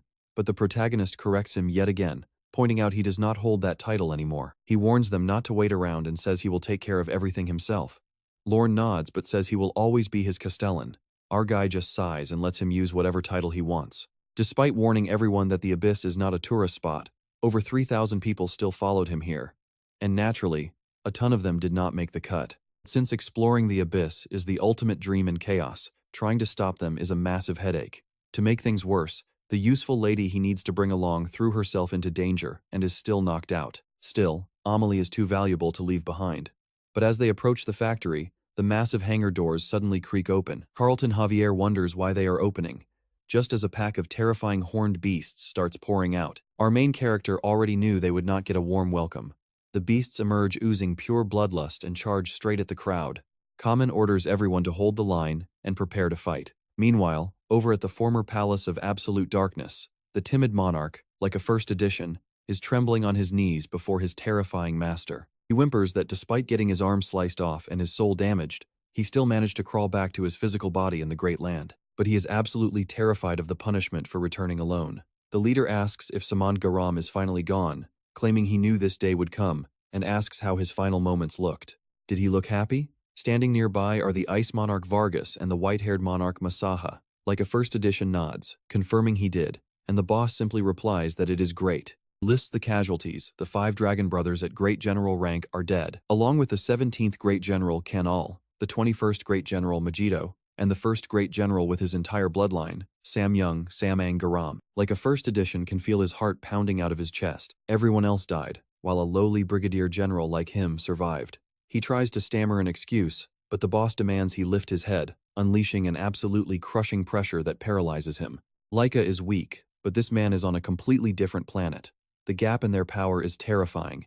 This is the true ruler, the strategist monarch of Black Shadows, Sam Young Hyung. Hyung orders him to look up, and he quickly obeys. The boss explains that a few days ago, he traveled to the route simply because he wanted to leave that decaying land behind. He had high hopes for that world hidden by the Marrows, and it did not disappoint. Like a first edition is totally lost, wondering why he is suddenly bringing this up. The boss reveals he brought back a souvenir, offering to let Leica live with him. Whimpering like a loyal puppy, Leica says it would be an absolute honor. Realizing the boss is letting him off the hook, Hyung confirms his guess. There was nothing Leica could have done anyway. I mean, who could have predicted that a mere tool would end up being that absurdly powerful? Hyung leads him to another room and shows off a picture of a cup. Leica immediately praises his master's incredible taste, kissing up to him about how unique and full of potential the painting is. But internally, Leica thinks the boss has zero taste in art. Hyung then points out that this piece is not special just because it is a painting. Leica asks what it is then, and Hyung asks what he thinks is drawn there. Leica says it looks like a teacup, but Hyung clarifies it is actually an object shaped like a cup. Then Holm asks if Leica can read the tiny text at the bottom. Leica apologizes, admitting he cannot. So, Holm tells him it says this is not a teacup. Pretty funny, since the artist clearly drew one, then lied. Is not that wild? How do you even think of that? Holm asks if Leica truly sees a teacup, and Leica says yes. But Holm instantly shuts him down. Nope, this is definitely not a teacup. It is just a drawing that looks like one. Holm grabs Leica by the face and stares deep into his eyes. Talk about an aggressive bromance. Is not that weird? He asks. Everyone calls it a teacup, even though it is just a picture you cannot touch or drink from. Yet, they all agree. Holm asks if that is not bizarre, and Leica quickly agrees, yeah, that is pretty strange. Holm keeps lecturing this idea goes way beyond one silly drawing. There are millions of actual teacups in the world, and none of them are identical. Yet we call them all the same thing. Pondering this led Holm to one big question: what even is a real teacup, and does one actually exist? Leica finally starts to grasp the deep philosophy. So, a thing can be a teacup, and not a teacup at the same time. He realizes the art is questioning the very essence of existence, though he still wonders why he should care. Holm praises the masterpiece, claiming anyone raised inside System T would be too brainwashed to get it. Then he asks if Leica finally appreciates the painting's true genius. Leica nods, agreeing it is a marvelous piece of art. Hearing that, Holm is pleased.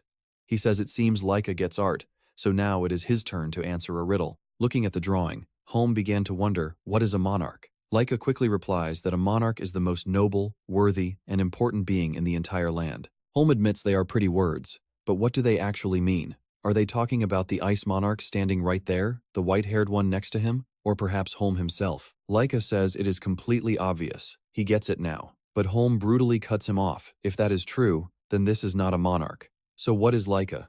He could not even destroy one product. He returned alone after losing all his allies. How could a loser like that be called a monarch? Leica can only tremble, utterly terrified, shrinking back in front of Holm. Talk about a harsh critic. Holm draws his blade and lets the timid monarch's blood flow down the stairs. The ice monarch politely hands Holm a cloth to clean up, which he accepts. Then Holm asks the ice monarch what he thinks of the painting. The ice monarch calls it amazing. So, Holm decides to give it a name. Since that dead guy was clearly no monarch, Holm chuckles and asks where they are now. The ice monarch says they are near the strange factory. Holm realizes they are right at the edge of the abyss, meaning it is battle time. He orders the 5th and 6th lieutenant generals to assemble. They need to teach that arrogant brat a lesson. Stepping inside, Holm thinks about World 296. Earth is a planet he likes more and more, filled with fine memories, but one memory stands out above the rest. Wearing a nostalgic, almost sweet expression, he gazes at a prisoner bound in heavy chains. That is exactly why he made this trip, after all. His gaze locks on the person hanging in the center of the gate. Suddenly, he spots someone standing there who looks exactly like our protagonist. Holm chuckles, recalling the phrase about having the courage to die. Now he wants to test if this guy actually has the courage to block him. Suddenly, the Ice Monarch calls out, and Holm snaps, asking if he was not told never to disturb him. The Ice Monarch apologizes, but has to ask. Since the narrow gate is closed, just as Holm commanded, how on earth are they supposed to cross Prockhouse? Holm gives the exact same response as before. If they want to test their courage to die, then they should go ahead and kill him themselves. What else is there to do? Holm asks. The Ice Monarch finally realizes this dude is completely out of his mind. Worse yet, Holm wants him to go first. Meanwhile, over at the Strange Factory, the team is fighting like crazy through a swarm of horned beasts. One warrior cannot believe the factory is producing them again. It has been a while, so they must go all out. The top-tier fighters crush the monsters easily, but the weaker allies are unfortunately dropping like flies. But our main character clears out waves of beasts with one casual thrust. Nobody can believe their eyes. Cayman mutters that seeing this never gets old, and the old man agrees. Cayman falls silent. But the old man notes he has been acting weird lately. He asks if Cayman is sulking because he got left behind by the main expedition. Honestly, the protagonist definitely would have brought him along. Speaking of whom, the hero is absolutely shredding everything in his path with that crazy horn-eating sword. He sighs, noting that no matter how many horns the blade devours, it is not regenerating fast enough. It was seriously damaged during that last brutal battle. If it were not a self-healing spirit weapon, he would have replaced it already. According to what Michael Garnad told him, these weapons go through 3 major evolutions. Every evolution grants a massive upgrade, but his blade shows no signs of changing. Suddenly, a colossal horned beast crashes into the battlefield, shocking everyone present. The monster glares, radiating a purely terrifying aura. Hiding safely in the distance, Yu asks what on earth just showed up, already trembling from the sheer pressure. It steps out massive horns, a single eye, and mini horns surrounding its mouth. It crushes soldiers underfoot with every step. The survivors count 8 horns in total. Anything over 5 is extremely rare, so an 8-horned beast is nightmare fuel. Defeating a 7-horn takes at least 3 master adapters, but for an 8-horn, you need a brigadier general. Suddenly, the beast charges straight toward the fortress master. Why is it targeting him? Nobody knows, but it is absolutely furious. Then they notice it is staring directly at his sword. Do they recognize each other? The beast seems enraged over its fallen friends. It charges and unleashes a massive blast, but our hero stands his ground. Cayman screams for him to dodge, but the old man chuckles, asking if Cayman is seriously worried. Cayman looks confused, but the old man smiles. After witnessing the protagonist's insane power all this time, how is he still stressing out? The protagonist simply activates his power, aiming directly at the attack, and slices right through it. The shockwave hits the 8-horned beast, wiping out every monster in its path. Cayman struggles to stay standing from the intense pressure, realizing the hero is on a whole new level. Is this the legendary Genesis Awakening power? The beast is reduced to dust, dying in a single, effortless hit. The protagonist smiles, ready to feed his sword, when a voice suddenly screams to execute Michael Garnad. Everyone freezes in shock. The protagonist spins around, and the crowd gasps at the new arrivals. However, the old man already knows exactly who they are. He was expecting them. One of the newcomers mocks Michael Garnad for getting cocky over defeating a single product, declaring themselves the peak of all horned beasts. Another scoffs that while the human is strong, he lacks a monarch's presence. The old man warns that these are the real rulers. A third says it has been ages since anyone troubled Michael Garnad. Boasting 10 horns each, they are the true bosses of this factory. Faced with giant monsters, our main guy Jaehwan only cares about one thing, those 3 10-horn beasts. His sword is literally vibrating with excitement. Their leader is utterly speechless, but Jaehwan just shrugs and says that should be plenty of food for his blade. The whole crowd freezes, staring at the massive beasts. Some guy mentions he heard rumors about someone trying to break into the abyss, but he definitely did not expect it to be this random dude. Sizing up the 3 monsters, Jaehwan notes they might be weaker than Sam Garnad, the monarch of Hidden Aroma, but they easily outclass the Silent Storm monarchs. Still, if they all jump him at once, things might get a little messy. Before he can unsheath his sword, the old man yells for Jaehwan to hold on. There is zero need to fight them. Sure, he dislikes them too, but these factory leaders are not the real enemy. Squinting hard, Yasu realizes she actually recognizes the old man. She asks if he is seriously trying to climb again after all the trauma he went through, but Itazaki quickly snaps at her to stop being so rude. He explains these guys are guests of their big boss. He invites Jaehwan inside, saying the great leader of the factory is waiting. As they walk in, Carlton Javier is absolutely blown away by the view. He had no idea these horn beasts were manufactured. The old man points out that the 8-horn beast Jaehwan smashed earlier is already in the repair shop, which finally makes him feel a bit better. Honestly, they only got inside because the old man is incredibly stubborn. He had straight up threatened the 3 leaders, warning them to let everyone in before he decided to throw hands. Then Juniaki walks up, greets Jaehwan, and asks for his name. Jerry Duwan introduces himself next, explaining that Mikal Garnad is an incredibly expensive product, so Jaehwan better not break it since they only make one every 10 years. It takes a decade because the manufacturing process is a total nightmare. Hearing this, Jaehwan realizes there probably are not many wild 8-horn beasts roaming around. When he mentions fighting those giant dead demons, they explain it happened during the palace invasion. Carlton Javier admits he never expected to run into actual legendary apostles of the gods on their way to the abyss. Turns out, they already know his identity. Carlton Javier asks about the great god of machines, wondering if they are indeed divine apostles. Yasu mocks the chaotic fools for their sharp ears, but Itazaki stops the bickering. He points them to the leader's room just ahead. Then, the heavy doors slide open and all 3 of them freeze in sheer shock at the sight inside. They see a massive machine with a man standing right beside it. The figure turns around, calling Jaehwan the awakened one who opened Genesis. Meet the factory's big boss, Anyak, a name that sounds oddly familiar to Jaehwan. Wait, hold on, let Jaehwan cook here. None of these factory leaders have actual human names. No, they sound exactly like commercial product names, so Jaehwan casually asks if he has ever heard of a planet called Earth. Anyak strokes his chin and replies that Earth is actually a phone brand, though locals call it World 294. Jaehwan points out their names sound like household appliances. Anyak explains they are creations of a god from the world of change, which might actually be Jaehwan's original home. Curious, Jaehwan asks about this god.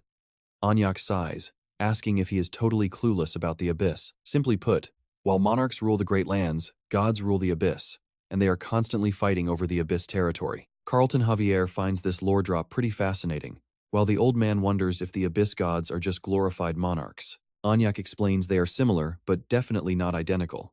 Monarchs are basically just system adapters, while gods are on another level. Jaehwan counters that back home, gods are supposed to be all-powerful. So what actually makes someone a god here? Anyak clarifies that these abyss gods are neither omniscient nor omnipotent. In fact, under the right conditions, almost anyone can climb to godhood. Since he is just a creation, Anyak cannot fully explain divinity, but he can describe their nature. He looks Jaehwan dead in the eye and claims Jaehwan is already a god, which totally catches him off guard. Anyak insists it is true. Jaehwan is an awakened being who opened Genesis with insane power. Those who absorb their own worlds stand on equal footing with the abyss gods, and Jaehwan might even be stronger than them. Unlike those lazy gods, awakened ones do not need representatives. Abyss gods are completely useless on their own and cannot do anything without active proxies. They survive by leasing their worlds to followers. Essentially, the bigger their fan club, the stronger the god gets. Gods with no followers stay incredibly weak. Jaehwan realizes this place basically boosts creators who cannot grow an audience. To him, this whole system sounds exactly like a modern streaming platform. Anyak adds that it is incredibly rare for a human soul like Jaehwan to achieve godhood. When Jaehwan asks why, Anyak explains most gods are manufactured by higher beings who clump karma into physical forms. They farm karma through control, which works like contribution points. Once they stack enough points, they can go independent, but only after getting permission from Big Brother. Jaehwan dwells on that name, Big Brother. Even gods need this entity's permission to exist. This brief explanation proves Big Brother is incredibly important, yet Jaehwan has absolutely zero memory of it in his files. It's bizarre that something so massive is completely missing from the Abyss records. So, Jaehwan bluntly asks who this Big Brother actually is. Carlton Javier chimed in, saying he heard Big Brother is just an organization guarding the system. The old man agrees, but Anyak chuckles, saying of course normal people would think that. To average humans, that is the lie they see. Jaehwan asks if that is incorrect. Anyak avoids speaking too directly, but warns that Big Brother is the supreme god and the ultimate keeper of the system. Jaehwan sarcastically comments that Big Brother sounds terrifying, joking that if they do not hide well, A divine lightning bolt might just obliterate them. Izaki immediately tells him to shut up. Jaehwan ignores the warning and asks the real question, was their creator god killed by Big Brother? Anyak admits Jaehwan is surprisingly sharp. He confirms the grim truth. Yes, Big Brother murdered their god, which is why they were exiled to this dump. Jaehwan realizes he is getting a massive lore drop that was completely wiped from the records. Anyak explains that even though they lost their god, their utility was too high to waste. So they signed a contract with Big Brother, though they are still incredibly bitter about it. If they just had a legendary Titan warrior or some devil ex machina, they could fight back. Anyak even begged Moloch Armelt for help, hoping the guy could locate that weapon for them. Jaehwan says he does not care about every single detail, but he gets the gist. They lost their god but survived because they are useful. Anyak then turns directly to him. He reveals there is only one reason he summoned him. Anyak flatly tells Jaehwan to give up on entering the abyss, but the old man snaps that it is not their choice. Yasu grumbles about the old man's massive attitude, but Anyak tells her to back off. He admits the senior is right. It is not their call, because the actual gatekeeper simply will not let Jaehwan pass. Jaehwan asks if that means the Soul King is blocking their path. Anyak nods, confirming that the big boss is currently furious at him. Jaehwan asks if it is because he casually slaughtered that giant boss. Anyak confirms Magroth was the Soul King's absolute favorite pet. So to recap, only the almighty Soul King can unlock the gateway to the abyss, and he is extremely petty. Secondly, he is throwing a tantrum because a kid killed his toy. And thirdly, he won't open the door out of pure spite. Jaehwan asks if that is a fair summary, and Anyak sighs, admitting that is basically it. Jaehwan demands they open the gate anyway. Anyak warns him that he does not understand the danger, but Jaehwan insists he gets it perfectly. He will just fight the guy directly, so open up. Anyak flatly refuses. Jaehwan sighs, dropping his friendly act as his aura turns incredibly hostile. Watching him prepare to fight, Yasu smirked, saying they should have started with violence anyway. The old man sighs because of course things always end up like this. Anyak claims they have absolutely no choice. But then Jaehwan brings up a literal cheat code, totally shocking him. Jaehwan promises that if they just open the gate, he will retrieve the giant Titan warrior lost in the abyss. Anyak stares in disbelief, demanding to know how he even knows about that. Our guy just tells him details do not matter. He just needs them to open the portal, even showing off a mysterious hologram screen to seal the deal. That finally does the trick. Anyak pulls out the key, and Jaehwan is thrilled his bluff worked so easily. Stepping through the portal with the old man, Anyak admits he is impressed. Jaehwan actually made it this far. He confesses he has never met such a bizarre human. Jaehwan just shrugs. Yeah, he hears that a lot lately. Anyak wonders if he can truly persuade the Soul King. Jaehwan simply replies that they won't know until they try. The old man can only hope for the best. Jaehwan thanks him, but Anyak notices he has a god stigma he is not even using. Jaehwan points to the mark, and Anyak nods. He explains that this glowing tattoo was a special gift from the apostles to humanity. Originally, it came with a massive 7-horned beast to serve as a bodyguard. He is not sure if the creature was destroyed when Jaehwan received the mark. But either way, that pet is gone now. From now on, whenever Jaehwan activates the stigma, those horned beasts will not attack him. Plus, if he bumps into other apostles hiding in the dark abyss, this mark should act like a VIP pass to earn their trust. Jaehwan promises to keep that in mind and continues his journey toward the Soul King. Anyak stops at the edge, warning him that he must walk the rest of this path completely alone. Staring at the creepy bridge, Jaehwan thanks Anyak for the guidance and promises to return quickly. Anyak firmly warns him that he only has 1 hour. If he is late, the portal gets slammed shut, no exceptions. Nodding calmly, he tells the old man not to worry, since he won't waste any time. Then he starts marching across the bridge. As he walks, he recalls Anyak's doubts about persuading the Soul King. Honestly, Jaehwan is winging it a bit too, but armed with Mulak's ancient records of the abyss, his ultimate master plan to dismantle this entire world is already set. Reaching the giant doors, he realizes this is the infamous Palace of the Dead, with a massive gate crafted entirely from the horns of those legendary beasts. Talk about extreme security to keep the dead sealed away. Jaehwan marvels at the sheer effort it took to build this colossal gate. But as it creaks open, a heavy, suffocating pressure instantly hits him. The Soul King's voice booms, demanding to know if Jaehwan traveled all this way just to throw his life away. The insane, raw power behind those words nearly knocks him off his feet. So this is the terrifying power of the true Soul King. Just hearing his voice makes Jaehwan feel like his body is going to rip apart. The king roars, asking how a mere mortal dared to murder his servant. Jaehwan calmly asks him to just listen, claiming he is here to negotiate. The Soul King scoffs at the absolute audacity. How can a pathetic, inferior soul who cannot even step inside dare speak of making a deal? To a god, this kid is insanely arrogant. But Jaehwan addresses him directly as Soul King Catastrophe, the legendary king of chaos and the first awakened. Our guy literally roasts a supreme deity, asking how the strongest god in the abyss ended up as a glorified gatekeeper. Seriously, talk about an embarrassing demotion. Is that really all he can do? That insult sends the Soul King into an absolute fury.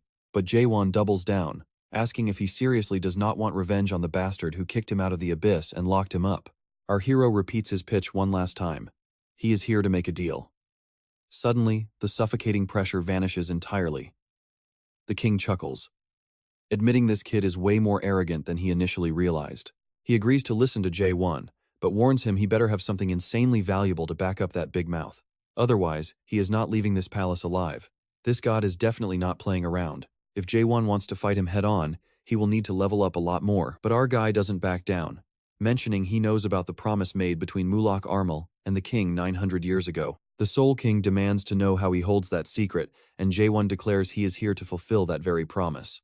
When asked if he understands the consequences, he nods. He promises to lead Catastrophe directly to the end of the abyss. Meanwhile, back at the factory, the rest of the crew is calmly waiting for Jaehwan's return. When Serwin Armel finally wakes up, everyone is shocked she managed to sleep for that long. She groggily asks where they are, but panics the second she spots the eerie factory right in front of them. Shaking, she demands to know where Jaehwan went, frantic because she absolutely has to stop him. But Jeha and Chalvar just look at her in confusion, asking why she is freaking out since Jaehwan already went inside. Suddenly, glowing firefly-like lights drift around them. Everyone is warned to keep their hands to themselves, but Wanzhong just has to touch one. Naturally, anime logic kicks in, and the thing violently explodes. Resulting fire quickly spreads, engulfing the dead in agonizing flames while the factory itself begins to crumble.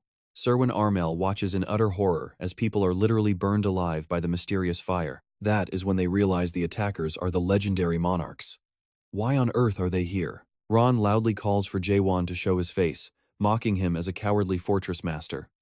As these massive monsters swarm the area, absolute terror spreads. Ron commands his army to slaughter everyone except the high-tier adapters. Deadly white flames consume everything in sight.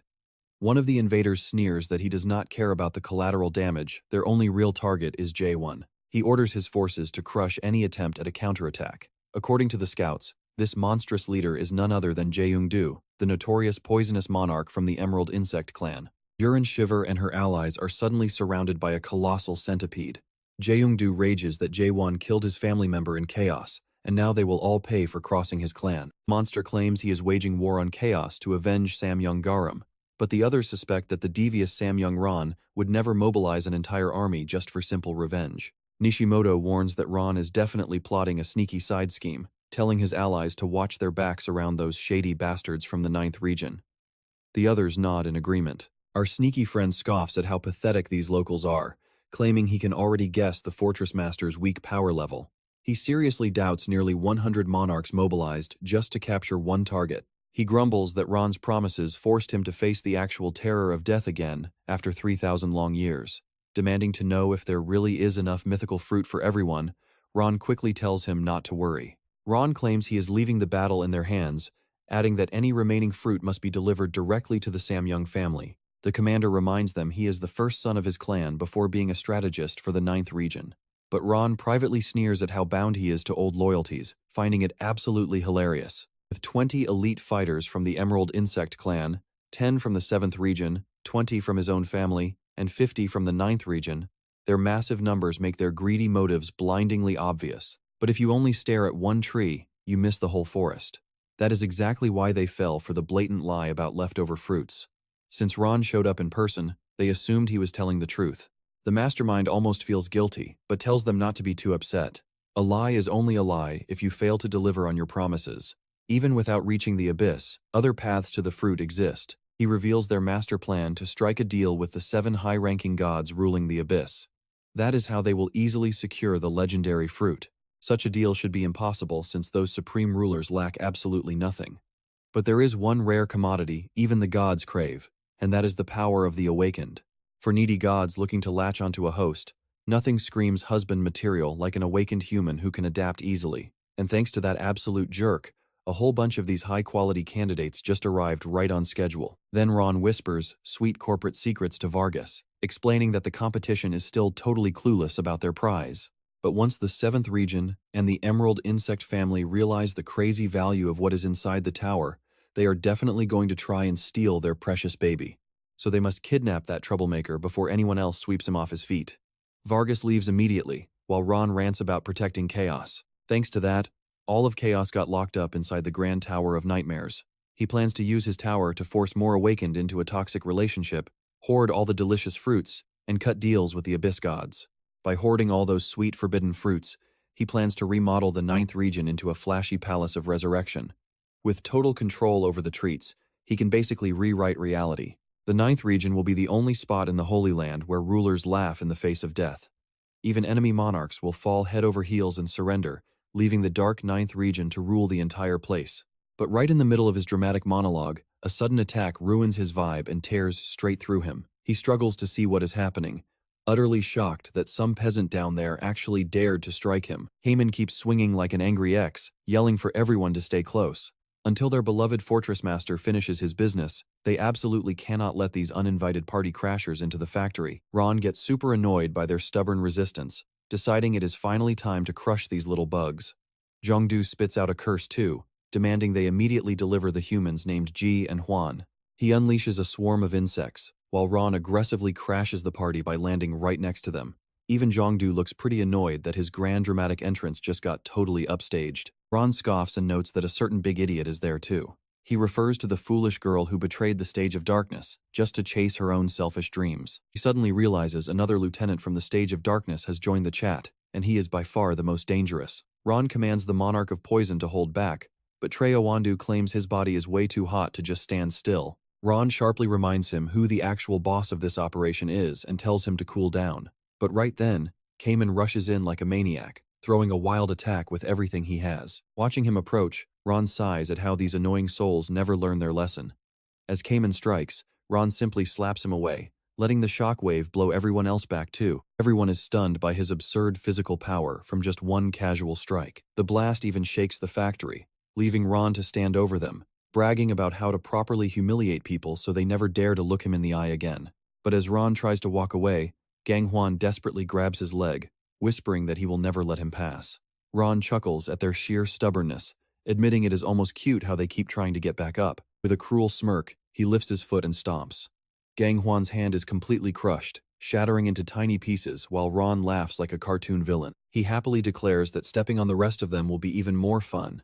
Inside the factory, everyone feels the massive impact, making the old man wonder what that terrifying shockwave was. At first, he assumes the humans are just throwing another wild temper tantrum, but Zack quickly realizes this is far too destructive to be them.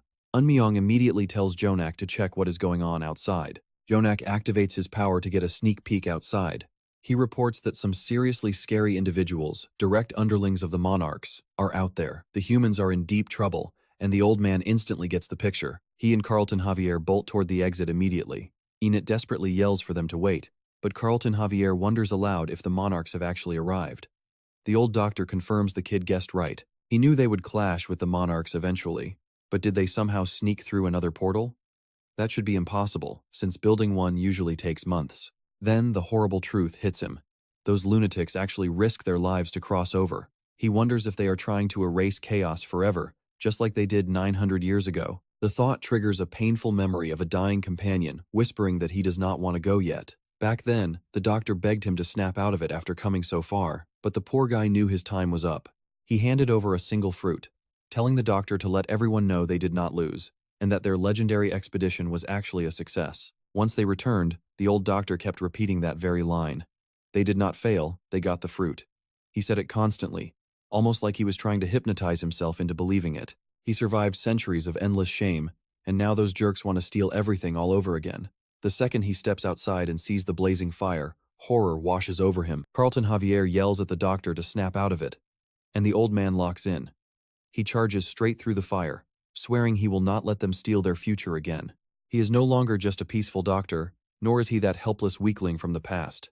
He sneaks up behind one of the enemies and slices him completely in half, securing the first kill. He searches around for Mugyo and Cayman, desperately asking where everyone else has gone. But looking ahead reveals an absolute horror show of broken bodies, with urine coughing up blood, and Ron standing proudly over his tragic masterpiece. Surprisingly, Kamen is not the only survivor standing after that brutal beating.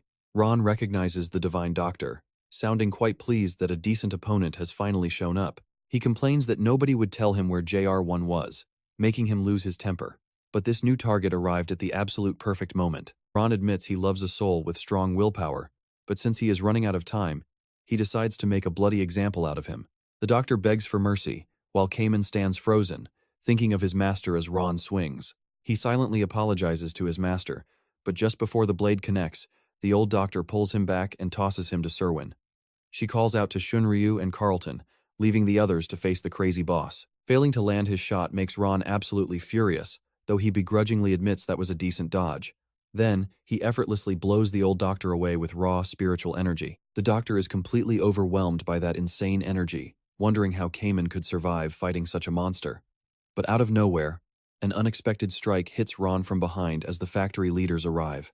Zack directly confronts the dark strategist, demanding to know what the hell he thinks he is doing. Ron simply smiles, noting it has been ages since they last met. Zack repeats his demand, and Ron calmly explains he is just shopping for a specific product. Zack asks if he means the legendary Awakened who opened Genesis, making Ron wonder if they are already acquainted. Zack sighs, realizing these guys are still the same heartless snobs after 1,000 years. Treating living souls like simple inventory is too cruel. But Ron just demands they open the factory gates. Zack refuses, explaining that getting inside is going to be pretty difficult today. Ron insists his prize is right in there, but Zack cuts him off, repeating his warning. Ron glares, asking if Zack is having trouble hearing. He demands they open the doors, calling Zack a useless pile of old scrap metal. The instant the words leave his mouth, Ron releases a massive shockwave of energy. Stunned by his sheer audacity, Zack asks if Ron forgot the absolute law, forbidding monarchs from messing with the factory. Ron nods, admitting they only behaved because the place keeps the ancient Soul King sealed. The catastrophic Soul King is one of the 3 ancient gods, a terrifying beast that took all 12 monarchs to seal.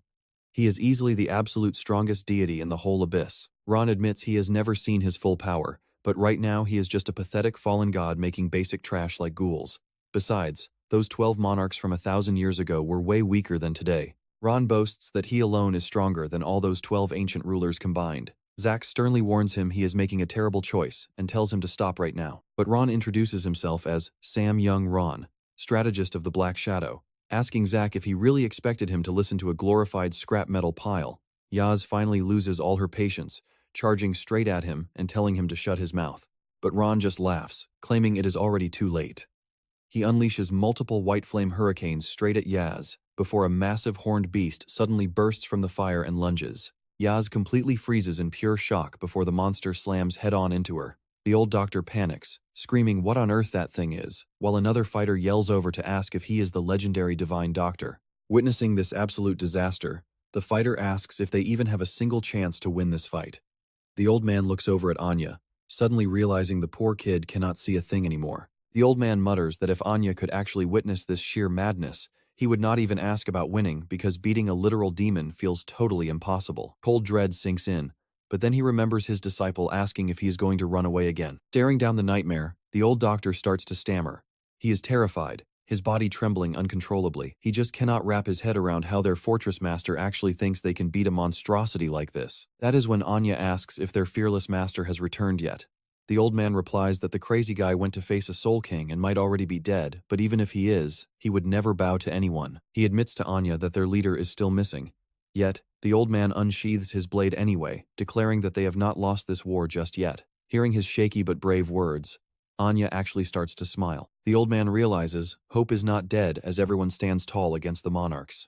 Anya notes their enemies threw everything at them to break their spirit. Ron is baffled. Why are these weaklings still resisting and daring to look down on him? He realizes this is true nobility. Only those who choose how they live and die can stand with such pride. They are truly noble, even without a crown. These honorable fools do not care who stands before them, even if it is a literal god. It is as if they are saying monarchs do not mean a thing.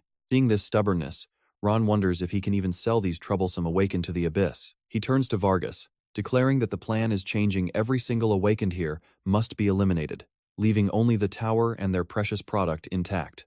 He decides to end this now, ordering his giant beast to fire a devastating blast.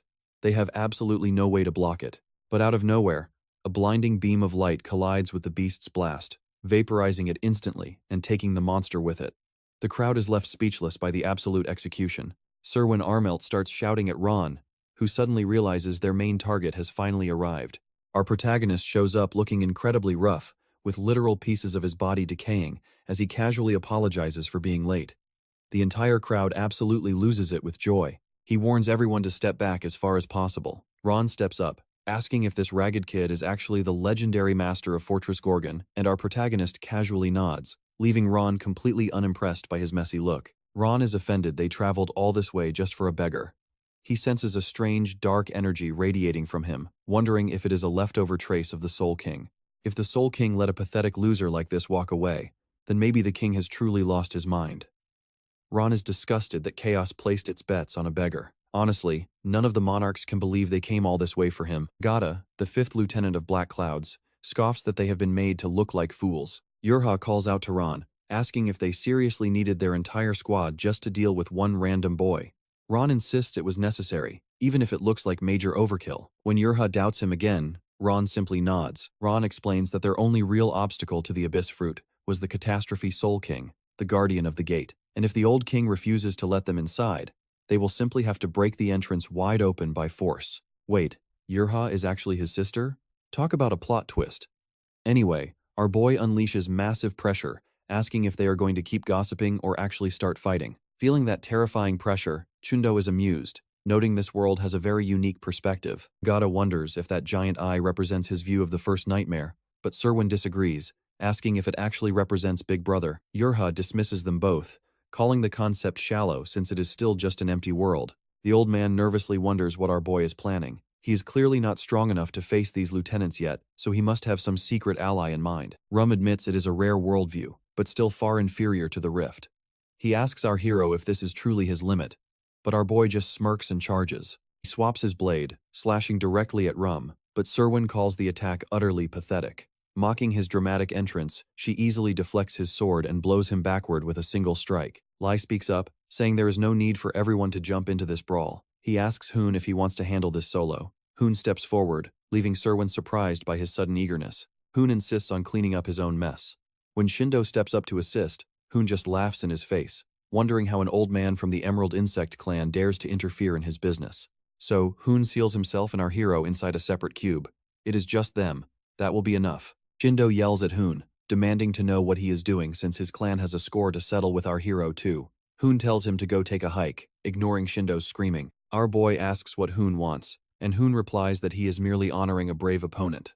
A simple one-on-one duel is all he wants, since he hates when outsiders interfere. With the stage set, Hoon challenges our hero to fight with everything he has, even if it changes nothing, but our boy warns him that this is his final mistake, suddenly closing the distance with an unexpected burst of speed. Hoon scoffs that this is still not enough.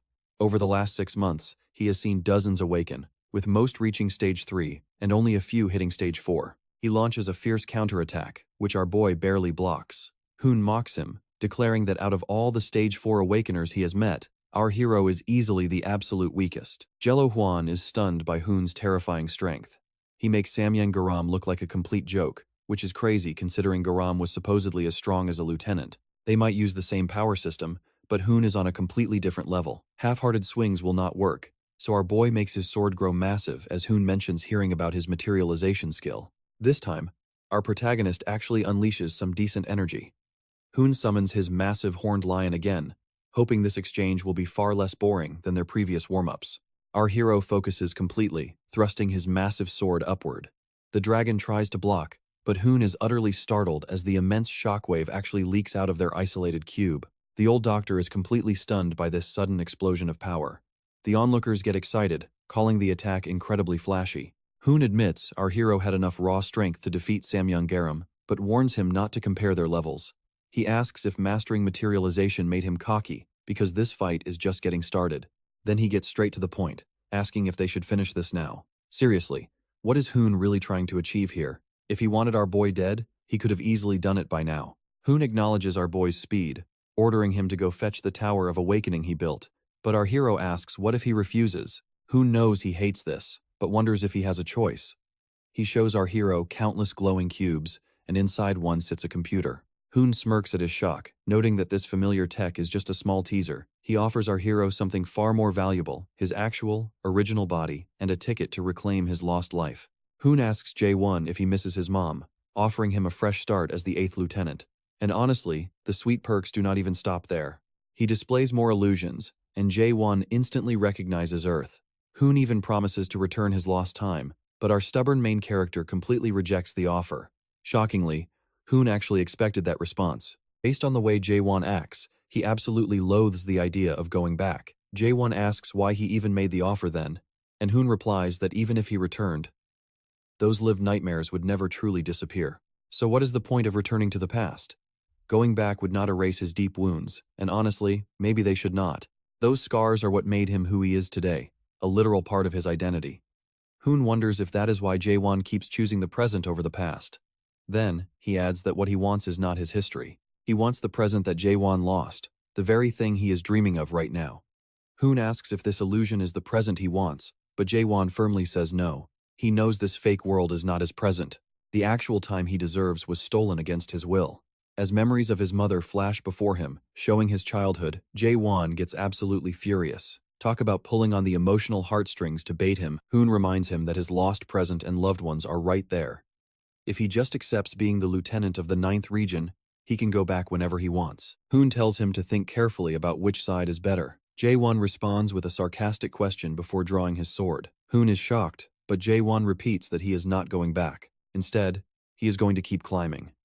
Hoon asks if he really does not want to see his loved ones, throwing away the present he has been searching for. His massive aura crashes onto Jaehwan. Hearing Hoon call his choices trash makes Jaehwan reflect on those words. Maybe there is a point to them. Does he miss them? Of course, since he is only human. So how could he not feel that way? But past, future, or present mean absolutely nothing in this crazy world. He attacks Hoon again with even more power, making everyone outside shake as the cube itself starts losing color. Jaehwan admits that he might be happy for a bit if he returned to Earth. But what is the point? Sooner or later, these people would just cultivate that place too. Hoon says that is obvious, since cultivation is the absolute law here. He strikes again, knocking Jaehwan back, while the kid realizes this world treats using others for cultivation as completely normal. Maybe this is not just the fault of one person. Kamen cannot help forgetting he was a product, and Serwin cannot be blamed either. She was born in the tower and raised with that mindset. Honestly, it is not even the fault of angels or demons doing the harvesting. No, the blame lies on whoever created this toxic system. The only true guilty party is this world, which is why he has to destroy it. Hoon mocks his childish logic, pointing out that everything Jaehwan loves is also part of this world. Is he really planning to destroy it all with his own hands? Hoon warns him that the system cannot be touched or destroyed because it is nature itself, before unleashing absolute fire on Jaehwan. Jaehwan knows he cannot beat Hoon alone with his current power and limited time. But the only reason he can even stand his ground right now is because of the secret weapon he brought along. If his own strength is not enough, he will just borrow some cheat-level power. He swallows the crystal, and as the chaotic energy crashes into him, a massive firestorm erupts from the cube. Everyone outside is completely shaken, with the old man demanding to know what is happening. Inside, Hoon thinks Jaehwan is a total idiot, though maybe joining them would have saved him. Since he entered chaos while still breathing, his consciousness is still linked. If he dies here, his soul will likely just snap back to his original physical body on Earth. Even with his soul damaged, Hoon has to send him back to the Holy Land. But suddenly, Jaehwan starts emitting a completely different, terrifying energy. Right inside the raging flames, he opens his eyes. He blasts Hoon with a massive shockwave that floods the entire area. Hoon can only stare in pure disbelief, screaming as the bizarre energy starts eating away at his body. With his skin tearing apart, Hoon panics, screaming about what kind of power this is. Outside, the old man is completely stunned, knowing this is supposed to be absolutely impossible. That is exactly why Jaehwan never fully absorbed the horn, despite its pure energy. This reckless move will cost him big time, and the old man wonders what he is planning as ghouls start manifesting inside. Jaehwan lets out a creepy laugh as more ghouls summon around him. Yun panics, yelling to ask what that thing is, while everyone outside is shaken to their core as the power completely swallows Jaehwan. He transforms into a literal walking catastrophe, turning half ghoul. He immediately remarks that it has been a hot minute since he last saw those worms, leaving the gods muttering in absolute shock. At first, they mistake it for an earthquake, but another realizes this feels like chaos itself. Absolute panic spreads as they recognize the energy of one of the three ancient gods, wondering if he is back. How is this even possible? They wonder if the ancient seal finally broke.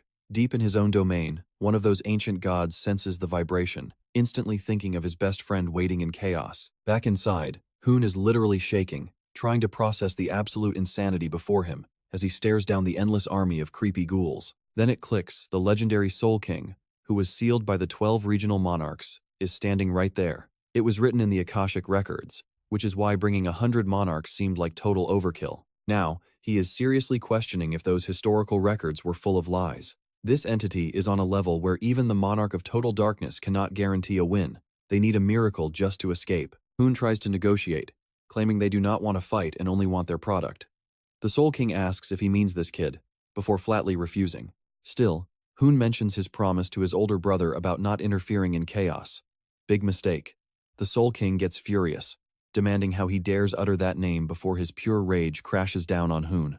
Hoon is forced onto his knees from the sheer pressure alone. He quickly stammers an apology, but mentions that this is why the Soul King never chose a mortal representative. The Soul King replies that this boy is not some mere representative. Jaehwan is trying to protect his world, even at the cost of his life, which is why they signed a contract. Hoon is completely stunned that anyone could contract with the Soul King, asking what the terms are.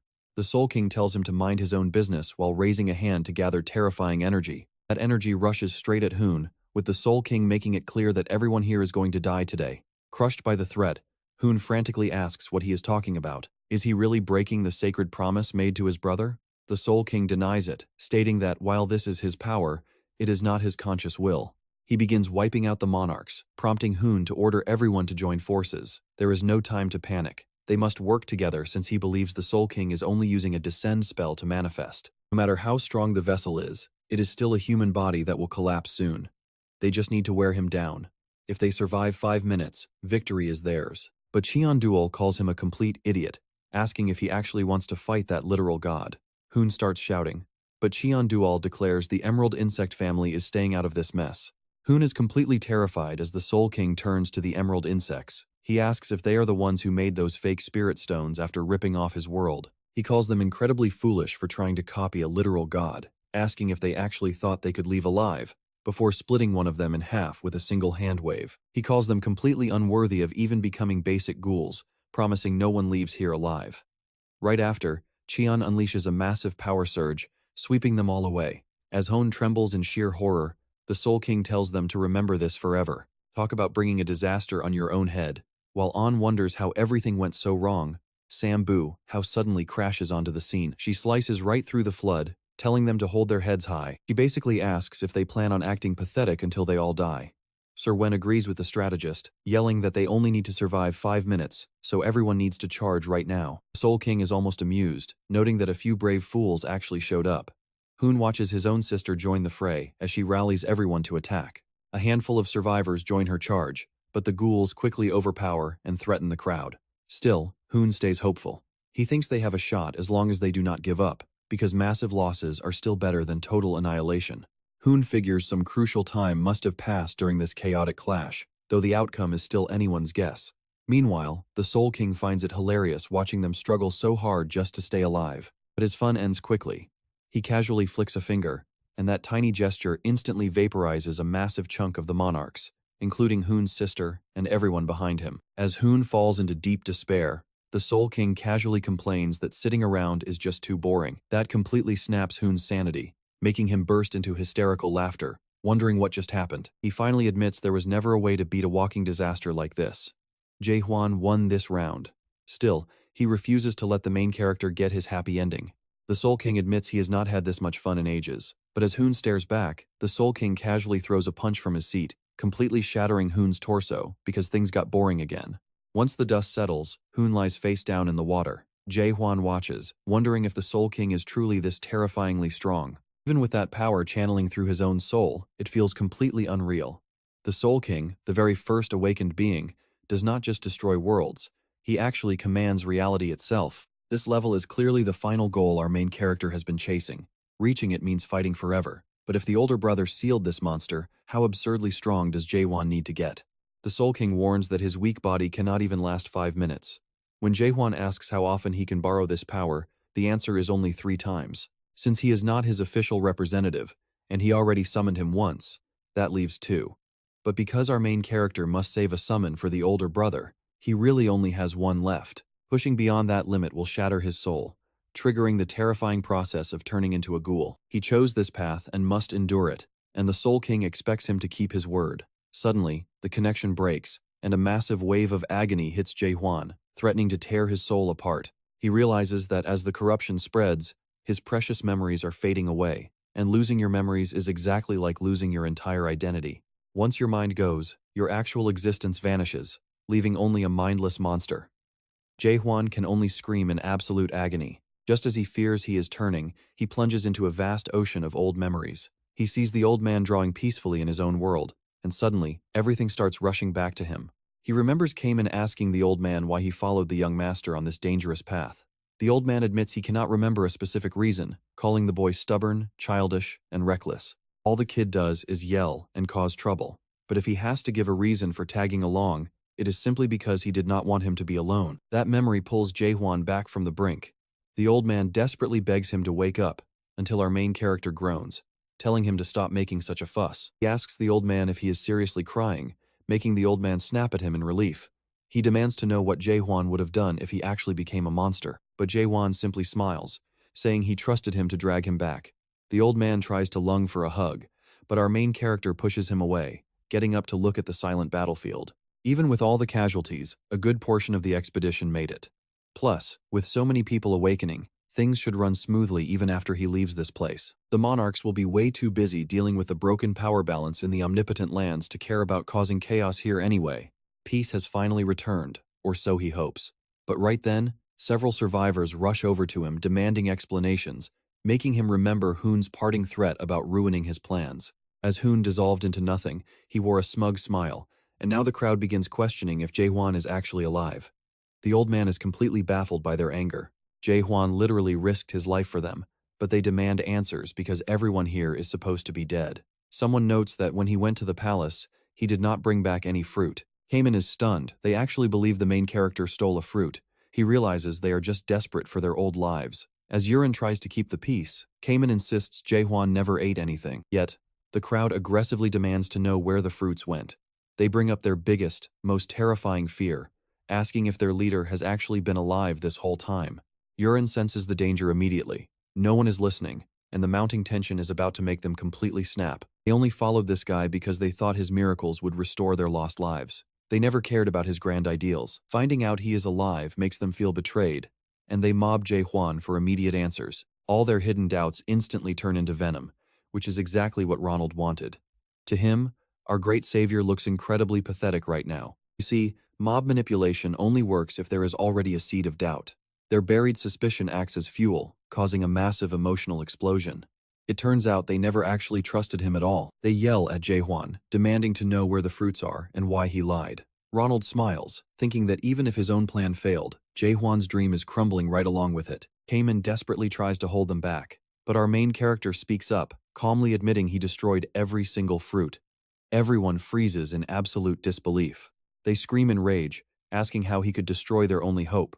Jaehwan stands his ground, telling them that true life can never be achieved through shortcuts like those fruits. Even if they return to the living world, the endless wars would just repeat, dragging them right back here. But explaining that to a raging mob is basically impossible. Instead, he coldly asks if they really just want to know if he is alive. When they demand to know his next move, Jaehwan tells them to watch closely. He suddenly exposes his brain link, proving beyond a doubt that he is still connected to his physical body. To the mob, this looks like the ultimate betrayal. Jaehwan asks why they all went quiet, stating he no longer cares about their petty doubts. Then, he does the unthinkable and reaches up to sever his own connection. He literally threw away his actual life just to remain in chaos. Watching this madness, Hoon bursts into laughter, mocking Jaehwan for thinking he can actually sever his real-world bond. As Hoon continues to mock him, the crowd is stunned to see he is still barely clinging to life. He smiles as he dissolves, leaving everyone completely speechless. He ignores them completely. When they ask where he is going, he casually says he is heading to the abyss. Carlton calls out, but the old man just quietly steps to Jaehwan's side, always alone. Yuria realizes that ever since he first showed up in chaos, he has been a lone wolf. Now is no different, so she bows. Silence fills the air. Everyone knows that plenty of new kings will rise in chaos from now on. Yet, to these people, there is only ever going to be one true ruler. The last King Chaos ever recognized is finally moving on. Sometime later, a familiar face returns and wonders if this is actually the chaos she remembers. Mino looks around and realizes that absolutely everything has changed. She woke up on the first day of the third month after he left. From there, she started hearing about all the massive changes, including an alliance between the human king, the factory leader, and the lone king. Chaos is finally unified. They built a massive fortress where the mysterious factory once stood, naming it Carpe Diem. Humans, ghouls, and horn beasts who used to rip each other apart are now living together. Mino admits she still cannot get used to it, but Carpe Diem is absolutely thriving. Naturally, new threats started showing up at the borders. Forces from the Absolute Lands marched in, especially since the 9th region under the Shadow Strategist lost most of its defense power during the Monarch Massacre. Pure chaos. Other regions smelled blood and started a war, meaning monarchs were dying daily only to respawn right back here. Fortunately, they still had the Tower of Awakening that Jaehwan left behind. They used it to pump out a bunch of awakened fighters to clash with those monarchs. Dealing with the great generals who were stronger than 10-stage adapted was still a massive headache. So, the factory leaders cooked up a wild plan. When a monarch-level adapted dies, their respawn point is totally unique. A complete trap. They used to respawn at the Palace of Resurrection, but now they are rerouted straight into Carpe Diem. Mino thought this plan sounded completely ridiculous, but the reasoning totally won her over. When these monarchs woke up there, they were utterly lost, looking around and wondering if their precious Palace of Resurrection was gone. Talk about a terrible spawn point. They opened their eyes right in front of Soul King Catastrophe, the ultimate welcoming committee for a revived monarch. Chaos had basically rejected change for thousands of years, but Jaehwan flipped the whole script. Mino reflects on this because she woke up holding a return stone. Apparently, on the day our main character visited the mysterious factory, he stopped by to see her and quietly placed it right in her hand. It makes her wonder why he even excelled at saving chaos in the first place. He never really liked people, so why save them? She remembers begging him not to give up on this world, but surely that cannot be the only reason. Still, she needs to know why he saved this world. Maybe she will find the answer as she enters the tower and the system asks if she agrees to enter the Tower of Nightmares. In that moment, it all starts clicking. Thinking about the hopes and dreams of everyone stepping into the tower, she feels like she finally understands his choice. He kept talking about bringing this world to an end, yet he still left them with hope. She accepts the summon, thinking maybe this is the way to end the world, and maybe she will see him again. In the future, he envisioned, nobody knows if that is actually possible. Even so, she imagines his world as a tree with deep roots, no soil, and just a few bare branches. Still, picturing that world keeps her from feeling lonely. Because even if everyone else turns their back on this world, there is always one man who will protect it to the very end. That world protected by a single man is called the world after death. Honestly, if this is not absolute peak fiction, I do not know what is. If you want to see Jaehwan climb even higher, hit that subscribe button. Trust me, there is still plenty of chaos left to unleash.